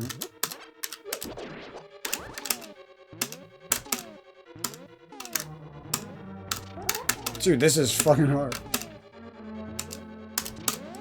No, man, I didn't switch to the bomb. Damn it.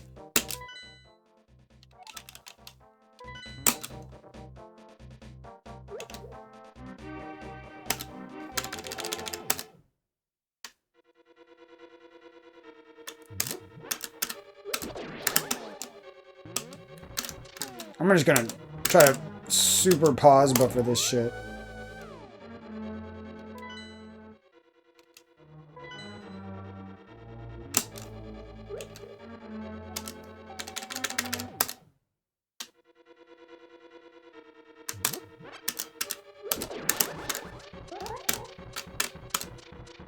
There's a spot.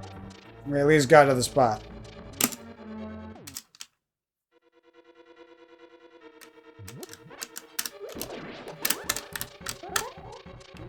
Got to the spot. I just gotta get... I'm so not used to this controller that I... Let's see if I can do this on my brother's 8-bit dough controller. On my controller. It's mine now, brother. Alright. So this comes up as a Switch Pro controller.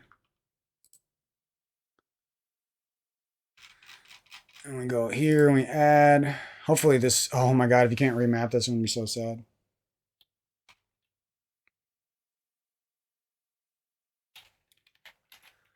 TP 8-bit do. Okay, it looks like you might be able to.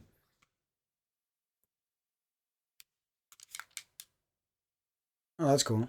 Can you unmap? Oh, I might have to pay for that. I'll do anything, man. Hopefully I don't have to unmap this fucking shit and pay for it.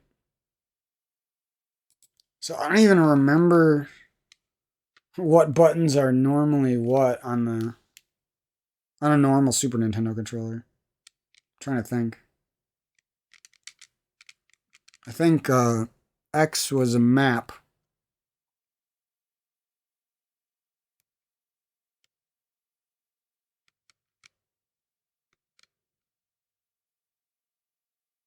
And normally B was slash, right? And then Y was...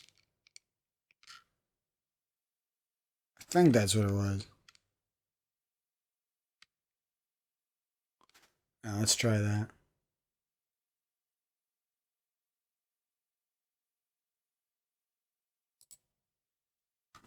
Okay, so... Q...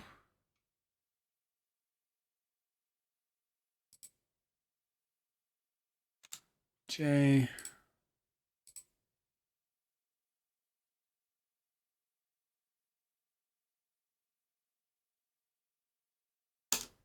Okay...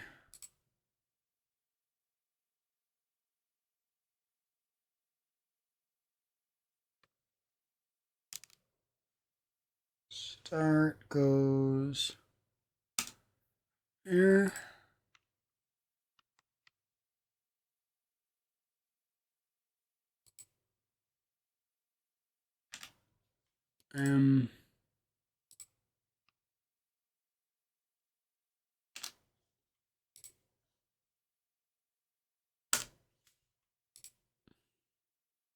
No. This video made me really hungry. I wasn't even hungry before this.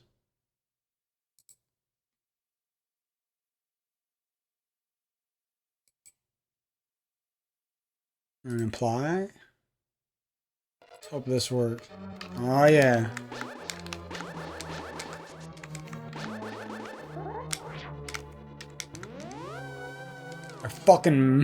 I hate that shit. I used to be so used to that when I actually played this game. Now I'm just gonna randomly press the mirror for like ever, I swear.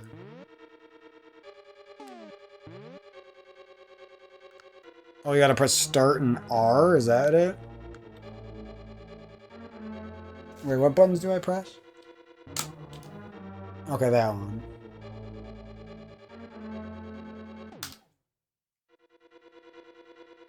So we go here.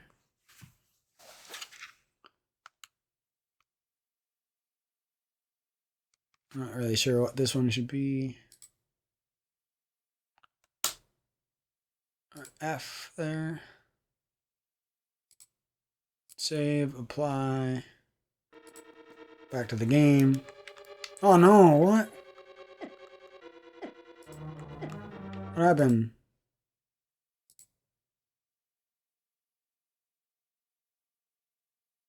Oh, I go back to the other side. Uh-oh. Some bullshit is happening now.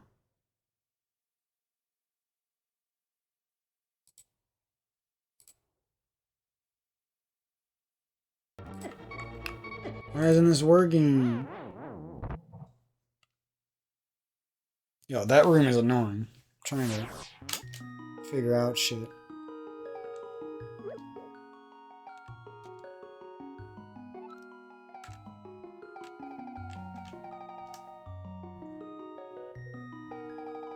Wait, what? Oh, here.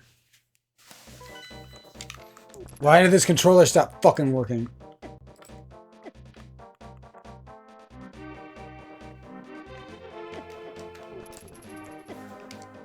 Dude, my start's working.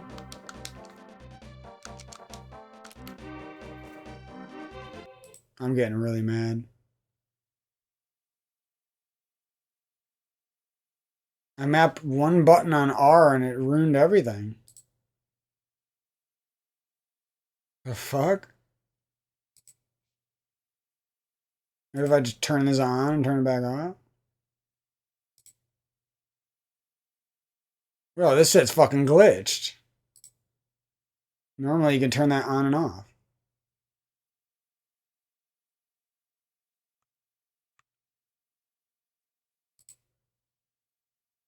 It's just like going on and off by itself, too.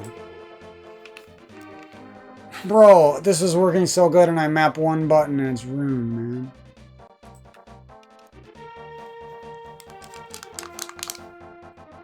Is this working here? This controller just like shit the bed. Because I mapped that R button back there. Let's try to unmap this, see if that's causing a problem. Fucking A, man. Everything was going so good for a little bit there. I always gotta have some type of problem. How do I get rid of this?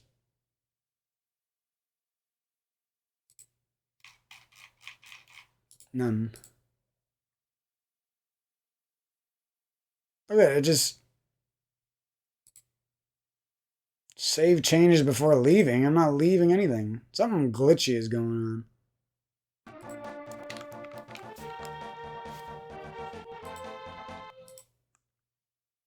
Yeah, this remapping just doesn't want to work for some reason.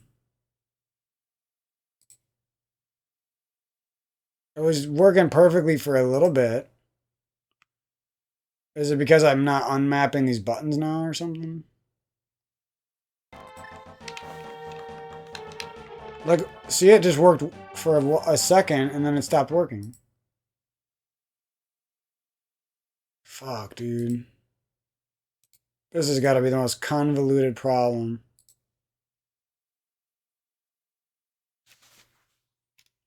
I've ever dealt with.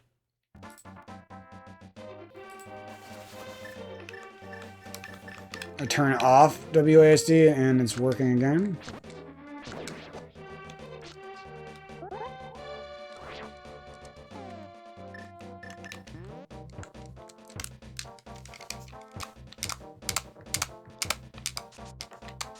Holy shit, that's hard.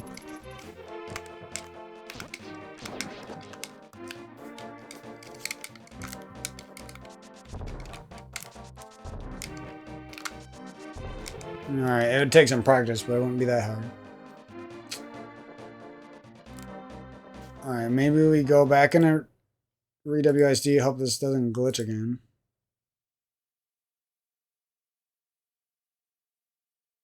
I don't know if these buttons I'm pressing, like if you press a button, it's like hotkeyed to the program or what. This program has never given me as much trouble. That's why I'm kind of freaking out here. Look at it, didn't even remember the profile that I was just using. So remap this, turn that to F, and hopefully this works this time. Apply. And it's not working again. Oh. It's sort of working again.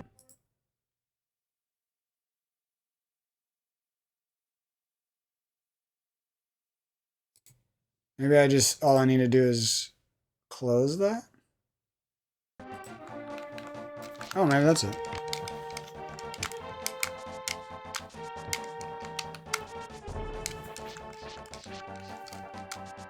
You have to hold the controller, so weird to do that.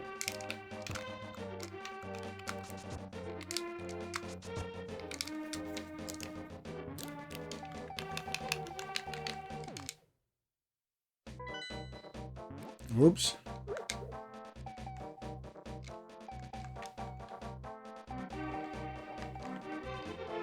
This shit's gonna be so fun when I get some of the basics back down. Just like even using this Save state system without pressing the wrong button over and over. That's not the button. I feel like I'm mapping one of these face buttons wrong. That's why all my muscle memory and this shit's gone. And this D-pad isn't as accurate as the original Super Nintendo one. What did I just do wrong?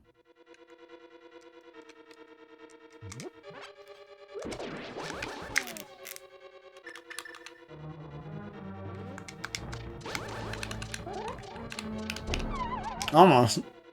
If I buffered a few times, I might have got that. My buffers are really bad. Like, you pressing the start button while you're holding a sword out isn't even I don't know how I used to do that. Kind of weird. Must have been mad muscle memory or something. Fuck! I don't even... I'm so bad on this controller now, it's crazy.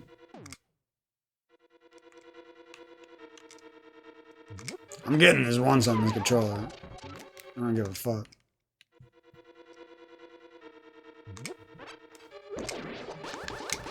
Fuck! Can't even turn. Turn slice is hard on this thing. Bro! How the fuck are you supposed to turn and pause at the same time? I don't remember how to do this at all. That's probably why the good players don't use the sword. Because they're like, it's fucking annoying to use the sword. It might be easier when you get used to it. Like, there's no way to move up and down and hold the sword button and pause easily. Like, it's really hard. That's probably why they got used to doing it without the pause. I don't even know, like, what button, what finger I'm supposed to press. It's almost like I have to hold the controller in a different way, and that's the best way to do this. I think that's actually what I'm going to have to do if I want to. This is just going to be easier on box. Because I have no clue how to... Is that the button that... Yeah, start is the only button that brings you to the menu, so... How the fuck do you do this? It's like you need to claw. Is that what I used to do and I just don't remember? You need to claw this to do it properly. Otherwise you have to do some crazy jank thing where you're holding the start button and a face button with your finger. I must have clawed this and not remembered.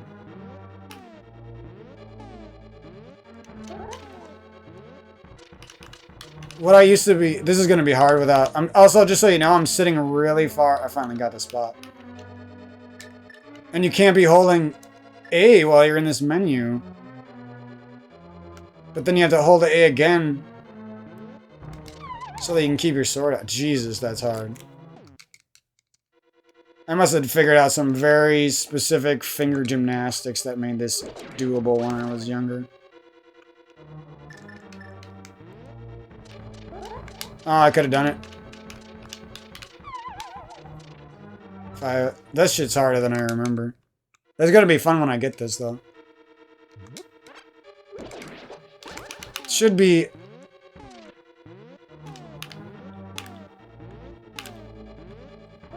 Oh my god, that's hard. Because he's still moving sometimes, and he's gonna actually end up resting in a different position. Is that it? It's close. I don't think that was it, but it was close. Let's look at exactly where this sword is on the bottom. This is what I don't... Oh, okay. There's almost like an S. I was like 1 pixel too high or something.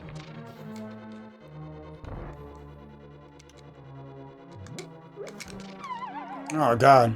I just feel like if I learn how to do this on controller, then relearning it on the box is going to be easier.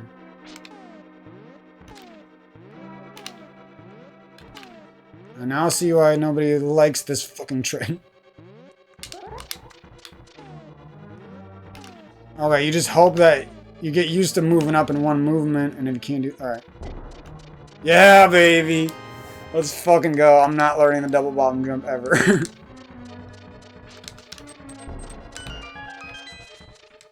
Let's go. I didn't think I was gonna get that today, honestly. I don't remember doing all this fucking weird claw bullshit, though. I sort of remember it now that my muscle memory is doing it, but... I'm gonna be fucking good at this when I... Or at least the normal version. When I practice. There it is. I gotta stop holding A. I don't know if that's a glitch because of this controller. And then I have to repress A so my sword stays out.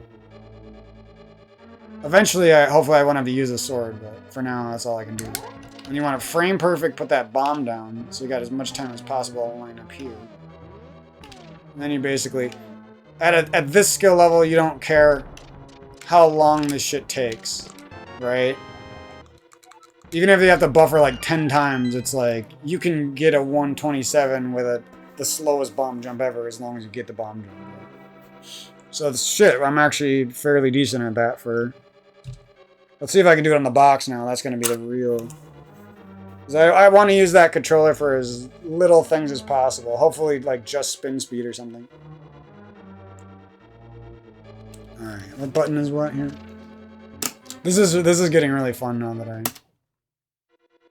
remembered some of the fine details I needed. I slice. And that's my buffer button. And I didn't get it that time. So go there. Mostly I'm just trying to get good at doing these save states on both of my controllers. That wasn't nowhere close to the right positioning right away. Yeah, doing the turn smoothly with the sword is actually pretty hard on this box. I think that's going to be one of the hardest parts about this. Luckily, some of these... I should probably mostly learn the hard glitches first. So that... Sometimes you just gotta... Wrong button. Sometimes you just gotta throw the bomb down even though you're not exactly sure you're on the right pixel. Because that's the only way you're gonna have enough time for it to blow up and everything.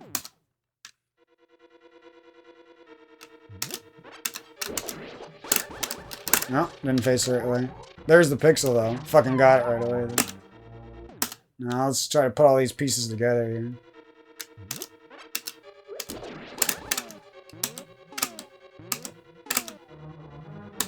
I think... Nope, I wasn't on the right spot. Can you ever... Nope, I didn't. Alright.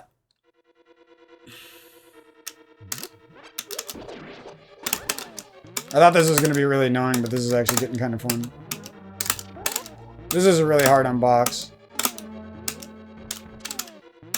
It's going to take a long time before I can accurately move like one step at a time or one pixel at a time or whatever the fuck.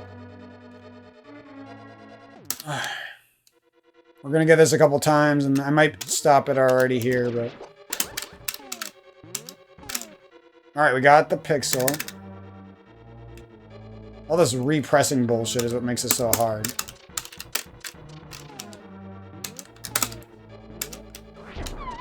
Nope. Not fast enough.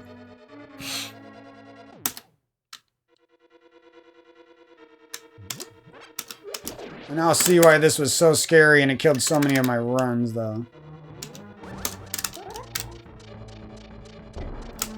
Let's go! That wasn't so bad. I'm just gonna need to repeat that a couple hundred fucking times, though, so that it doesn't feel so weird on this controller. Cool. That was actually a pretty good...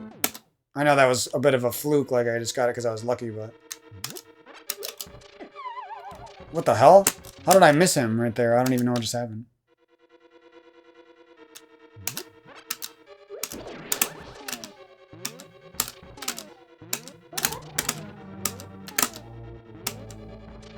Oh, I think I could've got it still, even super late, but now it's too late.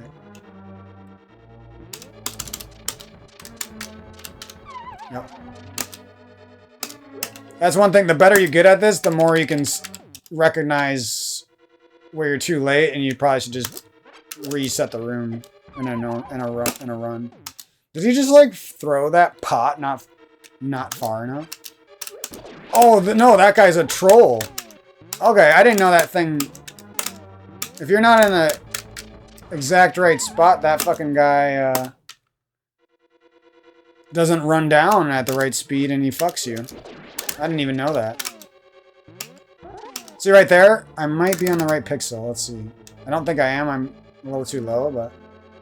So go like this and go like that. Oh, I don't know if that was right. Fuck. I don't know what happened there. I might have put the bomb in the wrong spot. Because if you want to do it fast... Okay, I think I'm in the right spot now. So what's my buttons? Boop. Boop. No! No! Okay, I deserve that. I had it. You seen it. You seen it. You seen it.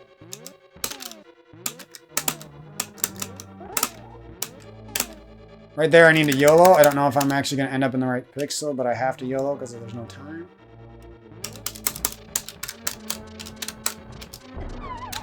Nope, I guess I wasn't in the right pixel.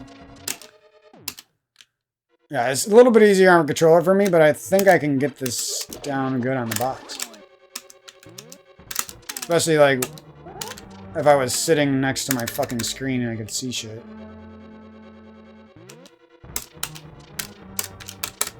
Nope, not fast enough.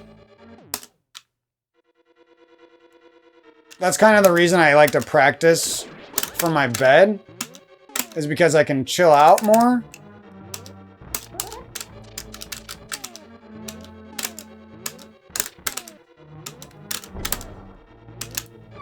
Fuck, I'm not good at that second part. I'm actually better at the bomb placement than I am the... I don't remember where exactly you have to stand, too. Like, to the left or the right of the bomb or whatever. Like, I don't think it matters that much, but it does for the visual... Okay, I got lucky and got that on the first try. And then I go boop. And then I'm boop, I'm right. And I'm boop. And I'm good at it now. I just need to lock it in. I got the... That's the hard part. Like, I know it doesn't seem like I'm that good at it now. But getting those initial muscle memories is the hardest part. Locking it in, it takes time, but it's not as hard. You see what I'm saying? And you can also lose that lock-in. Like, getting that lock-in and not losing it is another challenge as well.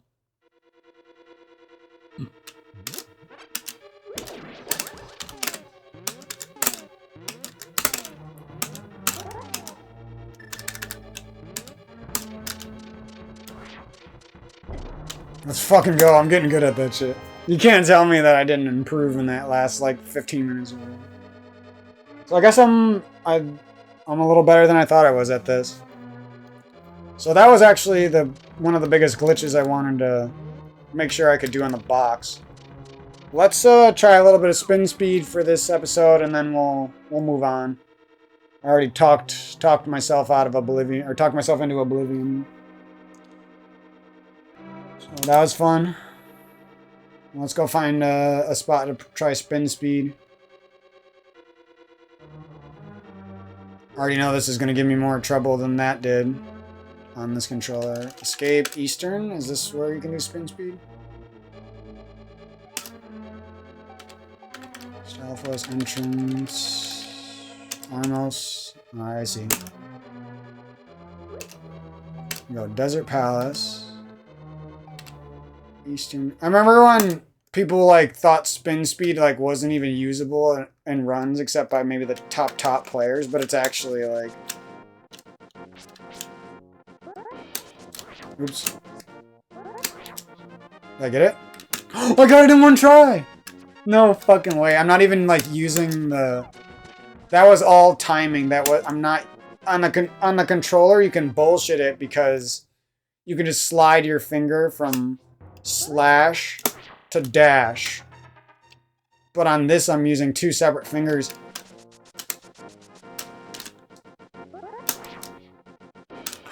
Yo, my timing has gotten so fucking good, dude. I can't believe I promise you, I used to try this on the box. Like, that one time where for a few days, I was trying this game again. Did I get it again? Nope, no, not that time. That's okay. It's because I'm not used to also moving up while I'm charging the sword. I don't even, like, remember how to do that.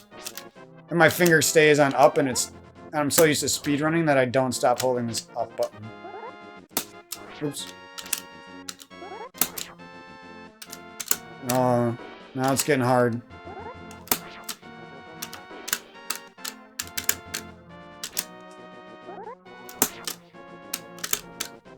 I don't exactly remember how to do this. Like when you press dash. Yeah, that's fucking hard. I got lucky those first few tries. I'm trying on the 8-bit Duo controller now. And I get it on the first try. So yep, my muscle memory there isn't too bad on the controller at least. That's good. That means I can use the controller to do my spin speeds. That's pretty much the last hurdle I had. I don't even remember the movement here. Do you just go like this? Wow, I'm actually better at that than I thought I was. Cool.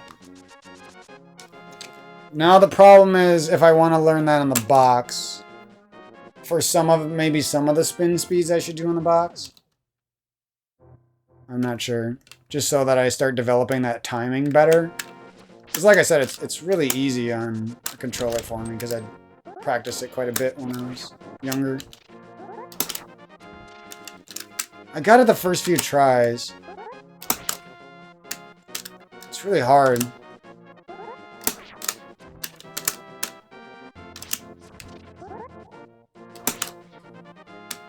I think I just got lucky. Like my fingers wanted the spin speed so bad that my latent timing helped me there. It wasn't actually any type of skill that I have right now.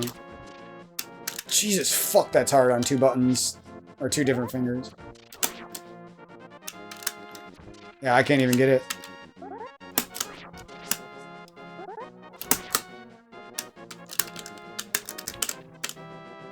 Oh man. I didn't think it was going to be this hard. I think it'll be easier if I double map this shit and pick 2 different buttons. Let's see. So we go over here.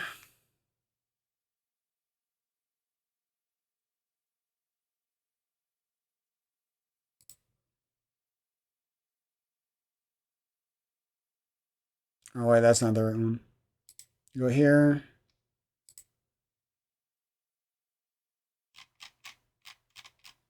Add.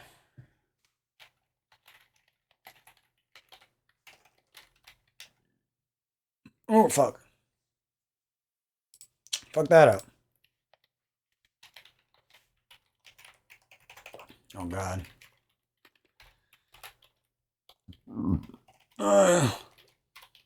Quit burping. I didn't eat that much food.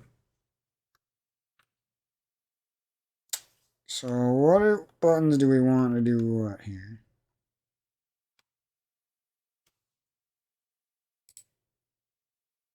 Then we go here.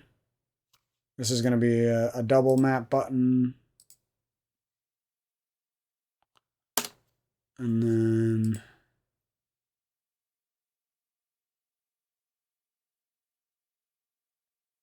let me go this button. This is a double map button, and then this button, and geez, fucking floating is gonna be hard. Or what's that called? Hovering is gonna be fucking hard to learn.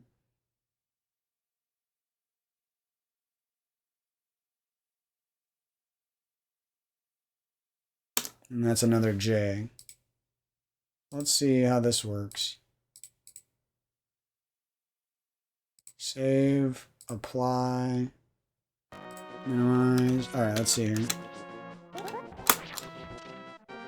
Nope. Why is that so hard? Oops.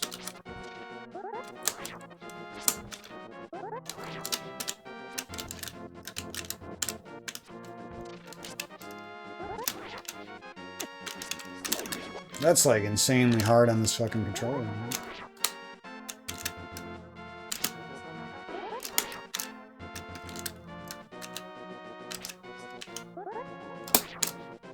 It's because it's all timing and there's no muscle memory to it. It's all just being god tier with the timing. Frame perfect, absolute frame perfect with 2 separate fingers. Instead of just sliding your thumb like you can with the...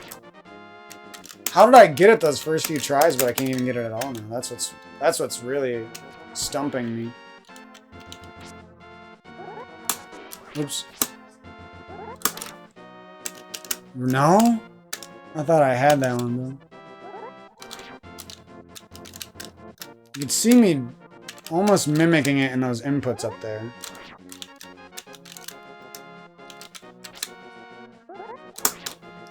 I think I'm better off not trying to slide, like... Because I'm trying to slide on this box controller.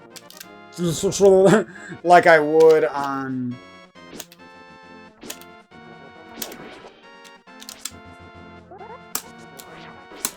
on a SNES controller, but I just don't think that's gonna work. Because you can't cover 2 buttons with 1 finger easily. And my best fingers that would probably be able to do it aren't available, because I'm using them for dash and arrow and stuff. Wow. At first I thought this was gonna be easy, but I guess my timing... It's not even really my timing being not good enough, it's that the timing's too hard. Wow. If I pick this up and get this right away on my 8-bit Do controller, I'm gonna be mad. Oh my fucking god, why is it so easy on that? I can't even fucking...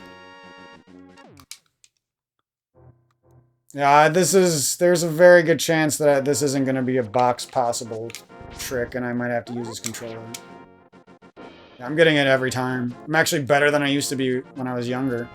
I haven't done this in years, so that's kind of weird. Also, I'm playing on more lag because the 8-bit Do controller is great, but it has a little bit more lag than... Oops. Yeah, that's super easy.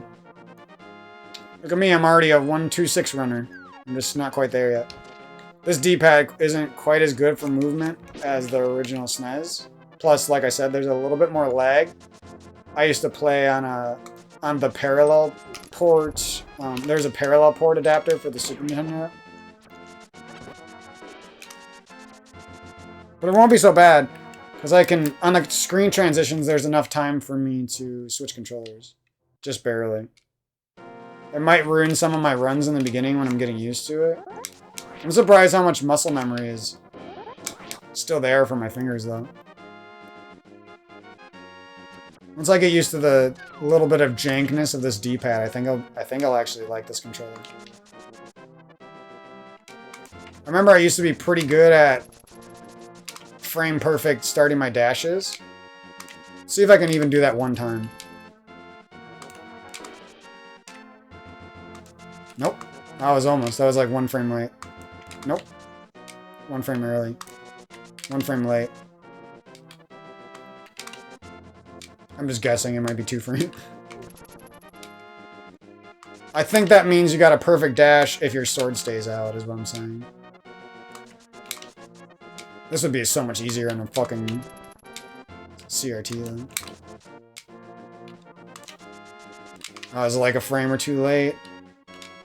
I'm pretty sure. If you're perfect, your sword stays out. Shit, I can't even get it once. Damn, I must have been pretty good at that. I remember doing that like all the time, I thought. Like not every screen, but like 25% of the screens maybe.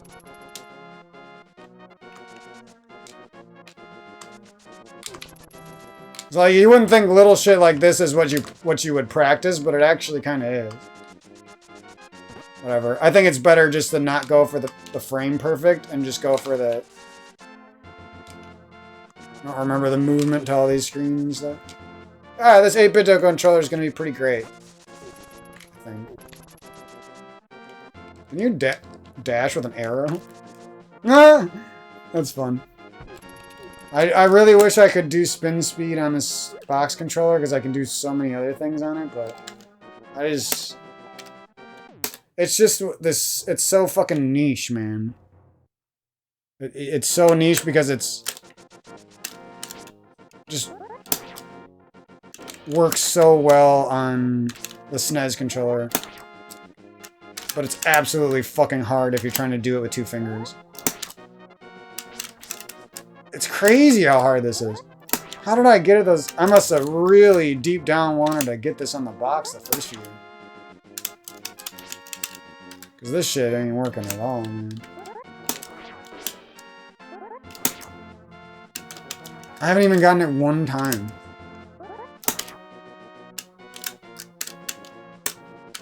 That's the crazy part.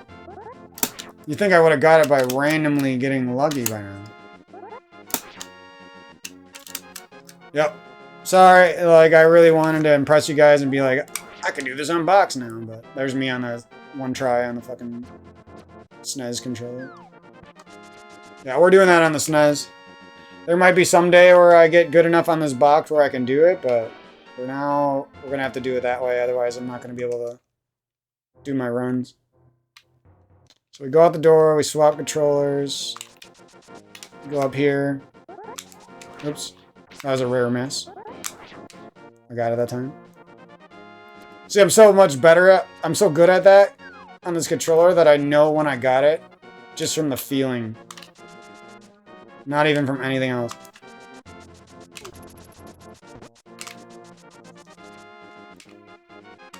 I really want to get a frame-perfect dash, but I guess I'm... Oh, yeah! Let's fucking go, baby. That's what I'm talking about.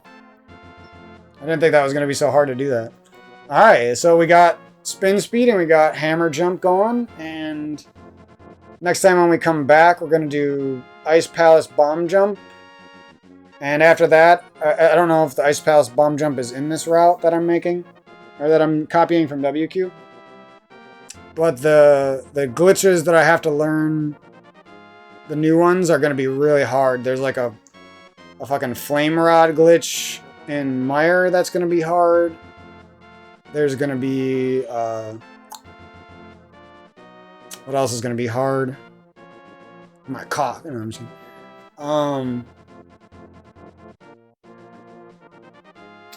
What am I thinking?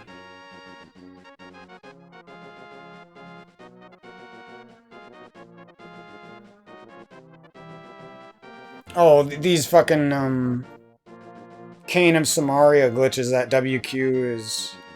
it's called Icebreaker, and the other one's like Holy Diver or some shit. Diver jump. Sounds cool, actually. I like the name of the glitches. They're pretty cool. That's part of the reason I want to do them. We're going to call it Water Dive until I figure out the name, and the other one's Icebreaker. Whoever came up with those glitches names is a fucking nerd, because those are the nerdiest things I ever heard. And I'm not gonna lie, I'm having a lot of fun, but I'm really upset that I can't do spin speed on this box. I was really hoping that my timing would have been improved by now. But I can't even do it once. Can't even do it once.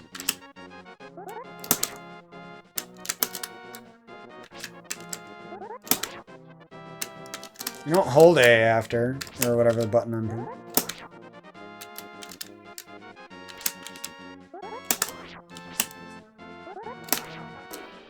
Oh, I thought I had that one.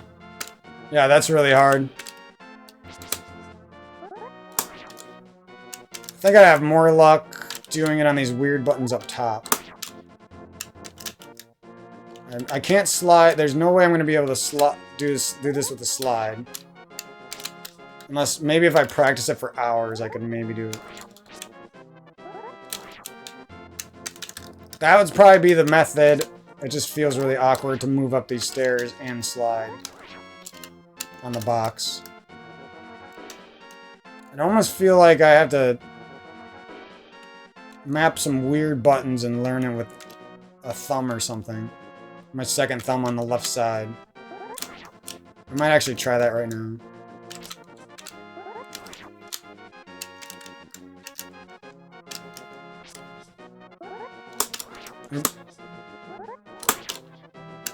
No? Are you kidding? It feels so much like I'm pressing it right, but somehow you can see that like I'm clearly a frame late every time. Like, how am I just one frame late every time?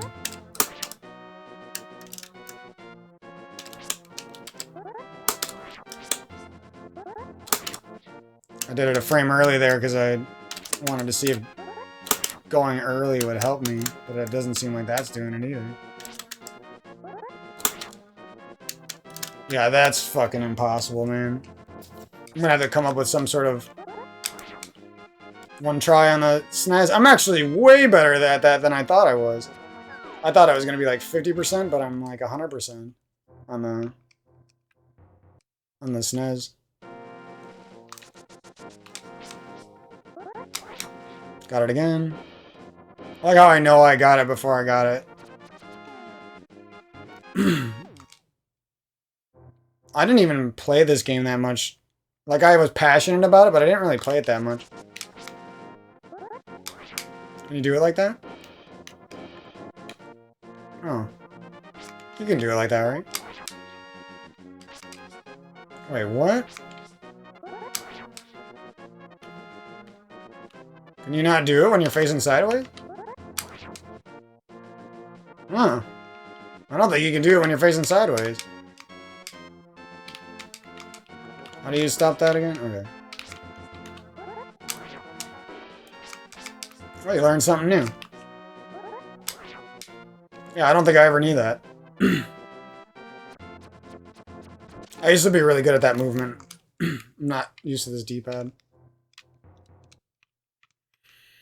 I'm also not trying my hardest, by the way, if you are wondering. It's mostly just fun to do the glitches again. This shit's so fast you can like do a second lap. And it would still be as fast as dashing.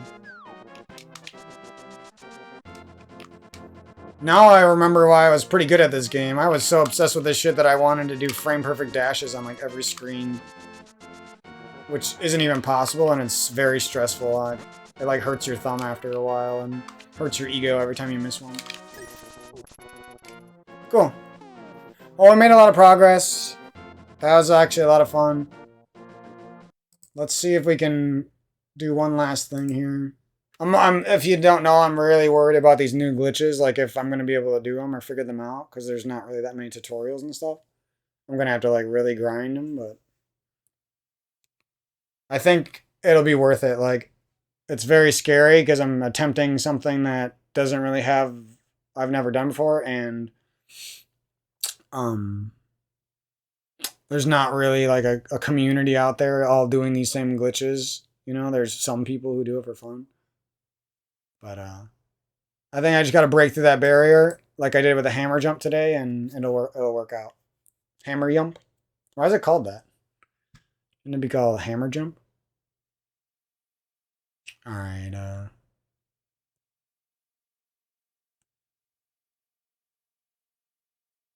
so I think I need to change this. I'm not sure what button to use, though. I'll just put it here for now.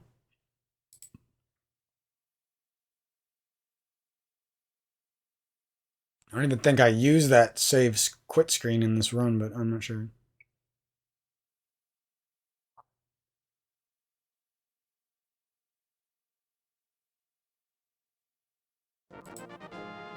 And then I go over here. Oh, wait. What's F?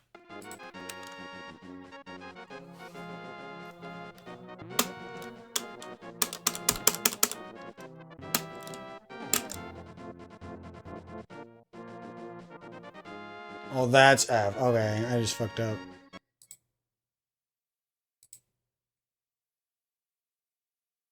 R does the what? What does R do?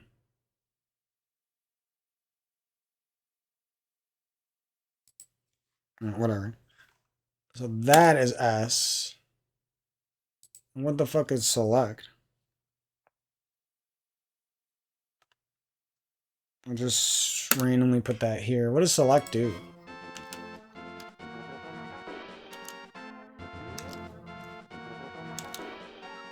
Select is that. What the fuck does R do? I have no clue what R does.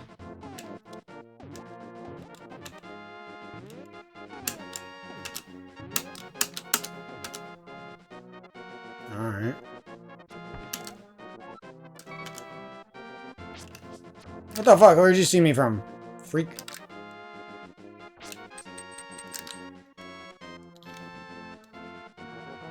Alright, this isn't ideal, but it'll work. I'll probably have to move that select button eventually. That's not important. Okay, so let's go over here. Add this button. And this is going to be another slash. And then this is going to be another dash.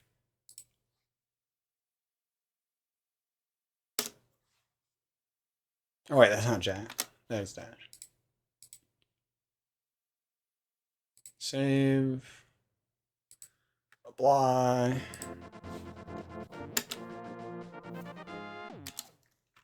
Let's see if we can do this, bitch. If I can even get it one more time. I'm not gonna use this shit, but it'd be nice to get it one more time. Oh my god, that was lucky. I didn't press it right. My finger just... That was complete luck. This might be possible now. We'll see. It also might work if I do it on 2 thumbs for whatever reason. Did I get it? Nope. Wait, so... Yeah, that's fucking hard when you try to do it with 2 fingers. This sliding is working a little bit better. Yeah. I might actually be able to drill that. And my movement on is way better without the D-pad right now. Let's see if we can get a frame-perfect dash on this controller. Wow, that guy's a fucking troll. Holy shit. I'm gonna have to figure out where the best spot to dash there is. You probably have to, like, watch him really closely and pick pick a slightly slower dash there so that you avoid getting hit with that arrow, because that shit's fucked. What did I just say? That shit fucks? Oh, man. Got it. Yo! Why does... So, I tried to figure it out by sliding my pointer finger, and I couldn't even do it one time, right? I think if I practice, I could do it. I think that's the problem. 'Cause my fingers just aren't used to sliding on the box yet, you know? But for some reason, my thumb fares a little better. Oh. I just got it with my pointer.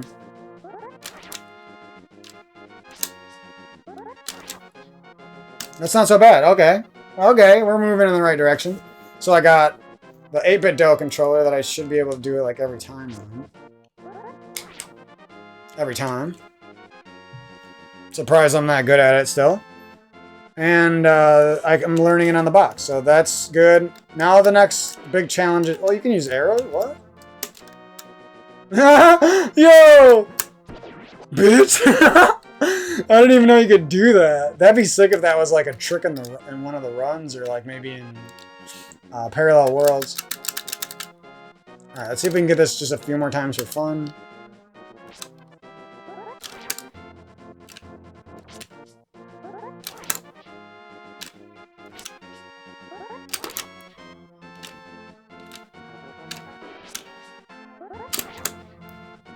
My thumb seems to be a little better at it, but I think my pointer would eventually get better.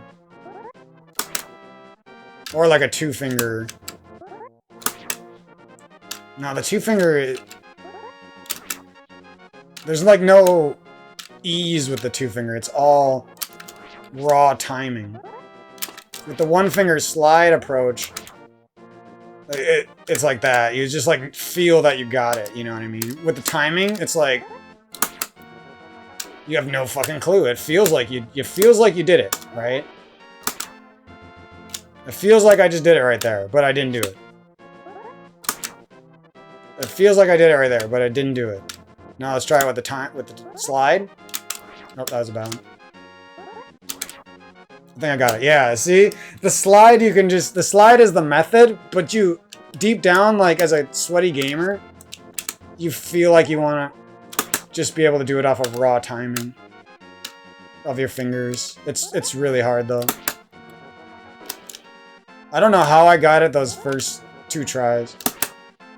It was pure adrenaline. It was like pure desire to show you guys I could somehow do this on the first try. I got it. You can definitely get the timing down with 2 separate fingers. It's clear that it's not going to be as consistent, and it's clear that it's going to be a lot harder. It might be better in the long run, you know what I mean? Because you're actually just doing it with sheer timing, not with a trick of sliding your finger. Like I guess you have ingrained the timing into your hand, or in your mind. You haven't just learned it through lucky muscle memory and a sliding technique. The sliding technique is pretty good. I almost get it every time I try now. Okay, cool. That's a lot of progress for today. Got some of the harder glitches. Now I think if I do Meyer and the 2 new what do you call them? The two Cane of Samaria glitches. I think that'll be most of the hard shit out of the way. Oh, and Ice Palace Bomb Jump, obviously. But I did that other bomb jumps, and Ice Palace Bomb Jump was actually easier for me. It's just straight up easier. Because you're not timed as much. And there's like, I think there's like more positions with the Ice Palace Bomb Jump that are good. It's just learning those positions again is going to be a little bit good. So I'm actually really happy that I can do spin speed on the box now. Oh, another one try. I think I got it. No, it was off. Right? Nope. That's the other thing. I'm actually doing the slide good, but I'm not used to letting go, so I'm doing that little dash step too. So you can get it when you're facing up or down, I guess. Yep, I could tell I got that one. So cool. Spin speed will be possible on the box. That's great to know. It's definitely not as easy, or maybe it's just because I'm so used to this controller. I'm surprised that, like, that's me on the controller again. I'm surprised, like, this was really hard. I know it's probably not that impressive, because a lot of people do it. But when I first learned this, and everyone was like, that's not going to be something people do, it's a frame perfect trick. I was actually one of the first people to put this in their runs. I wasn't that good at the game compared to others at that point. I don't remember how to pump up stairs. You just go left or right? I think you pump up stairs. Or maybe some stairs. I got it. I love how I know I got it just from the feeling. Got it again. Alright, yeah, that's no problem on the controller. I know I sound cocky, but it's really not. So that's not even an impressive glitch by today's standards, but I mean, for the amount of time I put into it, that's pretty cool. That I was able to get it on the box as well. I think I got it. No? Really? Okay. Oh, that was a lucky slide. Some of them it's just like luck, like I'm just getting it out of luck, and other times I'm getting it just out of some skill. I'm actually going to work on all the methods. The two-finger approach, the slide on the pointer finger, and the slide on the thumb. Oops. I just think working on all of them is going to help me. It's going to seem easy on the 8-bit Do controller. Yeah, the thumb slide is definitely is the easiest way, but it might not be the best way long term. The two-finger is fucking hard, dude. I think the slide with the... I have to like, I kind of want to teach multiple fingers to do it. Like I want to be able to do it with my middle finger and I want to be able to do it with my pointer finger is the thing. So that I can eventually see which one's going to be best for me. I think I got it. What? No way, dude. Sometimes it just feels like you got it, but you really didn't. You weren't even that close. Yeah, the middle finger slide is not going well. I think I got it. No. The thumb is just so much better. I almost get it every time. Alright, so that'll be a fun thing to practice on the box. And that's pretty much the only glitch I was worried that I wouldn't be able to do on the box. So I got hammer jump. And then we could tell that's going to be pretty good when I get used to it. And then now I'm worried about Icebreaker and that other Cane of Samaria glitch or whatever. I don't think the box is going to be a trouble. I just think it's going to be hard to fucking do the diagonal inputs on the box. That's all I'm worried about. And actually like be consistent. I do think everything's going to be possible, so that's good. And I'm trying to think like what other glitches I should be worried about. Oh, I know. The boom dashes. They're not essential for the time I'm going for, but I still want to be able to do them is the thing. How do I do this? Let's see if I can even... Hey, first try. Cool. Oops. Let's go. I think I'll be able to do that too. You're never getting it back to me, Copper.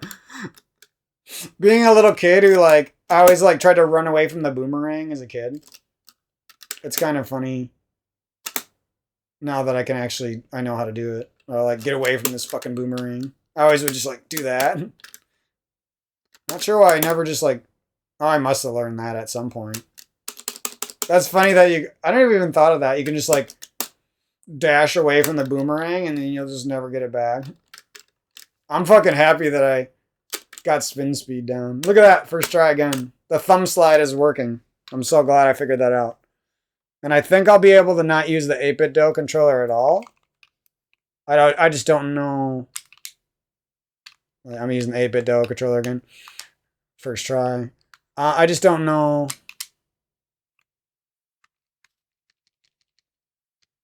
What am I trying to say? Like exactly which route I should go. I guess it doesn't matter that much. It's more just about playing the game. I can't believe how good I am at that. I think I might be able to cheat and break the rules and hover easier than other people, but shh. I need an advantage. I'm a lazy old man. Or I don't like saying that because I'm really not an old man.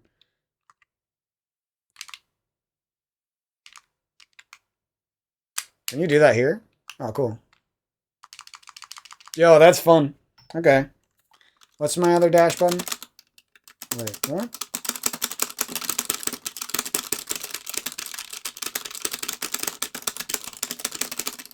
I'm definitely going to figure out some shit that makes hovering possible in this box. I don't even know how to hover. I never tried it before. I just lie to other players and act like I'm better than I am.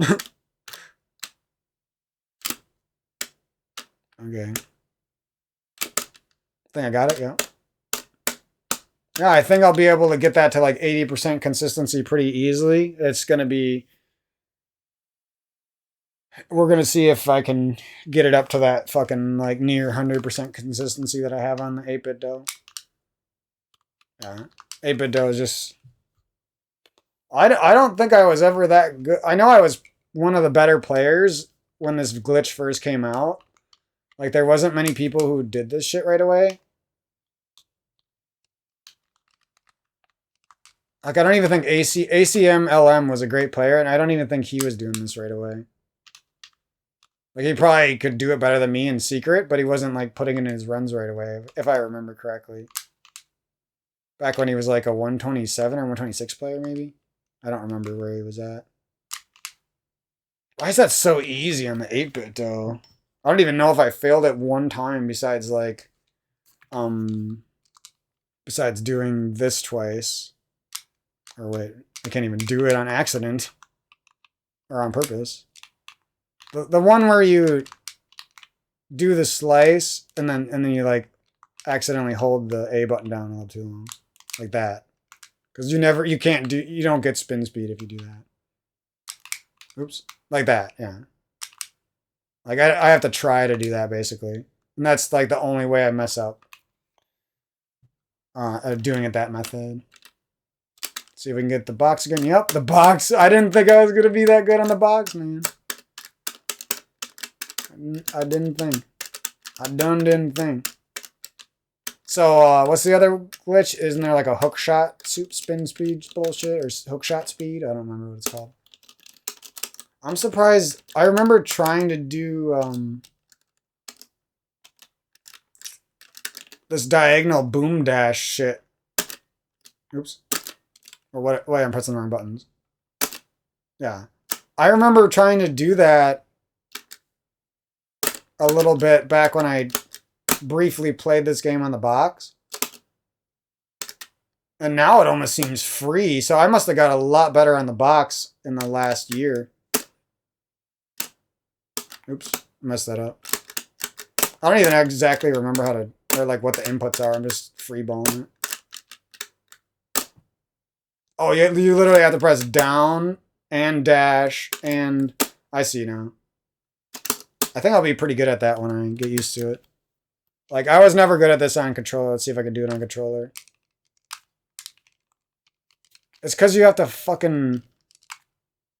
Okay, I can do it. I'm not that good at it, though. You have to hold the controller with 2 fingers on the face buttons. It's really weird. You could maybe do it if you had a giant thumb. But it wouldn't be easy. It'd probably be easier to remap your fucking... Honestly, I would do that. I would remap my X button on top. I might do that just so I have a backup for the boom dash if I don't want to do this. If I don't end up wanting to do this on... is that what it's called? Boom dash? If I don't end up wanting to do that on the... I used to suck at that glitch. That's why I'm happy about that. I know it's not that hard, but... I tried for hours, honestly, to do that. Now it's just, like, free for me, so... I guess even though I didn't notice, I've leveled up as a gamer. Still got a ways to go, but... Free fucking spin speeds all day. I remember when this glitch... Yeah, for real, when this glitch first came out, though, like... I know I'm just bragging about nothing, but... I was one of the first people to figure out that finger slide. I know there were still people better than me who probably thought it was so easy. Like, I think it's easy now, too. I'm just saying. There was a lot of people in, like, the 130s for time who, like, were like, I'm not doing that shit. They already knew their route. They didn't really care that much about getting a crazy time, and they just weren't having it. But then there were, like, some runners who were, like, in the 140s, high 130s who picked this up right away, too, like me, so... Fucking love that glitch. So I think I'm going to have a lot of fun doing, after I get through the barrier of it being hard, I think I'm going to have a lot of fun doing the, what do you call it? Icebreaker. And Holy Diver, or what the fuck it's called. I want to figure out the name of it. I knew the name of it a few hours ago, but I talk so fucking much that I forgot everything. So yeah, we got some resources. This was felt impossible for the first 10 tries and already feels pretty good. I think eventually I will be able to do that double bomb jump. I'm just not going to be as fast at learning it as the top players because I don't care as much. But yeah, that was my video. I hope you guys enjoyed the Link to the Past section a little bit more. I'm feeling all cooked out on these videos. I'm cooked. My goose is cooked. And super happy that I figured out at least how to do spin speed on the box. I still want to be able to do it like with sheer timing because I'm egotistical like that, I guess. Did I get it? Nope. Yeah, it's fucking hard with pure timing. Oh, I did it. Yeah, that's gonna be a fucking trip trying to learn that shit. Oops. Yeah, I'm pretty good at boom dashing. If I get warmed up, I could probably do it like pretty damn consistently. And I was never able to do the boom dash in Hera. What's that called? Hera? I was never able to do that. Now I think I'll be able to do it pretty quick. So I guess maybe taking that break and just playing a lot of random games on the box helped my fingers figure out this damn controller. Damn. I know that sometimes you get this glitch. Well, I'm a lot better at that. I know sometimes you get this glitch and then you have to like retouch the stairs, but I don't really know how that works. Oh yeah, I forgot. You can do the glitch off the stairs and then touch the stairs. Let's see if I can do that. I didn't get it that time.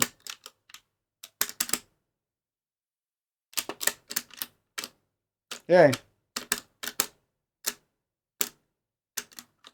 Now, am I like 100% consistent with that on the 8-bit though?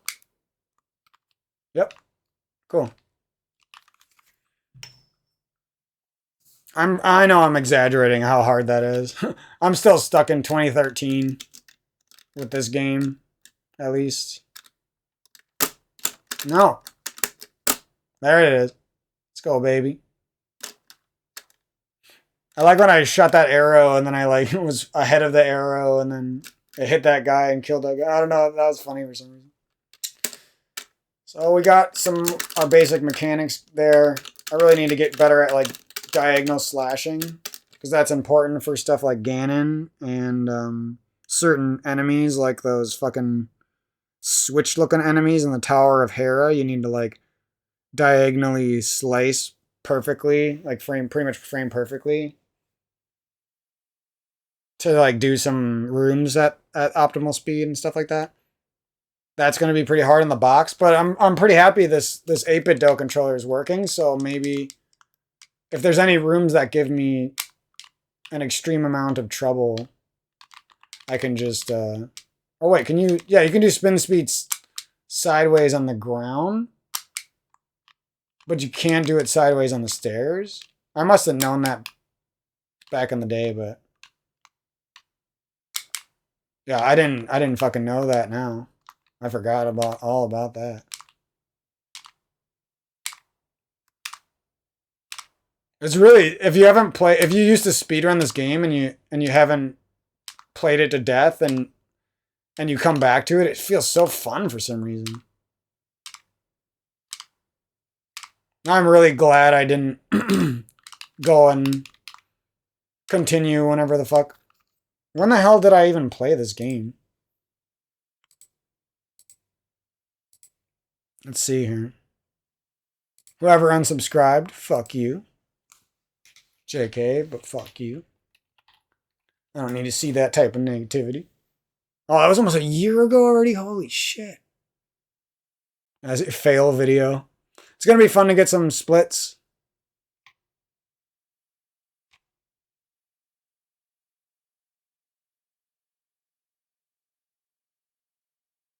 Here's me trash talking Nintendo. I gotta play some Tunic again. That game is fun. It was just some parts were a little confusing and hard, and I stopped for like no reason. So yeah, I hope you guys enjoyed the Link to the Past return. I feel like I did a pretty good job getting back into the gameplay. I know I didn't do that much, but there's like... The thing is, if you practice the hardest shit... Now I'm just getting this without even trying. When I sit up in my chair and actually like zoom in on the screen and sweat, I think I can do this. Some of this hard shit. I know that sounds like an excuse, but I'm sitting far back from my monitor and I'm just... I have my shirt off and I'm fucking... Oh, I did get it.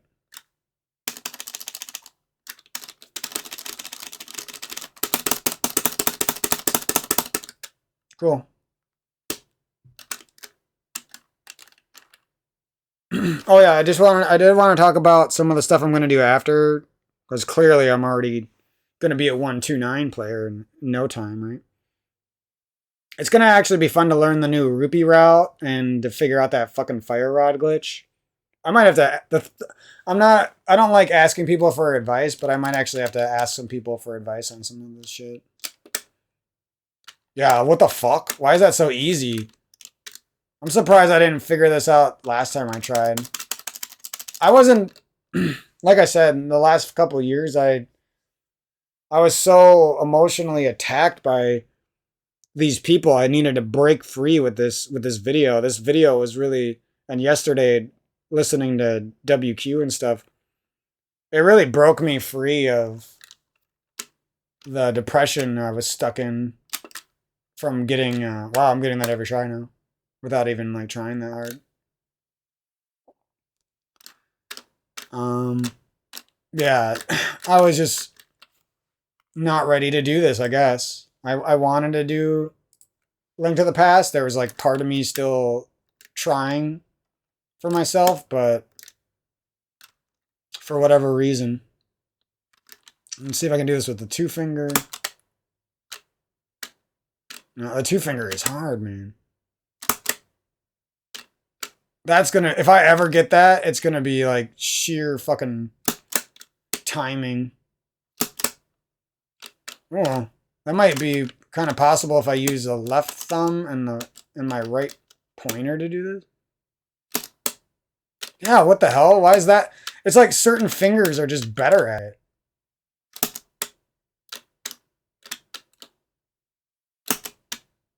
Yep, I can tell I got it. Yeah, my timing on that's starting to get good enough that I can use both fingers, or two fingers. For whatever reason, if I use my right thumb and my pointer finger, it's really hard. I don't know why.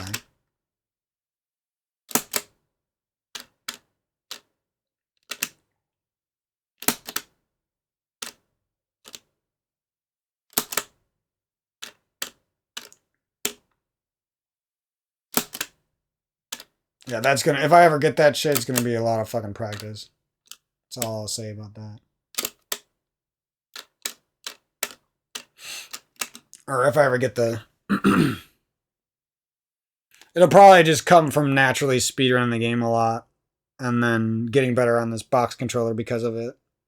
And then I'll just like randomly one day be a lot better at it. That's what it seems like. So cool, we got the runs all set up. We'll mostly be a box runner.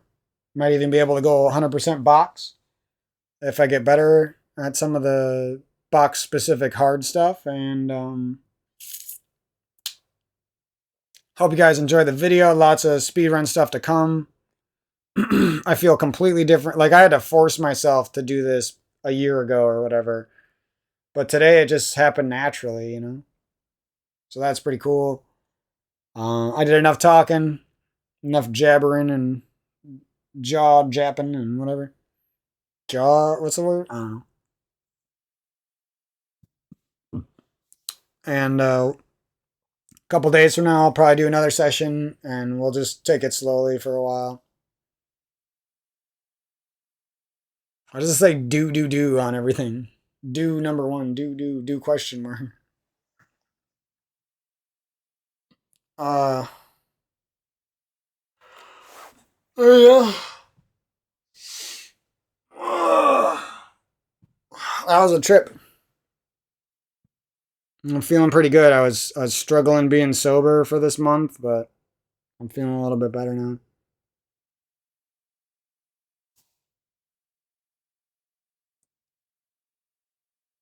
I think I'm gonna go have a little snack and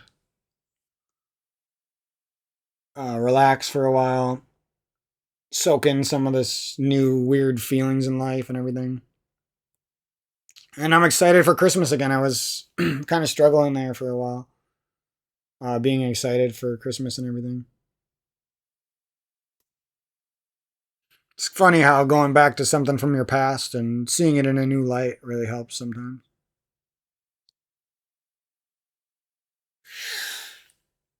Oh, that video took a lot out of me for some reason. I don't think it's going to be that hard just to do no mic practice or no commentary practice.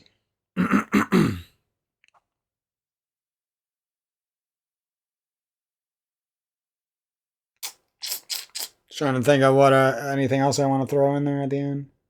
Oh yeah, we'll probably be messing around with some casual runs of Link to the Past hacks, and maybe we'll speedrun a couple of them down the road after we play more of this game. Might do something like Link's Awakening and some other classic games like Yoshi's Island and stuff. I probably would never really be interested in doing Yoshi's Island 100%, even though it's like technically the cooler or the harder run and everything. But maybe. And Super Metroid, yeah, we're definitely gonna get back to that. I really like that game.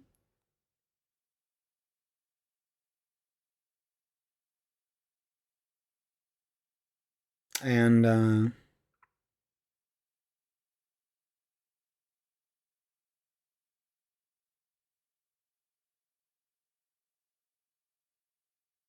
what else?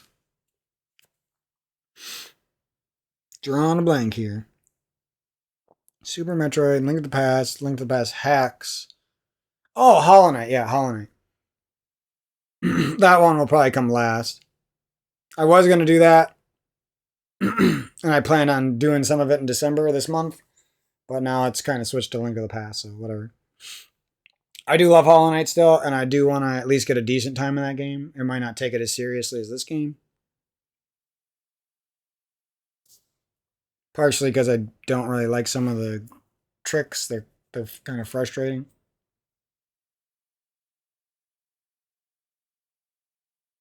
and they don't feel as cool as this as mechanically as this game. They just kind of feel lucky. Whereas this game, you feel like you can get the mechanics down. That one just kind of feels like you grind and and you pray. You know.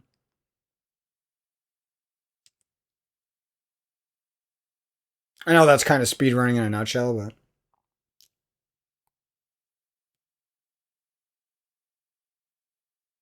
I also just don't seem to have as much drive for that game.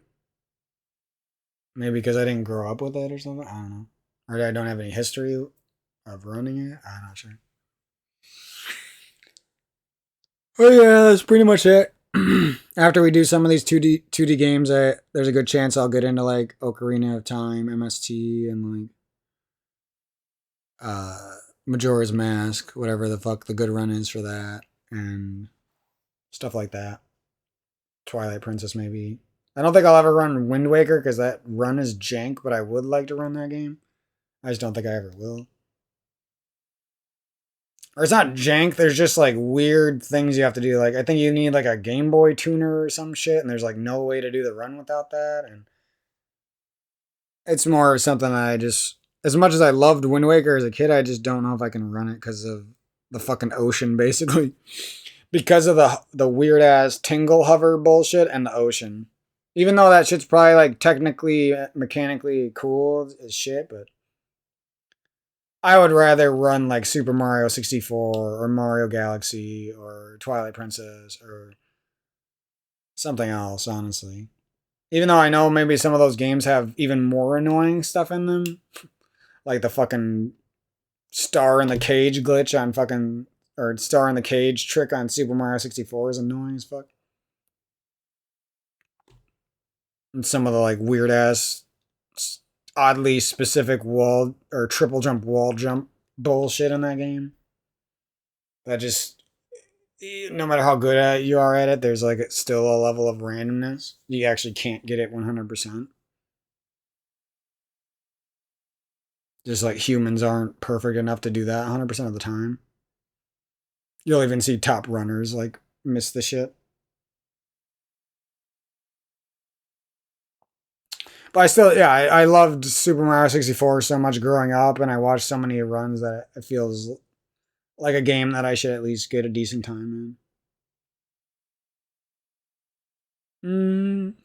So that's pretty much my video. I don't know how long that was. Probably one of the longer videos on my channel in a long time. Hope you guys enjoyed some of that. Sorry for some of the harsh topics I was talking about and everything. Sorry, not sorry, if you will.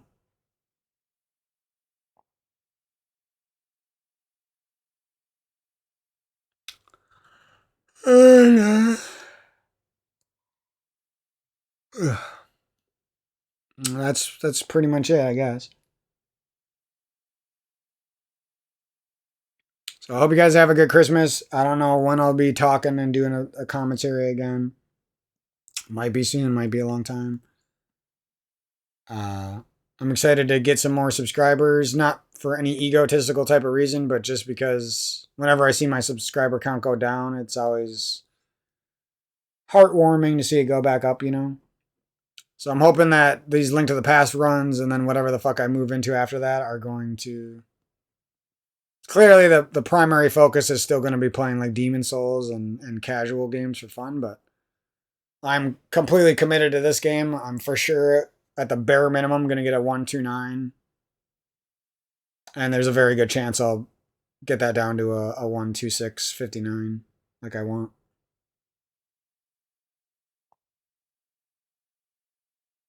And it feels good not being so attached to goals anymore. Like I have goals and I know that I'm going to accomplish at least some of them, but I don't feel so fucking pressured to, like, if I don't get to 124, I'm a piece of shit. You know what I mean? When it's not like that at all. It's like a lot of those 124 players, they deserve to be 124 players. And you're not a bad player if you're not one of them. You know what I mean? If you didn't want to sit there and drill rooms over and over, and you just wanted to get a good, a high skill time without drilling rooms all day and redoing to get better RNG over and over, you know what I mean? That doesn't mean you're a bad player. That doesn't mean your potential sucks. That doesn't mean anything like that. That's what the dark side of the world will often, I think, make people. It'll trick you out of even getting some of your potential because you'll just give up. You'll be like, well, if I'm not getting my maximum potential here, then I might as well not even try. Like that's the way the world will often make you feel, you know? I got it. That's crazy how different this feels than it did. I don't even, maybe this computer has less input lag than, and the monitor even than I had back. I bet that's part of what it is.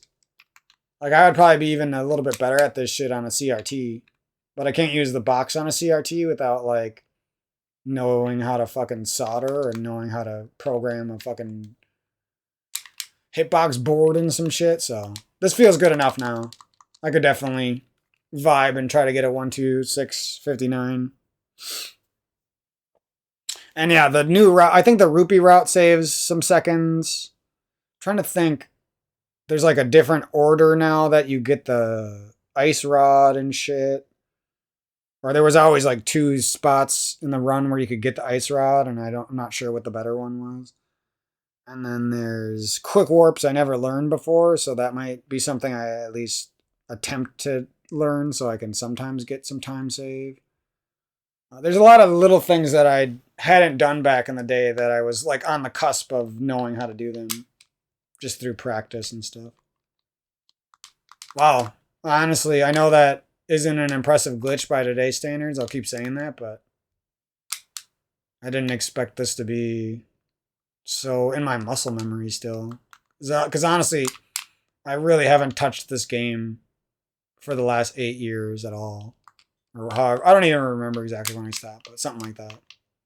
Oh, I see how that happens. I see how that happens more easily. If you accidentally dash too early before the sword is completely charged, there's a very good chance that you're going to do... Okay, it's hard for me to even do it on accident. I used to do that all the time on accident. Yeah, whatever. Probably is a bad idea to learn how to fuck up. Or maybe it's not, I don't know. Probably not. If you're still training the good muscle memory, it's probably not a bad idea to train the mistakes sometimes. Like that. That's sort of the mistake you would make. But yeah, I guess because that's now easy for me, or fairly easy, now I should really focus on boom dash.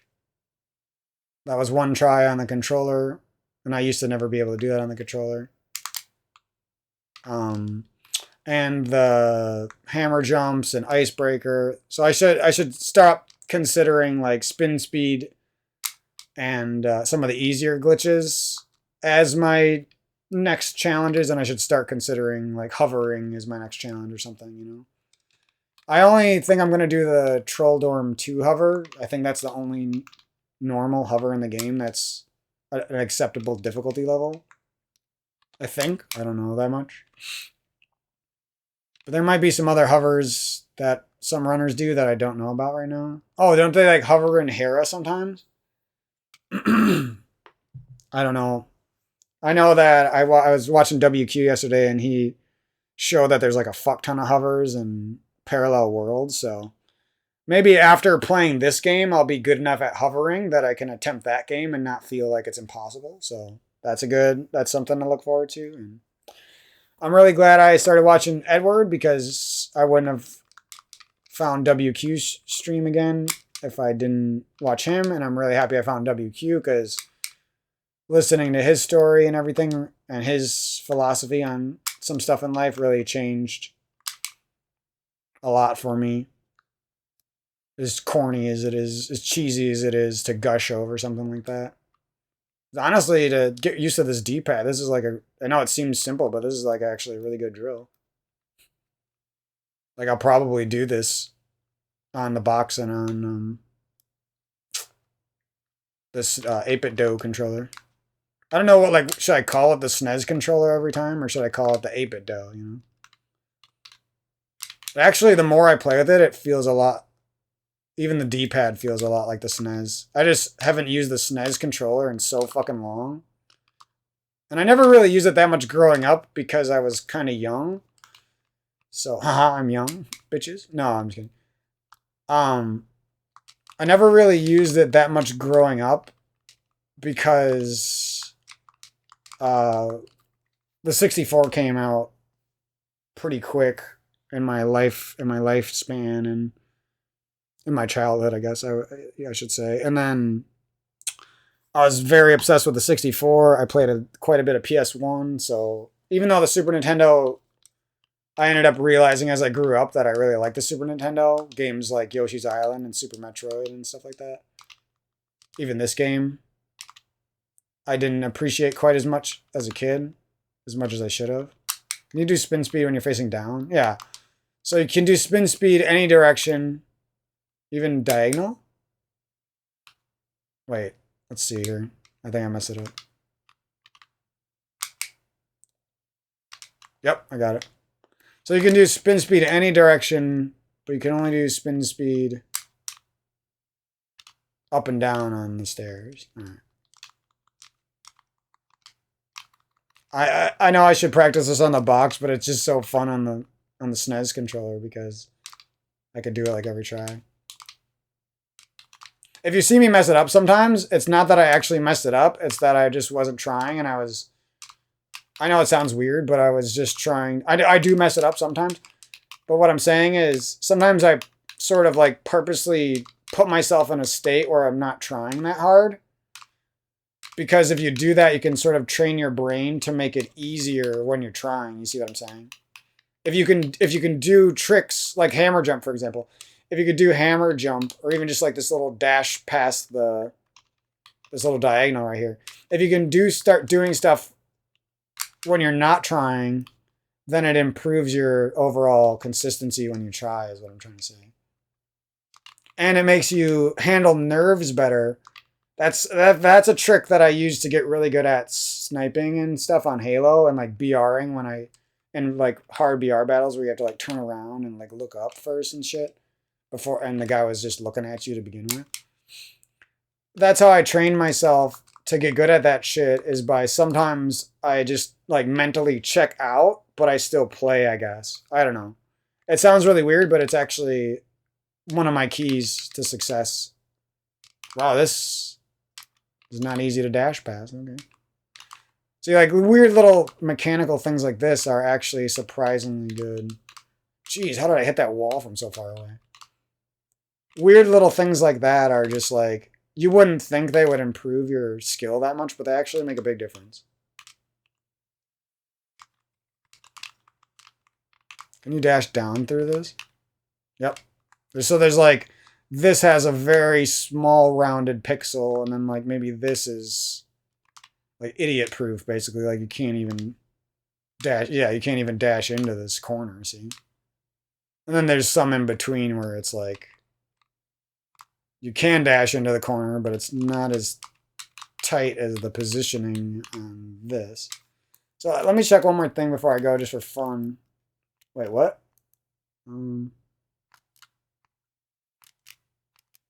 This controller, whatever. I don't remember. My 8-bit Do controller isn't opening up this menu for some reason. I'll figure that out later.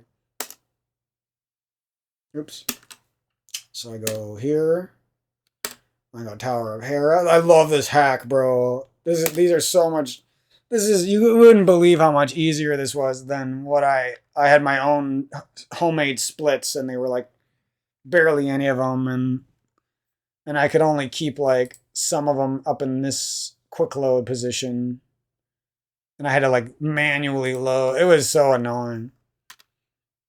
Let's see if we can do fake flippers before we go quick, and then Beatles, petting zoo. I don't know what these are. Oh, bumper skip. That's it. Wow, there's like a fucking save state for every fucking room. That's crazy. I never did this in my runs, but I do want to learn this. I know it's not much of a time saver, but now that I have this computer with better input lag than I used to, I can't even believe how bad the input lag used to be. I got it that time. Yep. Oh yeah, that's gonna be pretty easy for me if I practice that. Cool. This save state makes it so much easier. You don't understand. All this shit would have been such a... Look how much better I am at that. I'm on the box, which I've never speed ran before on this thing. I didn't grow up playing on this thing. I wasn't even good at doing this little bumper skip. And now I can get it like almost every try already without even... Just with that little bit of practice. See what I mean? That little bit of practice at doing hammer jump and spin speed already made me mechanically sound on the controller enough so that I can do little shit like this that I was never good at before I got it again. Oh, wait, no. See, I was never good at this. I never knew I was 1 pixel too low, I think, there. But I was never, it's all a timing thing once you get used to it. And a muscle memory thing. At first, you have to, like, hardwire it into your brain and get the mistakes out of the way, and then it becomes just a timing thing. Not that you can never mess it up anymore, but it's more like, you know when you messed it up, and you know what I mean? And you know exactly what a good execution feels like. It's actually a little bit more precise than I thought. But yeah, like stuff like this, because I got these couple new advantages, is just going to be so much easier. This is like another thing where the audio and not talking really helps. See, I focused there for like 1 millisecond and I did it in one try. Wow, this is going to be so much fun. I didn't realize how good this fucking hack shit is. So what the hell? That's not where you... I don't know if that's where you would even be coming from. Like, I was really high up on that screen. Wouldn't you be down here? So you jump off here. They must have just assumed you're dashing like this. And then don't you go down? I don't remember the movement on this shit, honestly. Oh yeah, this shit's fucking troll as fuck. I'm gonna be mad about this. No?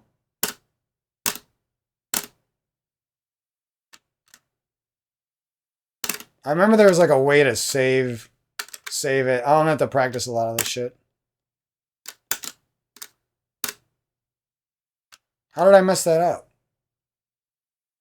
I'm confused. I thought I got that. Let's see here. Oh, okay. It's not that bad on the box. It's gonna take some practice, obviously.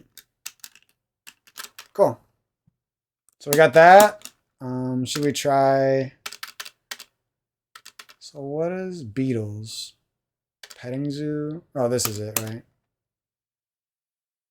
Yeah, you go up here. I might have to watch videos on... Wait, I did that movement wrong, I think. I think you go up and then you hold right for a second, and that gets you out the door faster.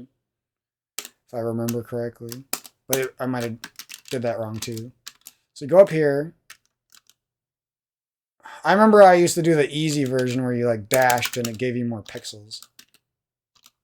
I don't even know what button to press to throw a bomb. Let's see if we can get this one try without looking up anything.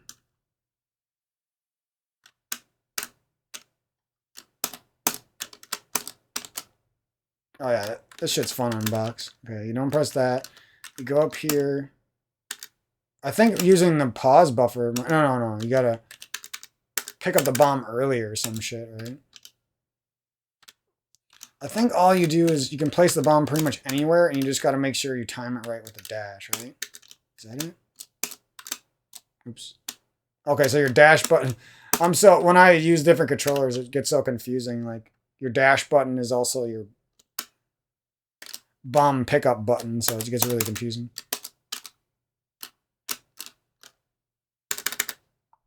Come up here, you grab your... Oh, fun. I don't like the whole having one bomb thing here, but is that... maybe that's part of the route, is you usually can't have more than one bomb.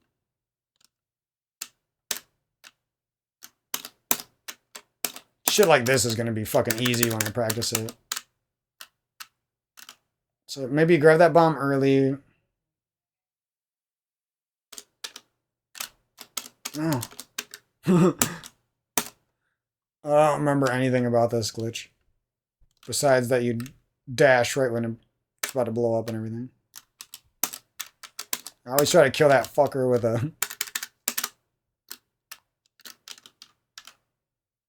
So maybe it's better if you go up the easy way at least. No. I think this shit is like almost free if you do the dash version.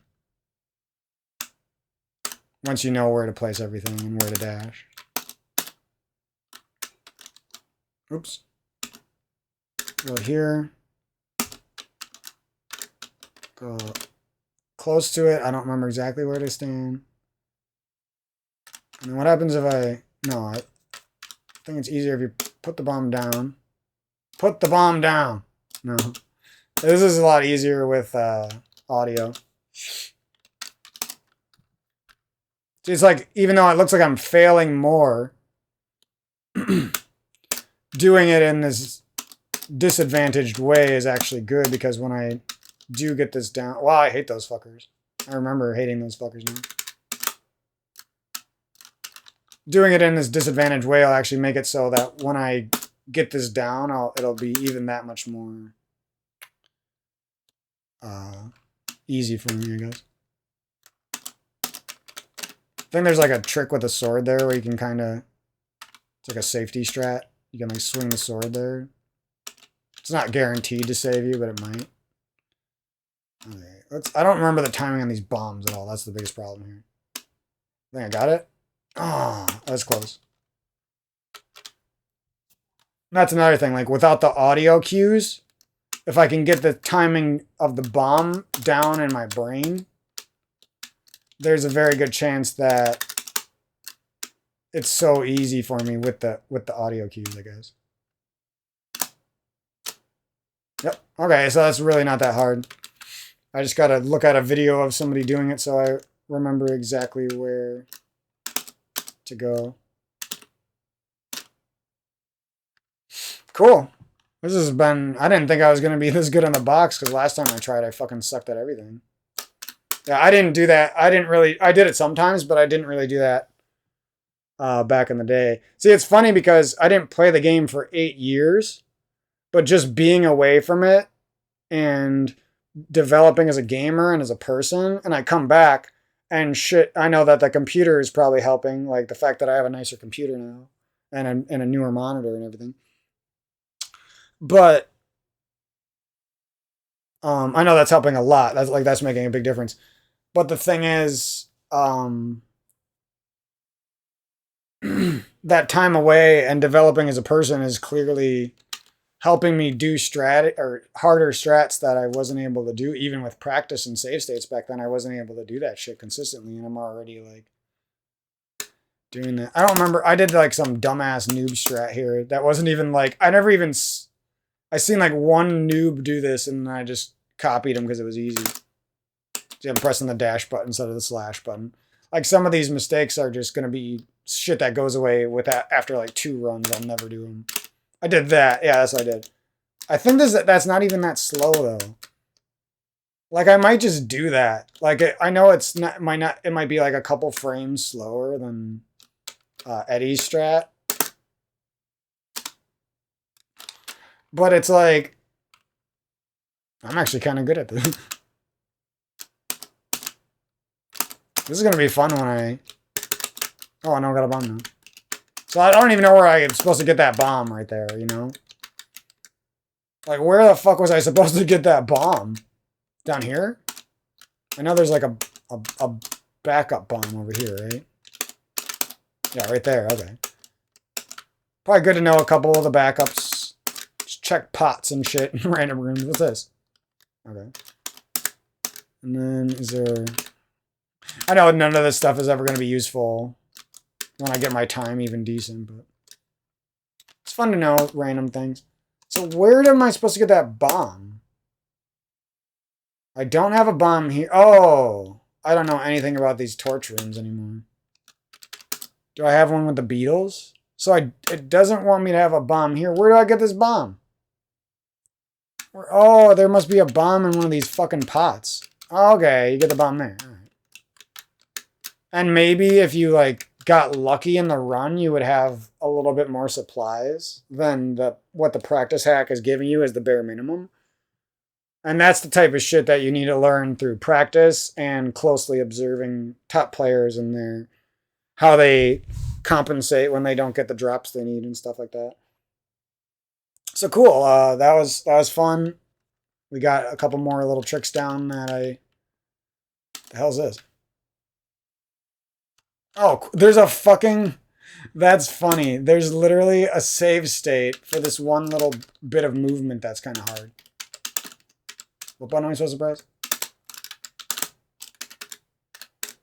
I don't remember how to do this. I could probably do this in one try on the 8-bit dough watch. Yep. One try. That just shows you like how crazy muscle memory can be ingrained in you. This is going to be kind of hard on the box to figure out. Oh, I almost had it. Let's try to get it once, eh? Once out of random luck. That was almost it. I think this would be better if I watched a video. Like some shit, like it looks like I'm struggling with it. And I am. But it'll click really easily if I watch a video of it. And then I practice it on the 8-bit dough. And then I practice it on the box. Like it'll start to click. Like exactly how I need to move this character. Like, I don't... It's because you can't just hold diagonal. You gotta... I don't remember how to do this shit. You have to like go up, and then left, and then up left. Up, left, up, left. Like, it'd probably be good if I actually do it real slow, honestly. Like watch WQ or Eddie. And then I think you press dash and it drops you faster. I don't remember for sure. I'm pretty sure. 95% sure. Like if you just try to do it without hopping down, yeah, you don't go right away. Up, left, drop. But I gotta do it better. Up, left, no, wait. Up, left, drop. Practicing like that, like you see that I'm doing it wrong. But these little bits of practice are going to make it so I can do it eventually, is what I'm trying to say. I'm kind of glad there's a split for this. Yeah. It's a lot easier for me to do that with my old muscle memory on the SNES controller. Even like weird screens like that, I might use the SNES controller on. Because if it is that hard on... Don't you do a spin speed there? If it is that hard on box for me to get those little weird, specific, like crazy diagonal turn change shit, that's like the only thing that seems to be really hard for me to do on the box. And it makes sense because that would be hard to do on a keyboard relative to a D-pad as well. I think I could tell that it's possible. I just don't know. Some shit's going to be not worth it. Like I might as well just learn it or do it on the SNES at first. And some shit's going to be like, I should learn this on the box. Just so for long-term skill on the box and everything. Because the box is obviously going to be what I use for most of the run, if not all of the run eventually. But yeah, that was really fun. It's probably good that I didn't do it before because now I get to do it and have fun. But I do kind of wish I had done it this way the first time I attempted it a year ago because I kind of killed my motivation back then because I kept trying to do fucking blind runs for some reason. I thought it would be fun, but it was just kind of pissing me off. I don't even know why. Like, hey, let's one more thing before I stop bothering you guys and everything. Is that live split? What is that? Yeah, live split is called. Oh, I have Super Metroid splits on here. Shit. Open layout? No, not layout. Open splits. You can see I'm pretty rusty at all this shit. So we're going to change the name of this run and everything. What was my time? That's actually not horrible. That's like on pace for a 140, right? Or maybe like a 145. That's not horrible for never having ran this on the box or even play this game on the box and then just like trying once. That isn't actually completely horrible. This stuff started to get horrible though. That's why I quit, because I remember I didn't know how to do the fucking bomb jump. And I wanted to know. And I didn't remember that the timing was so tight. And then Thieves Town, I'd fucked something up in there on that split. Like I didn't remember the route anymore. And that's why I stopped. I don't think I made it much farther than that. But it'll be fun to like destroy these splits eventually. And yeah, we'll rename the run, or make another run. Or another set of splits. And yeah, now I'm really excited for the blue potion run and everything else that comes after that. I didn't think I was going to be able to hop in with just an hour of gameplay and make that much progress on the box, but I guess all it took was a little bit of perseverance and stuff. I'm so happy with this 8-bit DO controller. I didn't think it would feel so lag-free. Like, it's not quite what a CRT is, but it's like so fucking close that I almost don't even matter. Or that I almost don't even mind. So That's one thing I gotta get better at, is just like not saying sorry about shit sometimes. Not that I think it's good to be an apologetic person. It's just that it's also good to believe in yourself so much sometimes that you... Like, this will probably be a screen that I use the fucking 8-bit dough on for a while. Oops. What the fuck? Yeah, like weird shit like that that wouldn't used to be a problem. Just like sliding onto the fucking stairs. Yeah, like weird shit. How do you even do this? I just remember always like just trying to come in from the top right of it and hope that I would get the quick warp. I don't think I did. You go up here. Oh shit, you can... I didn't even know you could do that.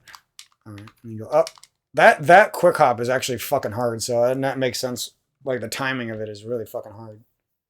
I remember being good at that. Like, I don't think I would mess that up back in the day.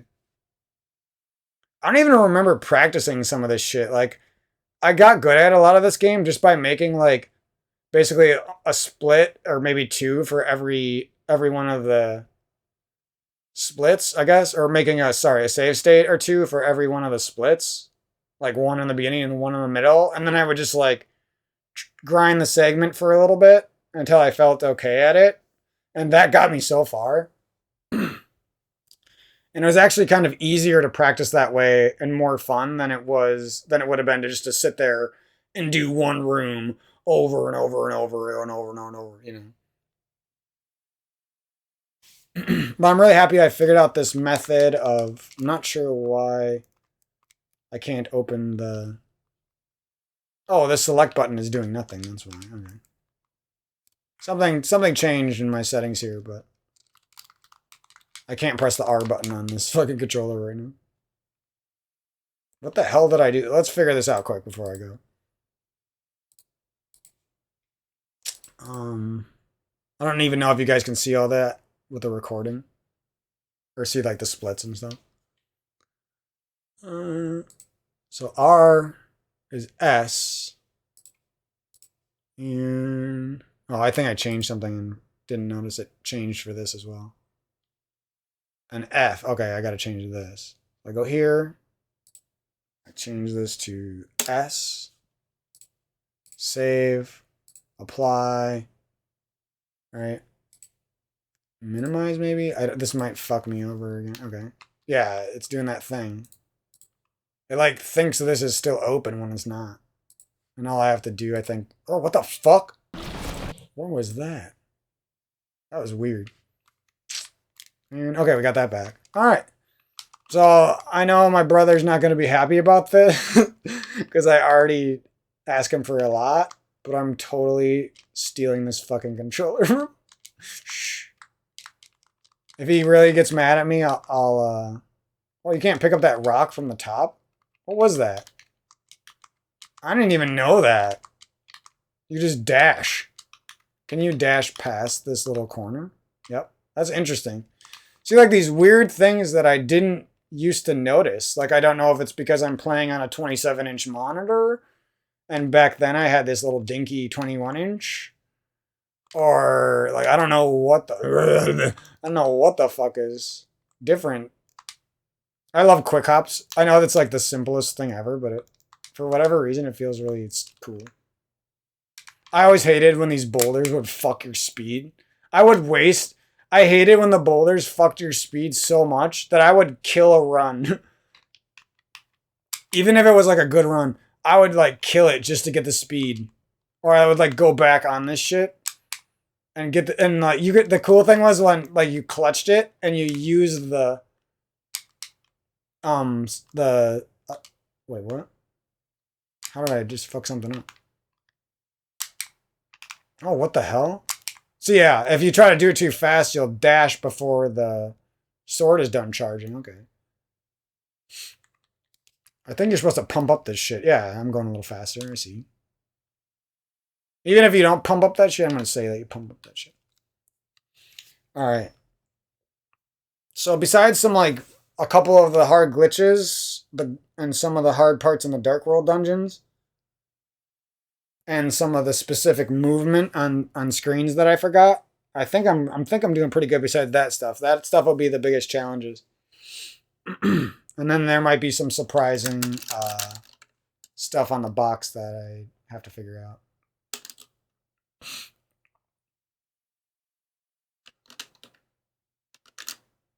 I'm actually would be okay at this already, see? Except I'm not used to my dash button is the problem.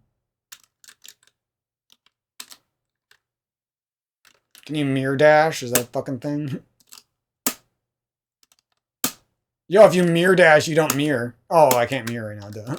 It's probably going bam bam. Can you mirror dash? Oh, duh, you can't do it. Oh, whatever.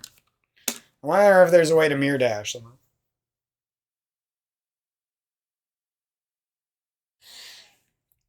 You just like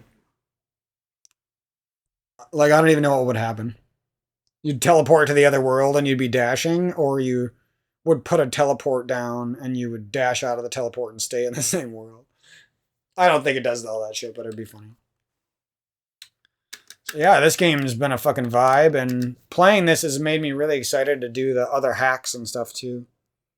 I don't think unless they're really surprisingly fun to run, I don't think I'll take those as a serious. I just really like this run for some reason. You know, there's probably cooler runs, or runs that would be more technically fun when I learn them, but I just feel really attached to this run for some reason. Alright, I'm all gunked up from talking for 5 hours here. Alright, I don't like making these videos too long because I always get worried that they're gonna like corrupt or something, so I'm gonna head out in a second here. I know I said that 100 times already, but is there any other things that I might want to just putz around with real quick? That's what I'm wondering. Should we try Ice Palace Bomb Jump with no visual cue? The one problem with this hack is that I might have to make a couple extra splits because I'm doing a slightly different route. So hopefully that doesn't cause me a lot of problems. Remember, you go like this, and then you like lay a bomb, and then I have no clue what you do after that. You go down. I think I was in the right pixel for the bomb. You use the bottom of his feet on these little things. I think there's like 2 spots, and I think I would have had it there if I pressed something different, like hold a different direction when the bomb goes off. I don't remember, man. I was hoping this would randomly be easier, but I don't think it's gonna be. Yeah, I don't remember what the fuck you hold. That's a problem. I think it's easier if you. I think I'm doing some of this right already. Damn, I kind of want to get this now. I think I'm getting close already. Let's do. Oh, ooh, didn't want to open that. Let's just see if we can luck into it real quick. If I struggle, I'm just gonna head out. But let's see if I can luck into this real quick. I wish these fucking pictures were a little easier to see. Hold on, dog. Yeah, there's fucking different spots. Oh, there's 3? I didn't remember that there was 3 spots. Okay, I think I always did these 2. Like I would mostly get these 2 first ones. This is the part that I don't remember. Like, what do you hold when the bomb blows you up? Do you hold anything? That's what I don't remember. Okay, I vaguely remember this little chunk right here. Oh yeah, and there's a bad pixel here. Bottom of Link's shadow matches top cyan. What does that mean? See, like I need to zoom in on that and watch some different runs to get a better view of it. Let's see if we can just luck into it. I think I used to do this fucking 2 pixel ass shit right here. Like that's what I would usually get. This is kind of fun trying to figure this out with as minimal information as possible. So go like that. I got this, right? And then you go, and then you just go down. I almost had it. I didn't go down enough or something. Oh, I'm actually pretty good at that part. Oh, I think I got it. No, do I hold diagonal or something? Something. I think I had it there, bro. That one's right? Go down. Oh, yeah. Oh, I did it. Let's go. I don't remember what you hold, and I think there's like a speedy like hammer dash shit here or something. But I got it. That one's probably going to take a... Like, I'm probably going to be really good at this when I learn it and everything. Especially if I learn how to buffer. Like there, I think I just got it. Oh, yeah, bro. That's... I don't know why, but that one's really fun if you can, like, correct it at the last second and buffer. Hammer jump is... It's fun when you correct that at the last second and buffer and everything. But it just feels like shit. Because you just are so scared with hammer jump. That's the reason I liked this jump more. Like, hammer jump is... I like more because it feels like you're a badass when you get it. But this one, it's a lot of fun. This one's... There's like a lot of easy pixel position. See, like I'm getting that every time. You see? It's like free almost when you practice this one. The hammer jump, I don't feel like hammer jump is ever free. That's what I'm saying. Especially if you buffered. Like there, I think I just got it again. I'm really close. I think that, like, once I know the pixels, I'm gonna be, once I know the pixels and I practice back up, because you don't actually want to buffer, right? You want to get it without the buffer, right? But if you can make it so that you're super consistent at buffering, it feels like you're a badass, you know? Holy shit, this is... The way the box feels for some of this fine tuning of the positioning actually feels really good. I don't think that's it. It's 1 pixel, no pixels at his feet, or like 2 or 3 or some shit. And then there's like... I think I got it? Nope. I don't know exactly where I'm supposed to go when I... Yeah, 1 pixel's not it. Okay, 1 pixel's not it. On the second movement.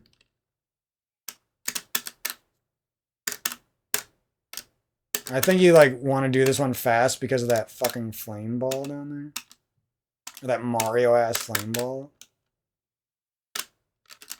Yeah, I didn't even think that was right, but I guess it was. I think I always used to do this. Because I was too slow to do the fast version. I don't remember. There might have been like a fucking, like you purposely have 1 bomb left or some shit, and then you like, it switches to the hammer? No, I don't remember. I swear there was like a strat in that room where you hammer dashed, but I have no clue. So learning that fucking icebreaker is probably going to be really hard, because it's not something I have any experience with, and I don't know if there's really good tutorials for it. But we'll see. Maybe there's... Right now, WQs and some other people are pretty cool, so... Worst case scenario, I can probably get them to coach me through it or make me an unlisted video that helps me or something. Those people are pretty cool. Let's see if we can do the Ice Palace bomb jump randomly. Like, this shit's free, dude.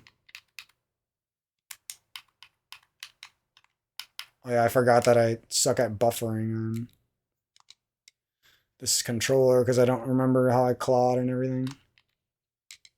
I never even... I don't remember clawing at all. I can tell now I definitely learned how to claw, but I don't remember it at all. Hold on, dog. I'm coming. No, I think I had it. Yep. Oh, I did have it. I think I'm just getting lucky. I don't even remember what those fucking pixels look like. Oh, I'm supposed to hit that switch. Or you could, like, push this fucking thing off and then the fire goes down with it like a bitch. That'd be cool if you could, like, mini hover across this as a backup or something if you didn't have a bomb. No, that wasn't it. I have no clue how to hover, but I think if I ever get decent at hovering, it's going to be really fun.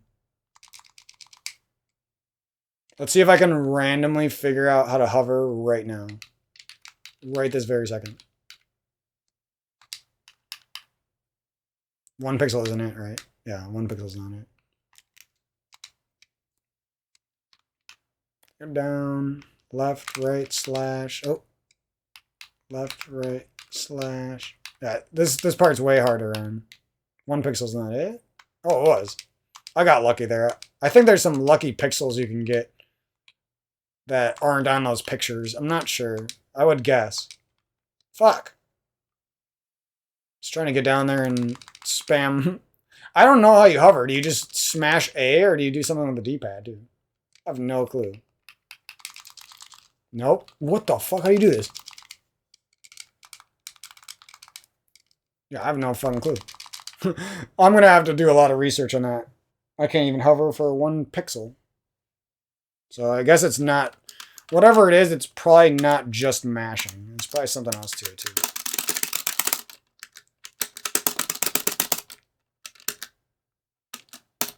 Let's see if I can hover even once. What the fuck? How do you do this?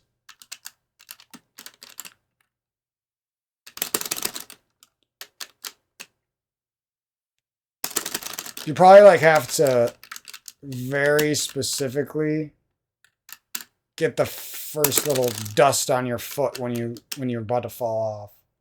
And that's part of the difficulty. Yeah, I don't know. What the fuck? I'm not even... He like wasn't doing it. You slash here. Oh, you can't do it up against a wall. Okay. Yeah, I don't know. I'm gonna have to research a lot of shit. I have no clue how to hover. I've outed myself. I don't know how to hover. I think I'm good enough at games though, like as a technical player, that I'll probably be okay when I do try the Troll Dome 2 hover. Oh. I don't even know what pixel I'm standing on. I'm just doing that out of sheer luck. Can you hide? You could probably hide in that bottom. Let's check here just for research. I don't think I got it. Yeah. There's definitely some shit or some pixels here I gotta learn which ones are bad though. That one's not it, right? 1 pixel down there? Yeah. 1 pixel on the second step down doesn't work. I think that one's it. Yep. That was probably like the basic one that I had mostly mastered back in the day. I was never that good at this one. I never really, because it's kind of easy and free sometimes, so I just like banked on. I don't know if grabbing that wall helps there. Let's see. Can I just stand here or do I have to grab that wall? Oh, cool. So there's a spot to stand. That's not that important, but might be some good information to know. Oh yeah, I forgot. If you're really fast and perfect, you can like switch sides over and over while you're... It's probably easy on the bot. Yeah. You can like go back, forth, back, forth. I don't know how many times you can actually do it, but you can like do it a surprising number of times if you're fast. So anyways, that was some of the stuff. We vaguely learned the Ice Palace bomb jump. And now the hardest stuff is going to be icebreakers and relearning some of the boss strats and stuff. The rest of the stuff isn't even that hard. Like, map moving isn't hard. It's just something you gotta put a little time into. Actual, like, learning new glitches and learning harder boss strats, that shit's gonna be fucking hard. Oh, there is one more thing I want to putz around with quick. And that would be Tower of Hera. Tile room, that's it. I actually never done this before. I don't know where to stand. Don't you, like, come here? Shit. Fuck. Oh, wait, not that. No. I think I can almost do it. I just don't know where to stand yet.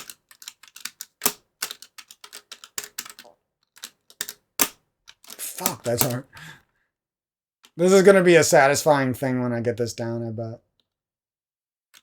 I don't remember what type of movement you do in here.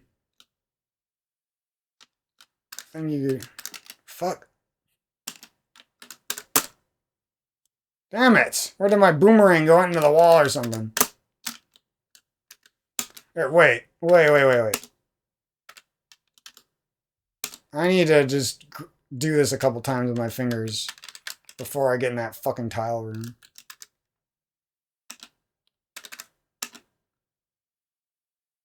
What buttons am I pressing? Okay. See, like I could, if the tiles aren't bothering me. Oh wait, this probably isn't the best spot to learn this. Where's a good spot? Here? No, not really.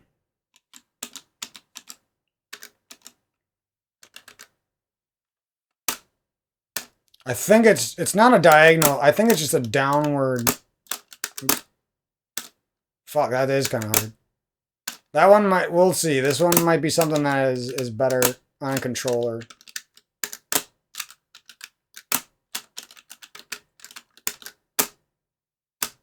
Hey, fuck. Thought I did it. Got it that time. Got it that time. Let's get it 3 times in a row, and then let's go try it in the tile. If I could get this even one time, I'd be really happy, because this shit was really hard for me when I tried learning it back in the day, if I remember correctly. 1. Nope. 1. Nope. Probably better if I just started by learning that, because it's like that timing thing with the spin speed.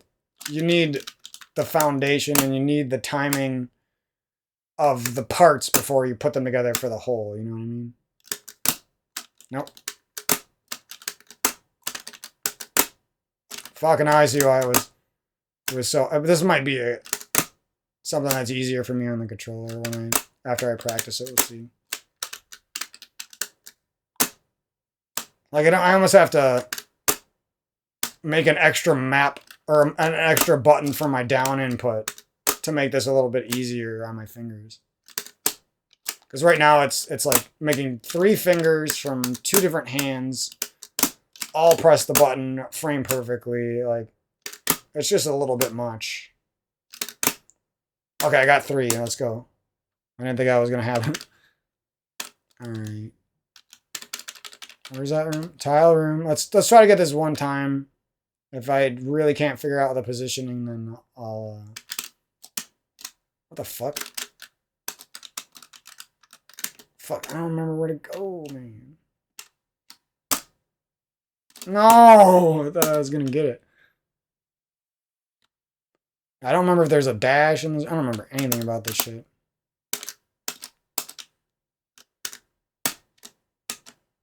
I think you can. No, I almost had it. Where the fuck? So you slice, and then you do it. Slice. Yo, I got it. Now I just need to know how to stop the boom dash. Sick. So that actually should very quickly go into my repertoire, and that saves a little bit of time. Cool. We might blow past my old PB pretty quick if I take this practice serious. So I honestly, I don't think I ever got that shit. Like, I might have got it like 4 tries back in the day. Now I think I could even do it on, I could even do it on the controller. Or I should say the SNES. My menuing used to be like perfect. Now I have no clue like what button to press and everything. Yeah, I think I would be pretty good at doing it on the SNES now. Just like better timing and better equipment. And a couple more years under my belt, and that's all I needed. It was back when I was trying that, and I did it for like 30 minutes or however long I spent doing it. I remember feeling like, shit, this is going to take me like fucking 12 hours. And it probably would have. Now I just like barely am practicing, not even sitting on my gaming chair, and I can do it pretty consistently. I didn't even know like where to stand in that room, but I almost found the right spot, so that's cool too. I guess this is just going to be hours and hours of me bragging, but or as I do these runs. It's just so you know, I don't actually think like overly high of myself or anything like that. So much love to you guys. I'm sick of talking now. That was a lot of fun. I actually learned quite or relearned quite a bit of shit that I didn't think was going to happen so easily. And oops, got it that time, bitch. I don't know if there's anywhere where you're supposed to diagonal boom dash, but that would be, yeah, that shit would be very hard on this because now you're pressing 4 fingers. Hopefully there's nowhere where you're supposed to diagonal boom dash. That's all I'm gonna say. I did it at one try on the controller. That's pretty easy. Or for me on the controller now.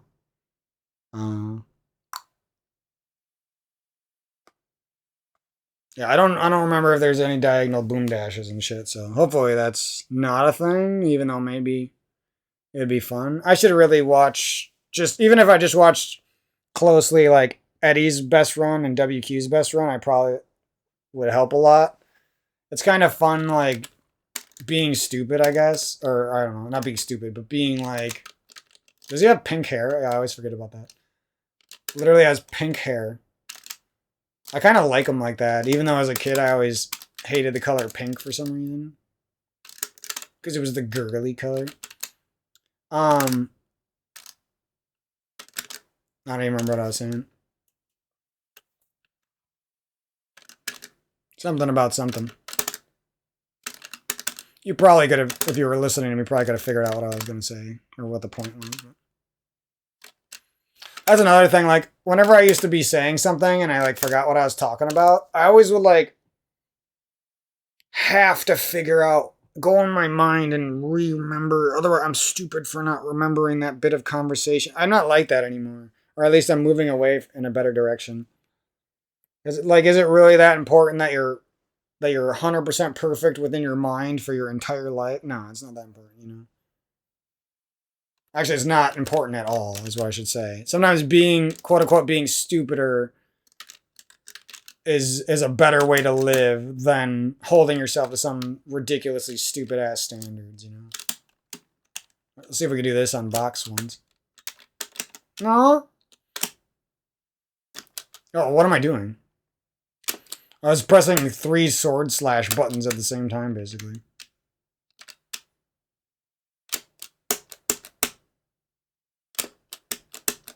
Oh, yeah, baby. The movement after... No, that's not going to happen, but... So let's see one more thing here. I know I said that like 100 times. But I just want to see something. Do they have spin speed? Oh, they do! This is like the least useful spin speed in the entire game, I think. Because you can literally just go like this. And it's like just as fast, you know? Okay, I didn't think this shit was going to be so fun on the box. I thought I was going to struggle more. It's actually really fun. I know some shit like land malas where you have to like turn diagonally and then face down and turn diagonally and face up. Turn diagonally and face left. You know what I mean? Like to hit those arrow shots. Some of that shit might be easier on controller. But at the very least, everything is possible on keyboard or box. And there's a very good chance that if you put the practice in, you could become a top or near top runner with it. So that's all that matters to me. And let's go, baby. That was a lot of fun. Hoping the next session... I'm a little bit worried about the next session. For you already know the reasons why. But I'm also like kind of excited about it. So I'm really hoping the next session goes super well. And I just like completely click with the icebreaker glitch and everything. Because then I'll probably move forward more quickly. If I struggle on that glitch, I know I'm going to be like, it's going to turn me off. So anyways, I'm actually closing out now. I'll catch you guys down the road. It might be a while before I do a commentary, and I'll see you guys. Much love. Thanks for any new subscribers that come around from the different content we're going to be putting out, and I'll catch you guys down the road. Much love, and see you guys then. Peace out.